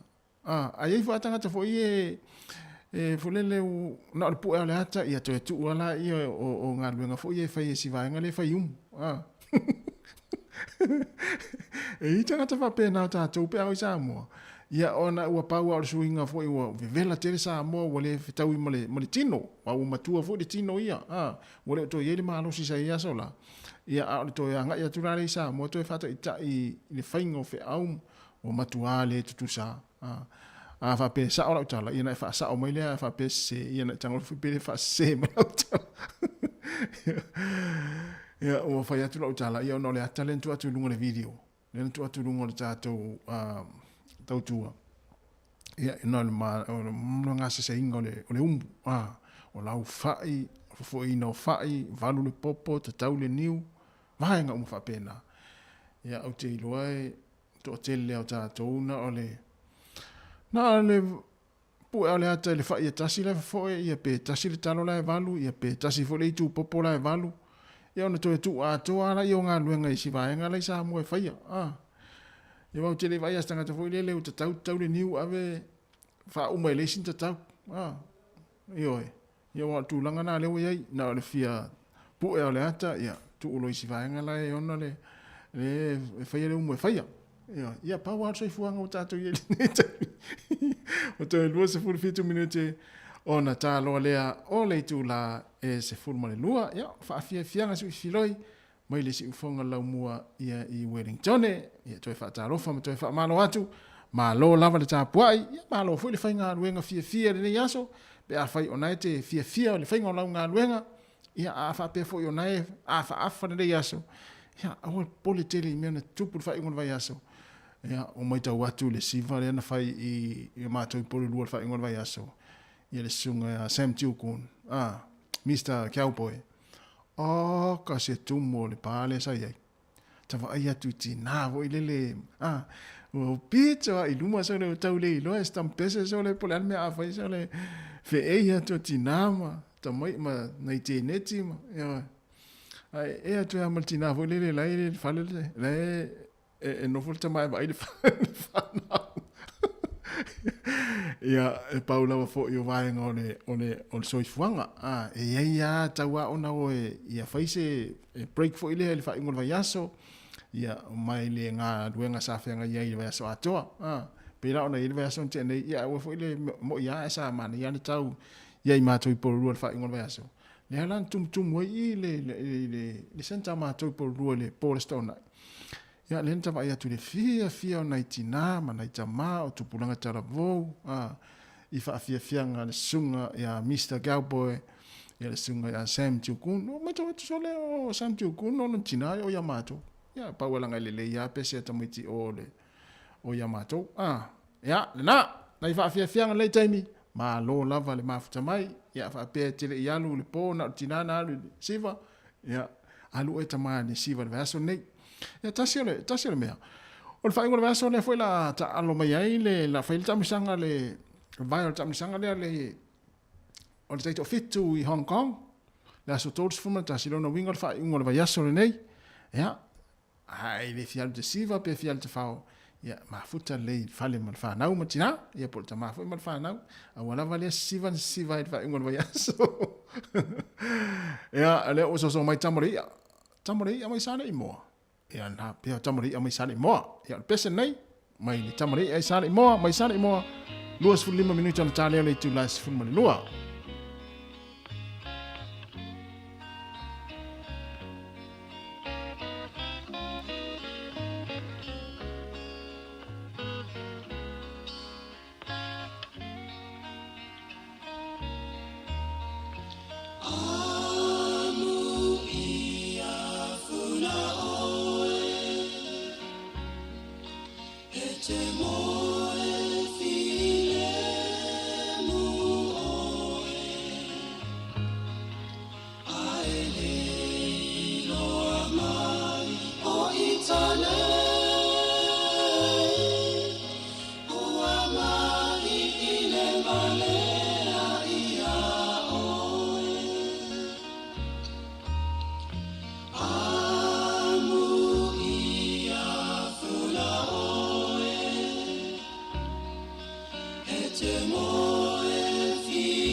Le se fu Maria sunga Francis Mariko i mole pese o fai ngoina la upele moana i le pese tuai io i le pese la fai pese ale kodena li ya na mana ia te fo i toi suina mai ya e alo pese fo i tatu watu o longa fo i la to fo i tula mai nei taimi ya le ngata fatunga ya e fa pe fa o la to si fonga mali ya e ala i pese tuai ya le o toi suina ya e alo pese ma le o lo ile taleni ya yalo matama fana wal tatu watu no ya tau hane na ya o le whangaina ni pese tua ia isi ya whailo fo i la tu e ona ia pese pe la pese lea ya ale le usuina mai ya fai pese ya por faili le rubber band ya il sunga Francis Mariko ya mal pese lau pele moana o le pese le koni na li ya tongo e isi o fai pese ia pe o le koni na li le tate manatua le sa suina mai pese ia so o pese tua isi pese tua ia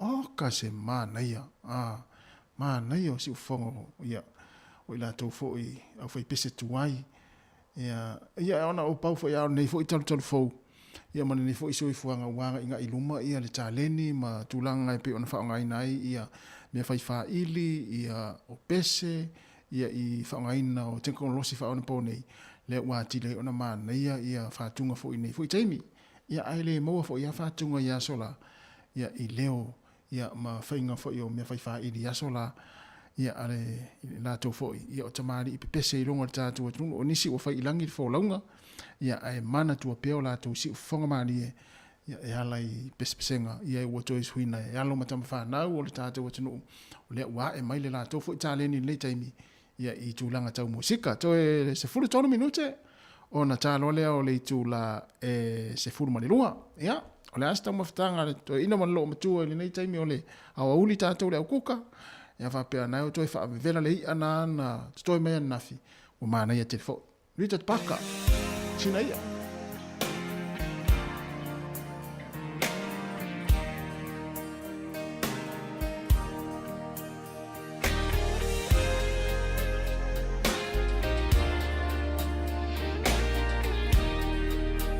Talofa ia tupu muli au. Tai tele lama ni mafuta mai. Nispo tele mafuta mai nota to pena te failang. Le saolo tonga po fero yai. Le o langa sa musu wai. Wa o mai. Ai po le a ele mafu anga. Wata le soifua le atunu lo changi mai ala tai usio tamalo chalinga fear follow so si ufofonga say mapuai mo vai awa ete fateme teme ba ai mama le lau tele olo o tau fatso alota la wele ele fear Samoa au tau mawhane i soloa o la e wala wiloa wa so ai le la lo la nia to o a o si fa i leve to ai le moa male mi ti le patro moa Masina ia e teu le mea atoa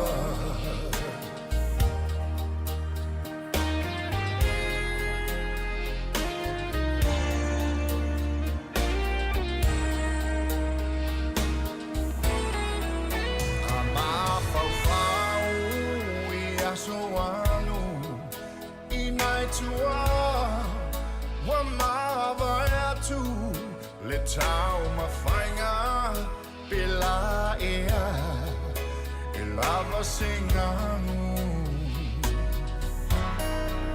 le filinga ma le alfa ia Samoa ne I polonga va alo fa va o le soifua oh yeah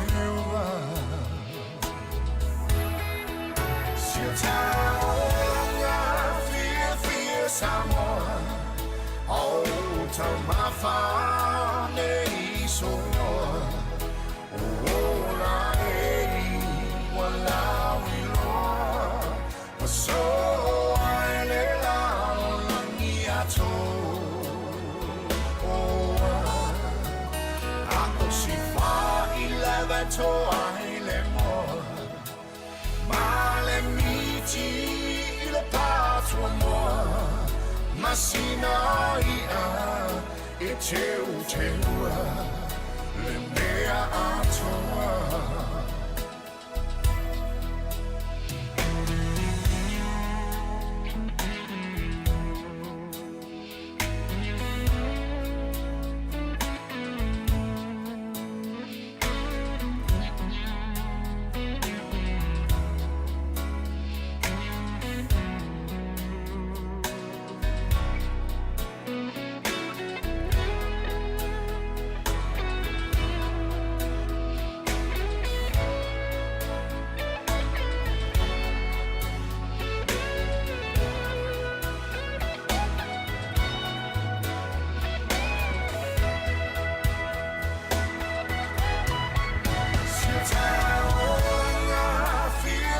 Samoa, oh, Talofa, nei soa, oh, la wala wilo, so ai le la langi ato, ako si fa 11 to ai le mo, ma le miti le patro mo. Masina ia e teu le mea atoa Masina ia e teu le mea atoa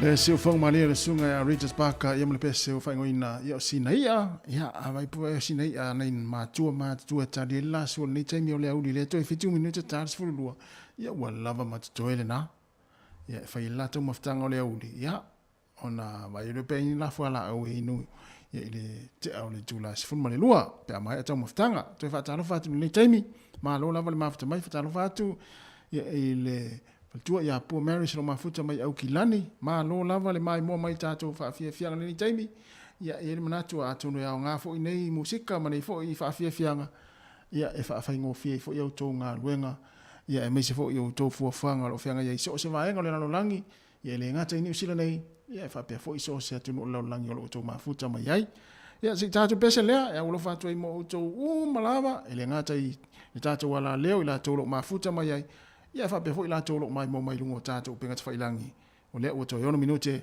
ona talo lea o le tu la se full male lua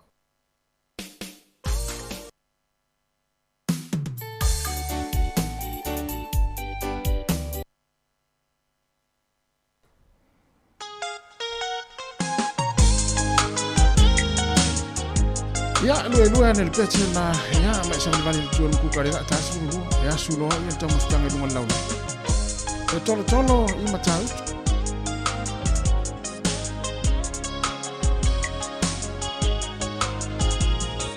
tolo I matau tu male peli sulla mai molino le tai tu pizzo ia pia si o utau langa manaya e fe pula fi mai le sau o ata uma o fetu o le lani e solo mia ia uma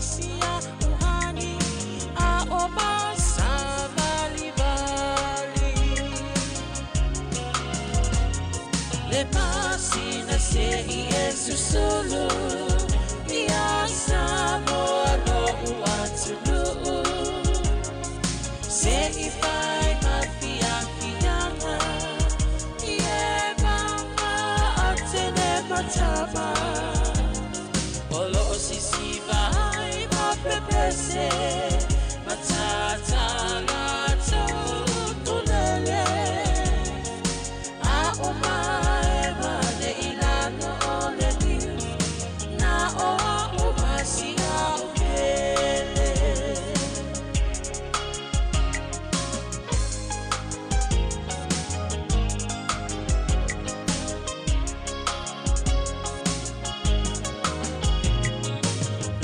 nofo imama pei lesi tau langa o sabonei ai mana tua pea o polu o le ingole o su o motu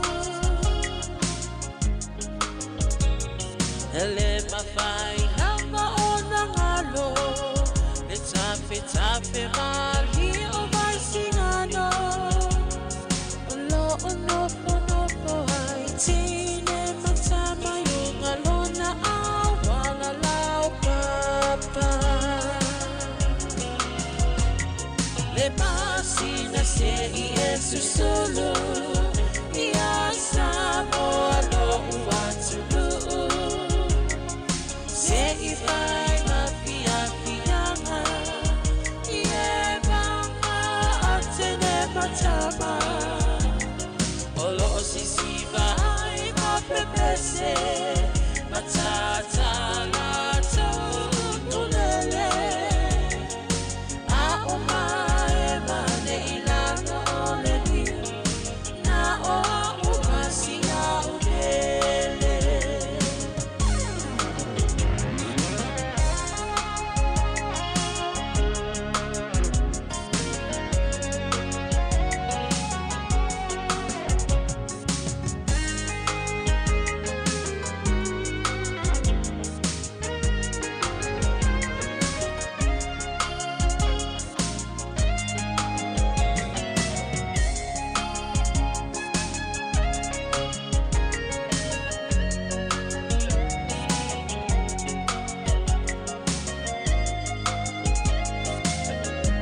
Talofa lava I Talofa o le si ufonga le lau mua mai I Wellington o le talamu mua. O le ato e solo te fo I matau fia ngā ruenga whaia onga o New Zealand I le vai aso le nei I le wha wawina o le lātou whinaunga mo le fia wha le leia o lātou tutongi ma ia inga po o tuunga o lātou ngā ruenga. O le wha iunga sa whaia I se whontanga I le wha iunga o le vai aso na tenei a le wasenga o whaia onga wa onga maurunga le Post-Primary Teachers Association po le PPTA. Sa whailo mai le sui pele stene o le whalapo tonga o Chris Abercrombie sa mafuli I sui awai o le whontanga e na ia toi whaia ia le te ea whaia onga I le aso lulu nei. O isi whai unga sa pasia I le whono o le a wha ato a wha mamaluina le wasenga o whaia onga wa onga maurunga pe a hae ia le kuata lua o a onga I le whai unga o a perila. Na whaadia mai fhoi le sui pele stene sa atangia I manatu whaalia o whaia onga ua tea le taimi e sanga whaalongo longo ai I whaupunga mai le Malo. Ai ua te tau nei o na whaatino loa fuafuanga e pei o na whailo mai mo te tongi o whaia onga. E to tele tangata ua whanau le soifua ma le to tele fo o isi sa manunua o na onia wha mani matangi malo losi na tai ai I nuu ma ai I le Talofa tai sautisa sae o Amerika I le pole astona ai na te nei. Ai titi mai e to luas furfa tangata ua mali liu ai to wha na leiloa ma le to tele o isi ua manunua ona o wha ma matangi malo losi sa au fi aise asi o sio e tasi lea na motua nuti pala I nai fale a toa mala au I le tu malo le Mississippi ma motu si aile e le tise mo le whaita uafe o tangata ma fōringa ai le tu le tunu o se whaatafuna e pei ona sila ma mai moa iai I whaasarelonga mai televise I le pō na pō ia ma le nei fo iaso. Whairo mai e le li pele stene Amerika ia Joe Biden ua se atu le malo tele o Amerika e tu ina atu viso swani mo tangata ua whaina ma na ia ta wai le whaitaro sanga o ia malona ainga mo ainga ua mari li wai tangata whaapea ma ainga o loo leiloa e le I maua o lātou tangata ona o le nei whaalawalawe mātu ia whaale nātura. Ua polo ina e le kowana o Mississippi o Tate Reeves le whaamaruina leo pulenga mo taimi o whaalawalawe whaafosei I lea vaenga o Amerika ma ua ia folo inai o le awhaia tau mwhainga umai le whainga malo o le stete o le Mississippi ina ia mauti noa e maua vave tangata o lo mawhatia ma whaina ia le feso soani ma le longo sua tā le whea ngai. Sa mori mawina I ripoti ma whaasara launga le CNN a tō fo I maisi a la leo a Amerika le matautia o le tūlanga o mea na whaalenga ina I nei matangi malo losi mai o loo wha solo pēr I ngā luenga la veai I le tausa I lia oe o loo leido pēr e le I maua mai o amata fo I na whaia ngā luenga I le tau wha ma ina leo a wala ma ai ua malepe ma wha tāma ia. E to olua tangata na mali liu ina ua soa e se ta male sa le itu ina ua ta ofi e leo ia se fale le o ngā tono le taulanga I Wellington le vave ao o le sa. E to olua is tangata na manunu ai le lava whaarelave ma sa awina tu moto fitinga I le fale mai whailo mai e leo wha peana tupu le whaarelave po le te ala I titi o le lua I le vave ao o le sa. O loo whanga solo nei sa I ringa leo e winga le mafu anga o le whaala me lave.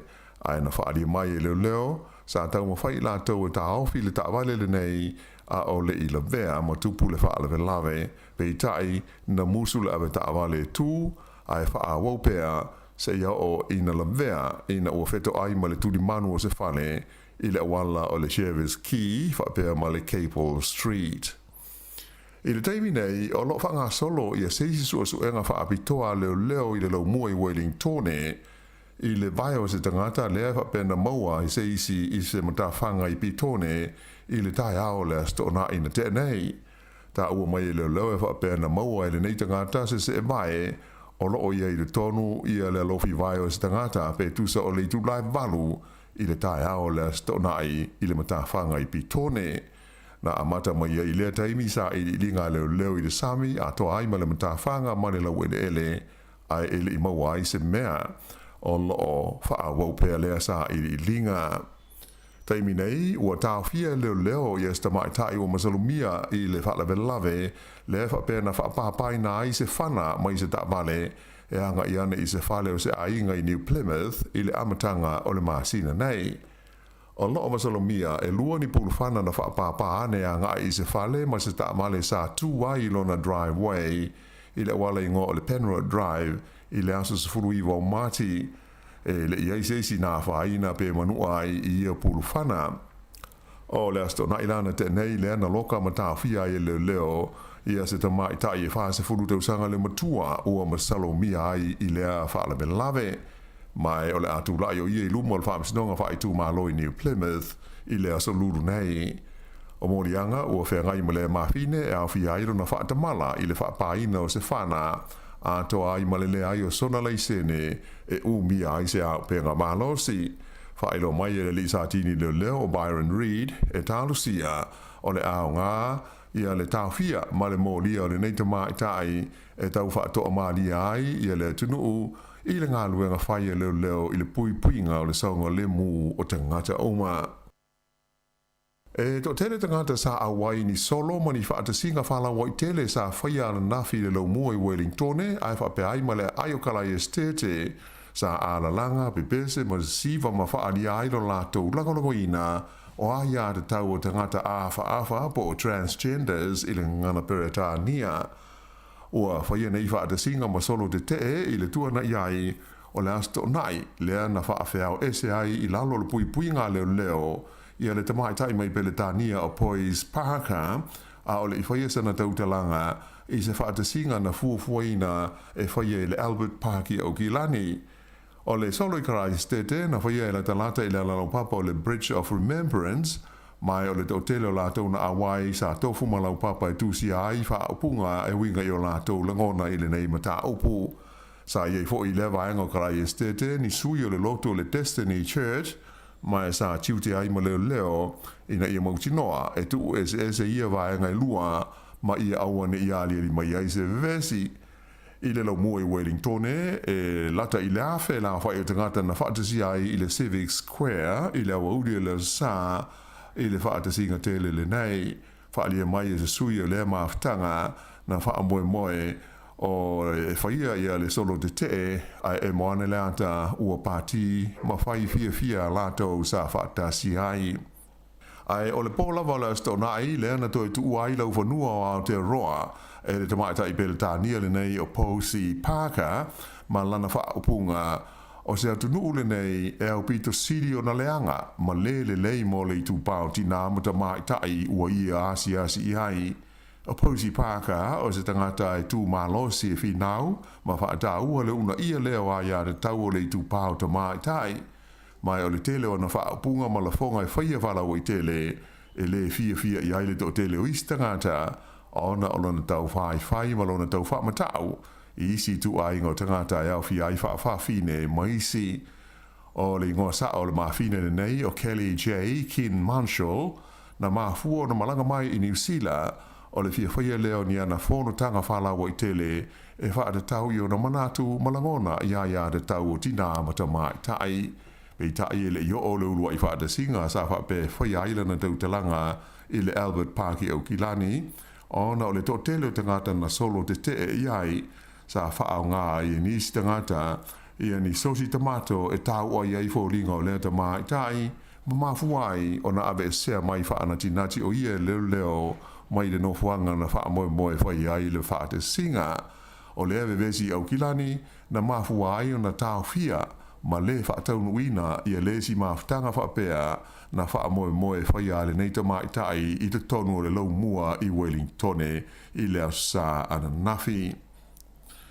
O me vesi lava nei au Kilani le sto na aina so ai e se wilafi i a se tasi o tai o le pati a le vaenga o le Greens le tamai tai o Marama Davidson na taia a ta ua i li poti le taia ai e le wilafi o le tamai tai whipule i na ua tu ina ua le tu i le pasika le nei i se kolosi mo tangata sa vali i le taimi o solo te e mafua o na o tangata sa le fia e le tamai tai o Poise Parker o nisi ata sa whaasara la wina I so ta inga te le wawawe o lo manino ai na umia te mai tai pule o Marama Davidson se pepa whaai loa e langolango ai ia le aia de tau tangata o fisu ia i o la tau kenera.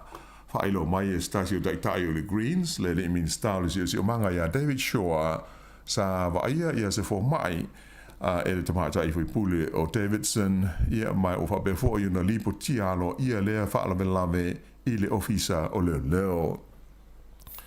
Ua whaailoa mai e le pulenga o wala te leo New Zealand le waka kotahi e lua ni masini e li palampala ua amata nei o na ngā lulue I ni sa I li ilinga whaabitoa I se solo ele o lo whapeona poloka ma le to e whaonga I naila o le tele numela luas frulima I le vale o kopu mahikuai I le peninsula o le Coromandel.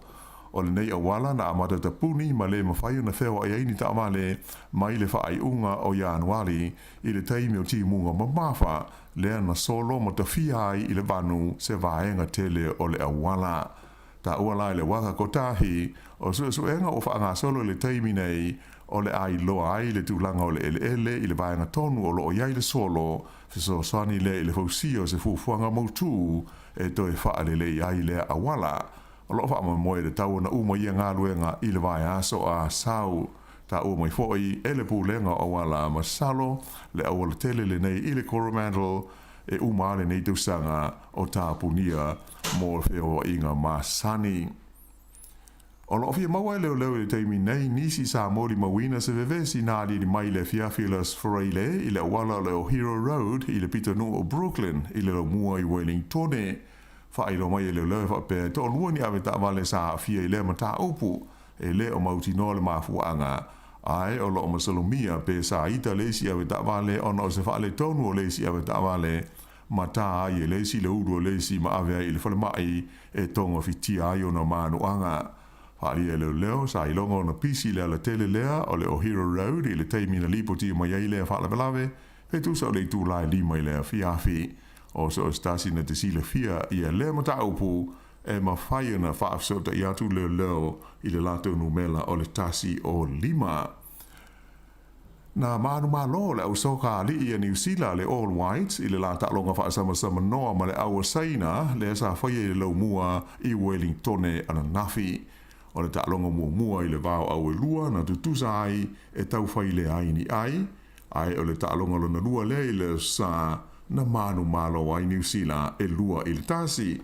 Ta ua tele mo New Zealand nei tūlanga o na o se teimi mua lea ua manu malo ai le au soka le nei New Zealand I a saina I le silia ma le tolu se furu tausanga ua mawae I le wha anga tama le nei po le ta alonga o le soka. Ia o le wha iunga le nā o Talofa.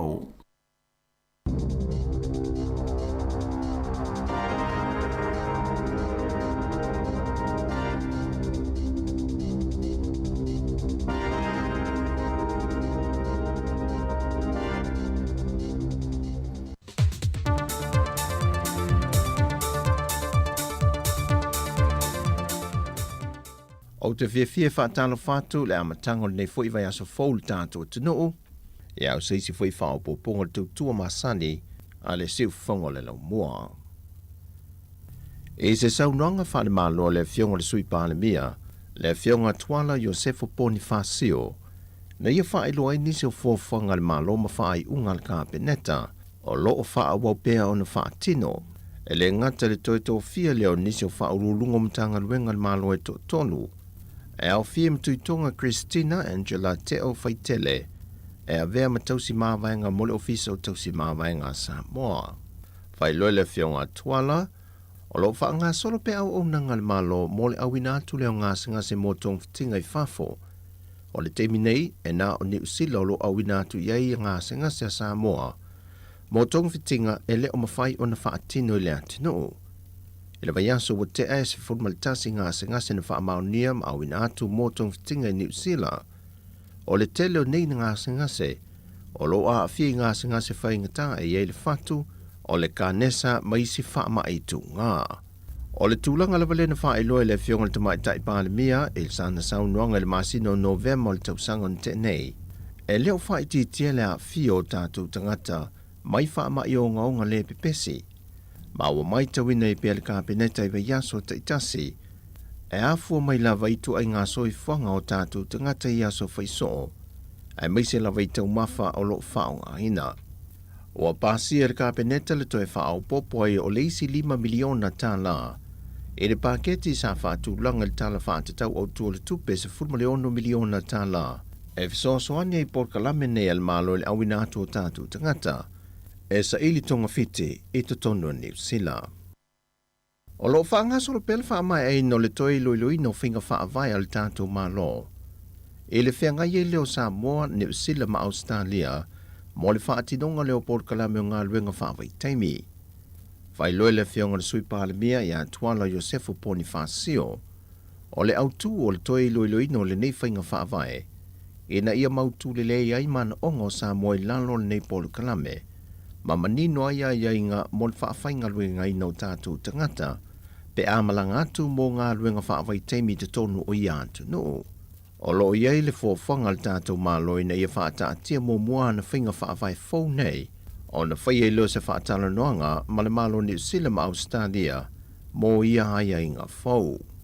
Ai mo le taimi nei na whaai loe le whionga tuala, o lo o whaawau pewhinga malanga o lo iei lungo le lisi whaatali tali le Malo, I le masino a perila ma me. O lo iei fōi nisi o whetu na inga ma New Zealand nisi o alo ma whanau, lea ua le mawhai o na whaawawa lato ngā luenga o na o le whasa fiai New Zealand, ma ua le ni whaato anga ia sa ngā lulue ai, ma ia fianga o lo longa. Ua whai lole tau nuu I se tūlanga le leo le whaafowino le sene pisinisi te tondo le atu nuu le whai pisinisi. Talu o na toe tuli ma whaamalo sia le Malo, ia tūla whono mai inga, mo lai sene le whai pisinisi a te se malua whelua se fulma le lua. Whai loe le Malo, ua toe wha le lea atili ei wha maunga mtanga luenga e wha mtalanga o pisinisi taitasi, e winga e a ilanto moni e ana ia pisinisi, ai maiseo ilanto o lo i ei la fonga tu ua, ma ilanto tonu e te tau on tutongi a lato la fonga ilo tato Malo. O nisi o le au whai pisinisi e iai whale o loa, o lo tātanga fo isa lai sene whaata waile ava malosi ma ua whaafai ngō fie le ngā luenga I le pūlengo le ava malosi, ia lato fo I loilonga ia tātanga, o na o lea ua mautu wha maumongo nia pisinisi te tonu le mtanga luenga o la fonga, ia I lato tonu e ana ia pisinisi. Ai o se whautuanga mai le whionga sui pālemia ma le Malo e whaata tau le au whai pisinisi. Tāsanga atu ai I le au whai pisinisi ma le mamalu si o tātou atunu, a whai o iai ni au paanga e le o ni tangata anu moni o Samoa. Ai maise pe ale ai ni lato pe mita e ngā lulu e ai Samoa ma whaatino pisinisi o lo tau ngā lulu e whaatasi e te tau on whailo mai e le tātou mtanga luenga nei ia ne ia fia lau pisinisi a meise ma oe I lalo le tūla whono. O le nganga o le tātou Malo, e whaatupula ia pēr le atia e o pisinisi I tutonu o le tātou atunu. Ma wāle mana onga whaatau wā I le wā o lea pisinisi, ma lea pisinisi, e maua ai le pa u o tau o loa mo tātou tangata. Ai e tau sisia pēr le whaamaoni o le resitaraina o I lātou tonu lava e ana pisinisi nei. Sau noa tuala, e ave lava le whaamua mua le Malo I pisinisi o tātou lava tangata, e pui pui a mai eilo tātou lava ta mau ainga mai le anga I atu isi atu no I whafo. Ai maise fo le pui pui o tātou ele I le anga I atu le lumanai, mai le au whai pisinisi mai whafo. E le saunanga le whionga sui pālemia I atuala Josefu Bonifasio le vai ason te nei, na ia wha amautu mai o lo solonga le leipe le wha atinonga le ploketi o le miliona tā la le Malo. Le o lo ngā lulu e whaatasi ma komiti o fono wha avai amtanga luenga o tina mata mai tai, a tina unuu maanga fiso tai. O lo wha solo lava on te tala ofisa o fono wha avai ai tu Malo. E au fiai ma le tu Malo wha apalota sa lenga numero lua. Le ua te tala no ofisa tu te tonu, e tapu vai tase so ala upulenga ma le whata o tonga uma o fuafuanga, mo le lato foi poloketi o le tasi le miliona ta la. Whai loe tuala o lo tui nā tupe nei vai ngā tupe I tu Malo o mawhai o na whaamali eina a inga, ma ua whaamautu atu foi se le ni wa ato whaina. Peitai o lo vaai lava fo ile faa tuai on tu ina to fo fuanga mpol kalame o bloketia nisio i tu malo. Wa afuai o na tuai o na faa matu watu iai, ele mtanga luenga o tupe ala to fo ise leni. Sau noa tuala o lo oa nga ipe ilunga ma walunga o le au ino tupe mawal mtanga luenga o tiute ma tupe mawa, ala maila fonga tu ua ma tiute. Ua faa mau niel faa msidonga mo lianga malele polo po king fai popo, ma le maisione, e se tau pulipulenga lea ila tau e to faa, e faa o le maliu i le sa ave ma palemio lea tunu, faa tasiai ma le sa ave ma komisino leo leo, le fionga fui ave ili eikin Kyle. E si lia ma le to se fulu moli maua le itua leo leo, sa faa ngā solo o na ilo ilo ina ili mata opule nei tutonu le lua vaiaso, mai o loo faa wau on tatala itua ila ua, e tali aila so lo se fulma le faa le maasina fau a perila, e la wailo la faa i unga. Pe o na se la fia e to faa ila tonu masalo mia le mata opule nei, o faa mao nia sori ngā tu la fono le to tolu, ai to tasi e leo mawhai o na whai e yeise su e suenga, se i vanga na ua o mai i Samoa, le sunga tala le lei paunga. O le sunga tawa lai lei loa o loo whaafalpuipui na nei mo le 5 tausanga, le na ia i o ino na mo lianga, o le awaile se tau pulpulenga, e whao o le maliu i se tangata. O tala fōwia mai Samoa manuia fo le nei yaso i tiute ma whao mga luenga, wha soifua ia.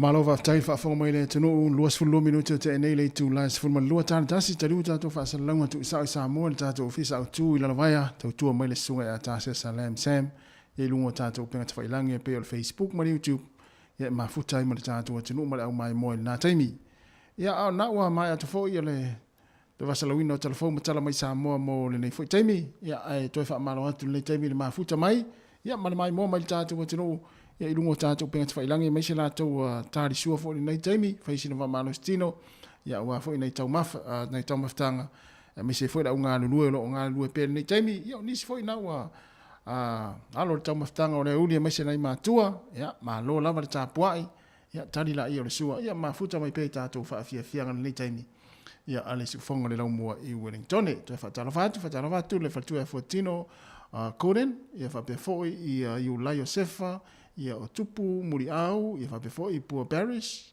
a Maris, ia e mesai ia se uso po le sunga, po le whtarenga ia ta uo, whinaunga, ia o lo alulan ta avale anga ia tui sini Australia, ia sau mai o i Melbourne whaetole mamau, whaetole whelua i lo tamalea, e le whapera le whelua i fo le wha mai mau pensini, le ai, o whtarenga ta uo o lai whai ngā luenga, whelua i le lana ta avale, ia i ngā luenga, halu i sini ia to e fo i Melbourne le tinam tamaiti ia to e mo mai singa luenga i Brisbane e ba halu ai fi ka to la ia le temi nei le mata no masunga ta o lai lunga a wala nei temi mafuta mai ta to fa fianga la halu nga i sini sa mai Melbourne mai e vai tu la Allah ya manuia fa nga malanga ia te ruso ma anga ia te fo nga luenga fa to ma me te ma lo e fa ia nga luenga so na umma ngā luenga toi fōi o, no winga la wha pēo, la e tau nuu nā nei le 5 wa wha meo le 5 tau nuu elta awale ngai ili wahenga o lo iei whailana ngā luenga. No winga wha pēo luatu, ia whailana ngā luenga i le tae au, ia whaise ngā luenga fōi le whai le fiafi, no winga la tua tope le fiafi, ia pē umma le po le steimio le fiafi nā nei, ia pē whitoa wha umma fōi tae au, ia wha pēra na whameltina o le ainga, ia e sau, i le tārs fururua tae au le auli, no winga. La la tupe nei la i ngā luenga le sunga ta uo. Ia tārs fururua ua toe tau nuu, sorry, ia nāri o le lelwa le pēa wha pēo se pēa wha pēo le whameltina le ainga e toe fo ia tae au le fururua. Ia e wheo loro le whelua e ta uo, le wheo ngā luenga, a le whelua i le tamale a le whatalinga na mula urisione. Ia tamale le whelua ia a whelwale o le a inga aia. Malo na mula ulu, ia Talofa fo nei taimi, malo lava le mafuta mai, ia e mnatu lo whengai fo i au mga luenga, ia manuia ngā luenga lo whengai iai, e whape fo ia sia ua wha pele leo mafuta mai nei taimi, ia manuia lava ia ngā ruenga manu fo i mana olongo nei audi ia ata uo whapena te whaafonga mai ia whai maria lau sa anga ia tui sini Australia sei uma wili atu e tau atu mea te alu iai ta uo ia pela talata lo le lau ngā ruenga na te alu iai sini ia ile ina i sini ia manuia whai ngā malanga i lunga na wala te uruso ia matala fo i umi tere malanga alu atu me le pone i sini o se malanga umi tere so le wo pe ia wo i Australia ni malanga tala ia e mo la tau umalawa uma futa mai tatou pokalame le tai au ia pole ni au uli le o luas fulu ono minute ua te ai nei le tu lai se fulu male lua le si fonga le lau mua i Wellington ia le la tatu pese lea mo i la tau fo ia ua mana o mia lava ni pese whanongo longo le uli ia ma whanga sura tu le tatou pokalame ia ulofa atu ai mo tofa pe folu se ata uo lo i lunga na wala le taimi o wala ia tu fi au mga luenga mele pese lea ia si tau atu ai pese ia le ngol pese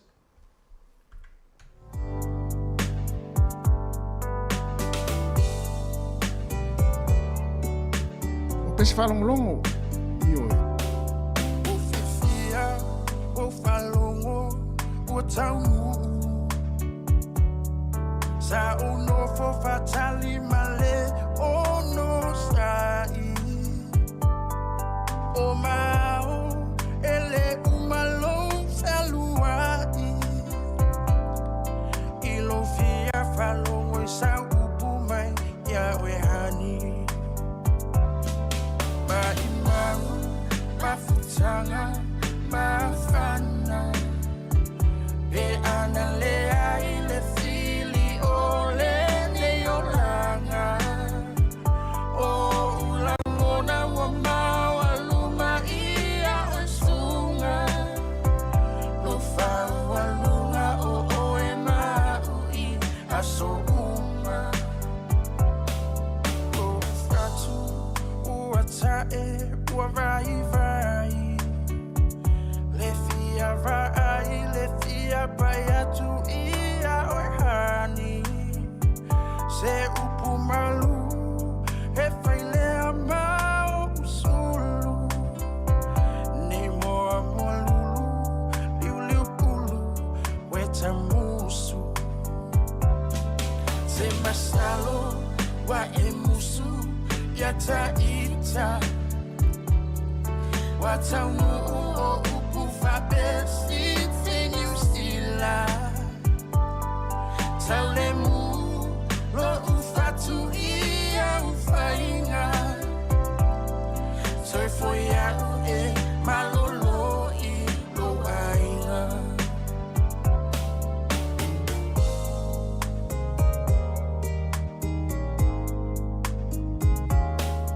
o te fia faya tu masongi yo fofola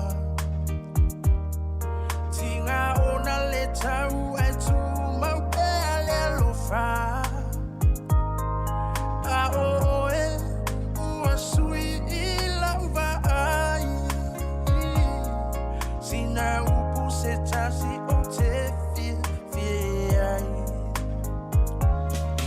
always crying time again you're gonna leave me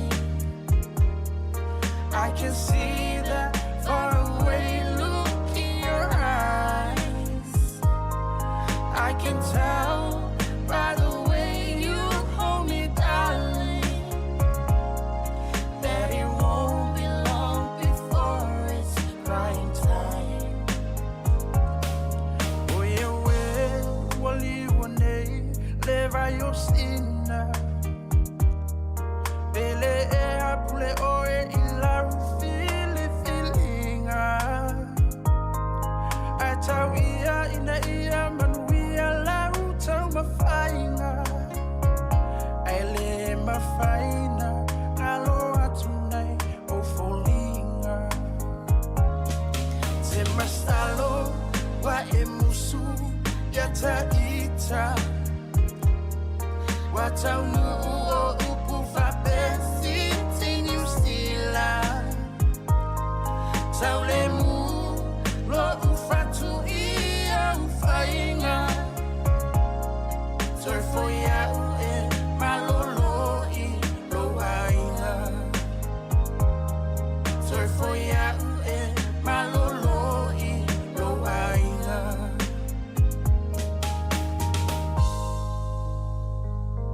fonga malie ia o le sunga tela ma le tamaitai o i fuingo tamaitai ia ma le pese nai pei ona mai atu ia mai o langi tamaitai ia langi ia masalo wa e musu ia naia ia wa e musu foi ia oe ia wa e musu foi ia taita ia wa e musu foi ia luaiva ia wa e musu foi ia ngai malo asalemo wa e musu foi ia ye maima wa e musu foi ia sione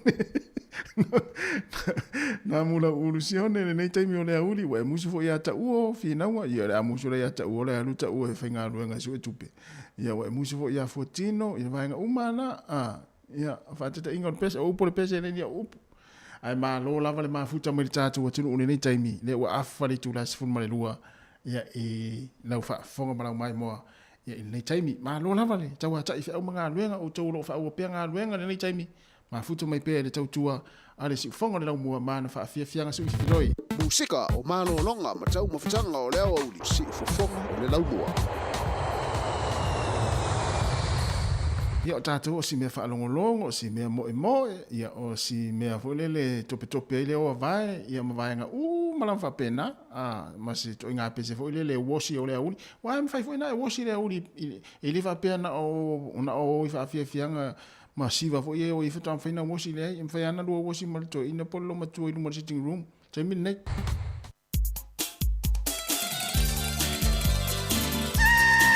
Lea mamua, sa fotu.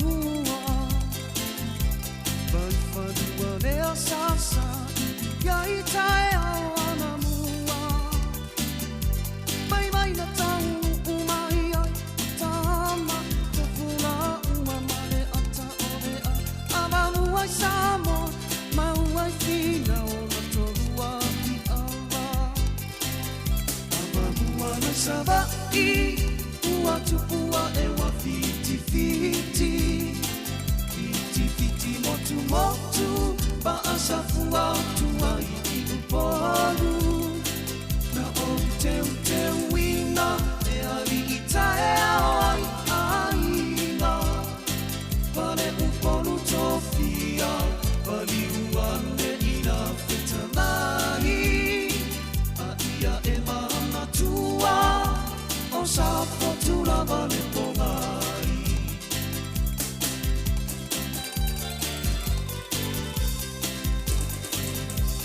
sa pai ole pina na ai tu uma ole ne pasa o ai lava seta sina telia ina ole ava o italo fai ile atua amai wale mafai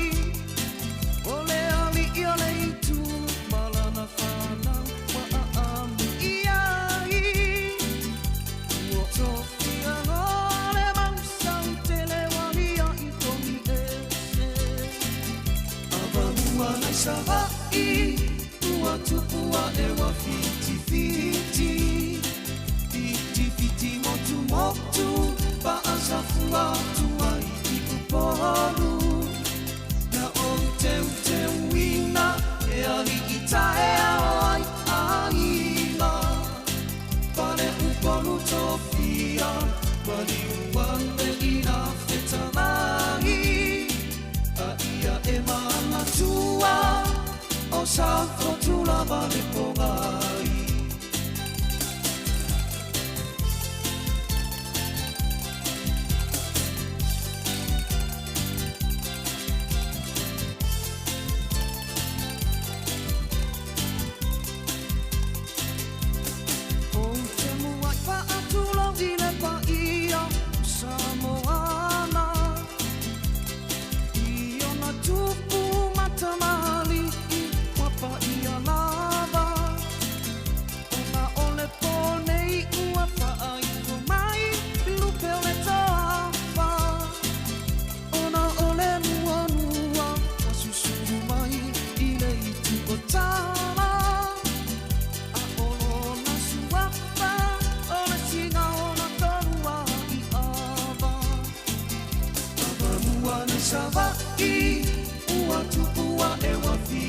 fiti fiti fiti motu motu pa asafu watu wa ikipolu na o teu wina e ali itae ai ainga pare upolu tofia pari umane ina fitalai a ia e mahana tua o safo tula vale pomai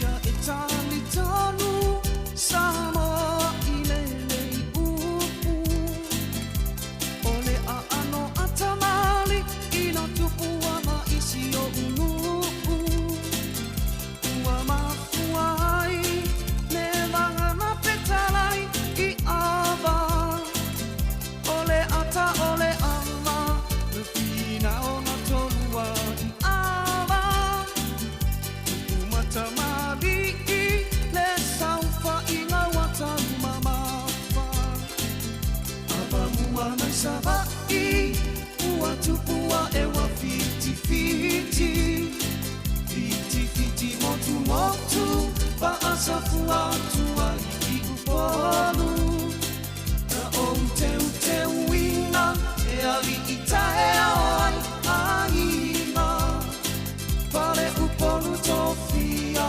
pari umane ina fitalai a ia e mana tua o safo tula vale pomai a ia e mana tua o safo tula vale pomai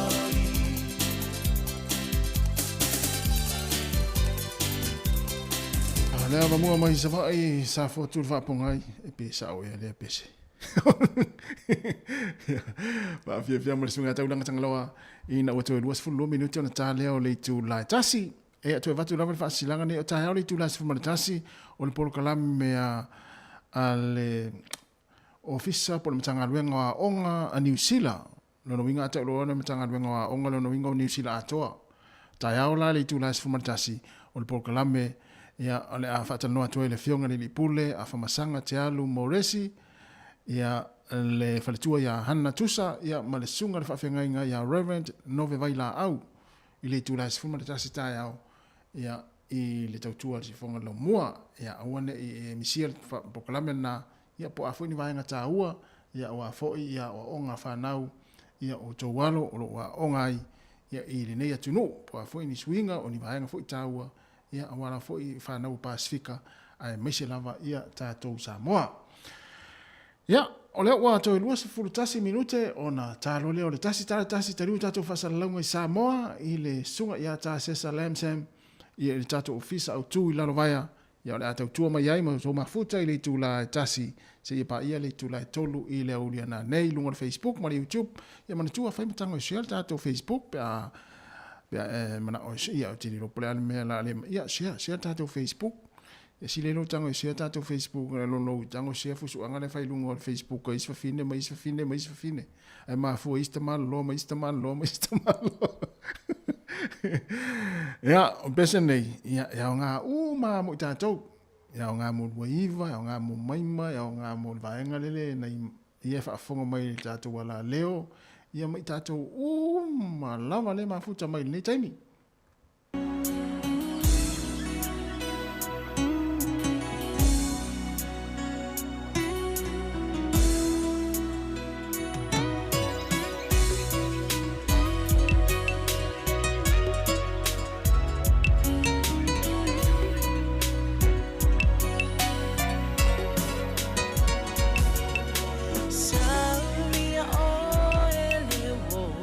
Wala.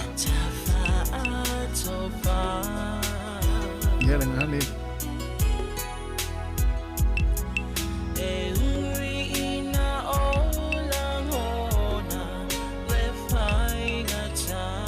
Okay.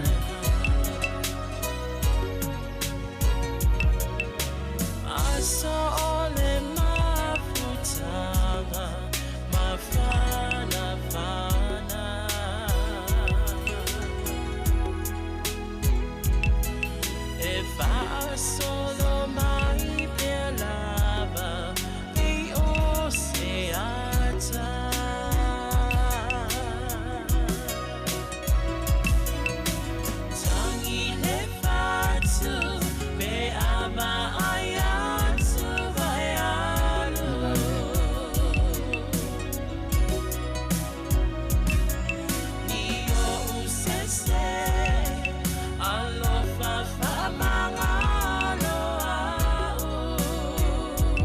Isi fato e sengsi e tatu wa mio.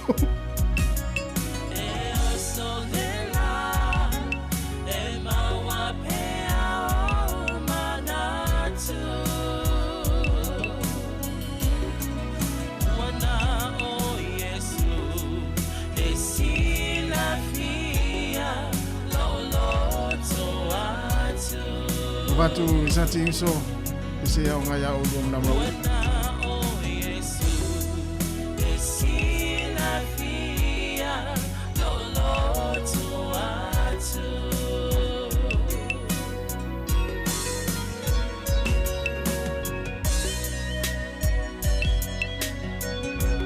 Inga pisela ya isi vai ona.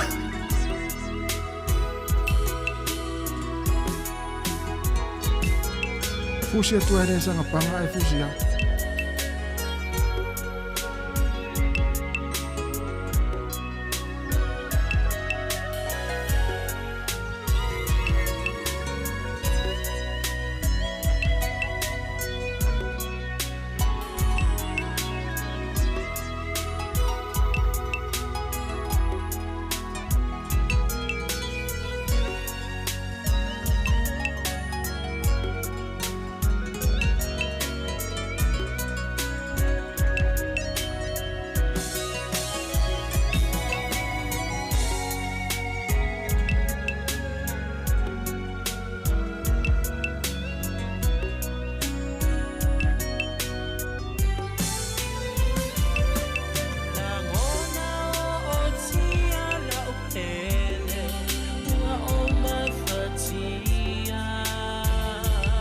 Okay.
Pase se fu tato ya Yesu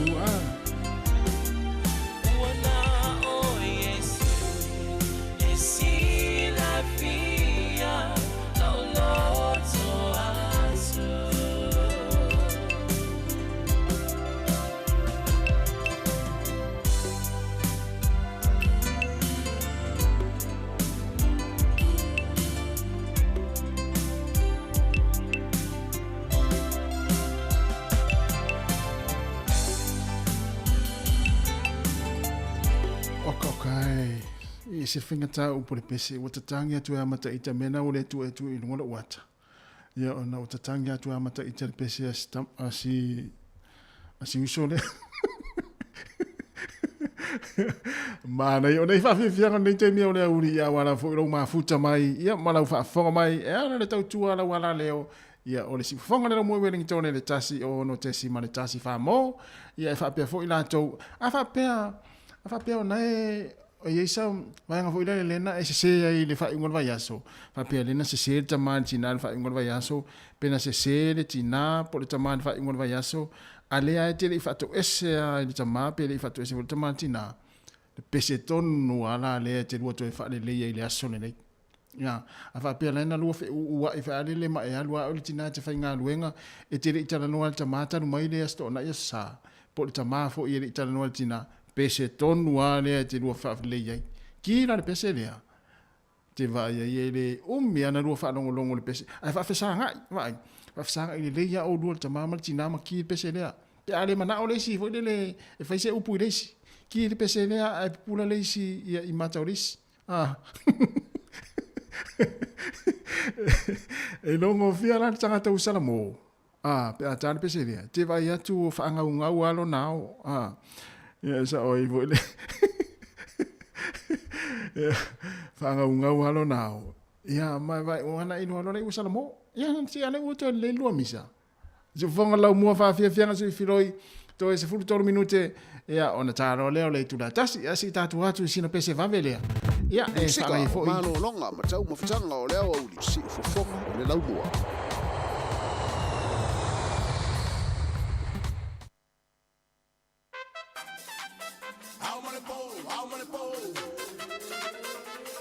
Afa pe wao male po te fia. Ia si val pese lea.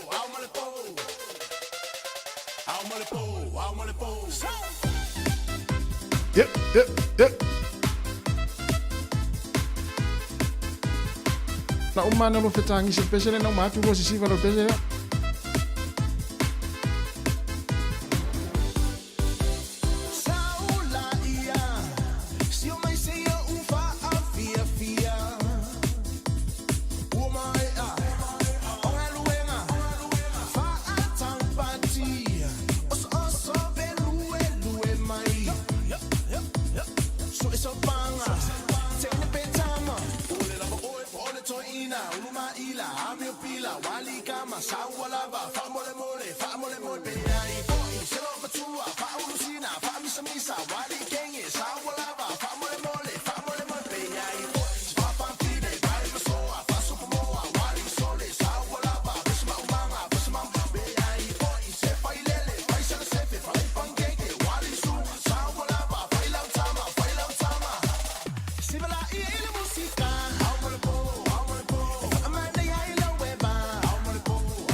Ia malia mai ala fa fonga tapo i mai malau fa fonga mai mo mai ia Samoa ne tunu pele ia wa ta fia mafuta la fo ia pangalia ia wa sai tia fo i la ulu tai man tawai ona o tatu taimi me le fa malu lua tuai pa ia manu tatu tunu ia el manatu sa fa malia ina la fa fonga malau mai mo mai ala le tautua si fonga le mo mai tau na le lasi pa ia le taimi fa mai na ile tatu tautua ia ilungo le tatu wala leo le tasi ono te sima le tasi fa mo ia o leo nei minuti ona taliu le tatu fa sa launga i Samoa le tautua le sunga ia ta sesa mai Samoa ia ai fa malulu te fo i pa ia mo malu le tatu atino o le fo i se upu o le longo malia i lau fa fo mai ia malu ave fale o tau finangalo ia mo fo i le vao le tautua nei ma le aunanga ia il manatu ia o lau to fa tamali ma la fa fale polu ia ma ngalo i se leu ma se o le au ngā lue, a ia manuia lava, ia fuafuanga o te toi mga lue ngore nei aso, ia mai se fo i tāpua inga, ia ma tuolo tāpua i mai a inga. Si fonga la mue Wellingtone, tui whiro i tāhalo tai masani, ia le la tātu pese lea, ia on sa lilo leo tātu whaasa launga i Samoa, i le tautua mai, i le sunga i a tāsesa mai Samoa, ia whaasoi fuia mo le nei taimi le tātu o tunu.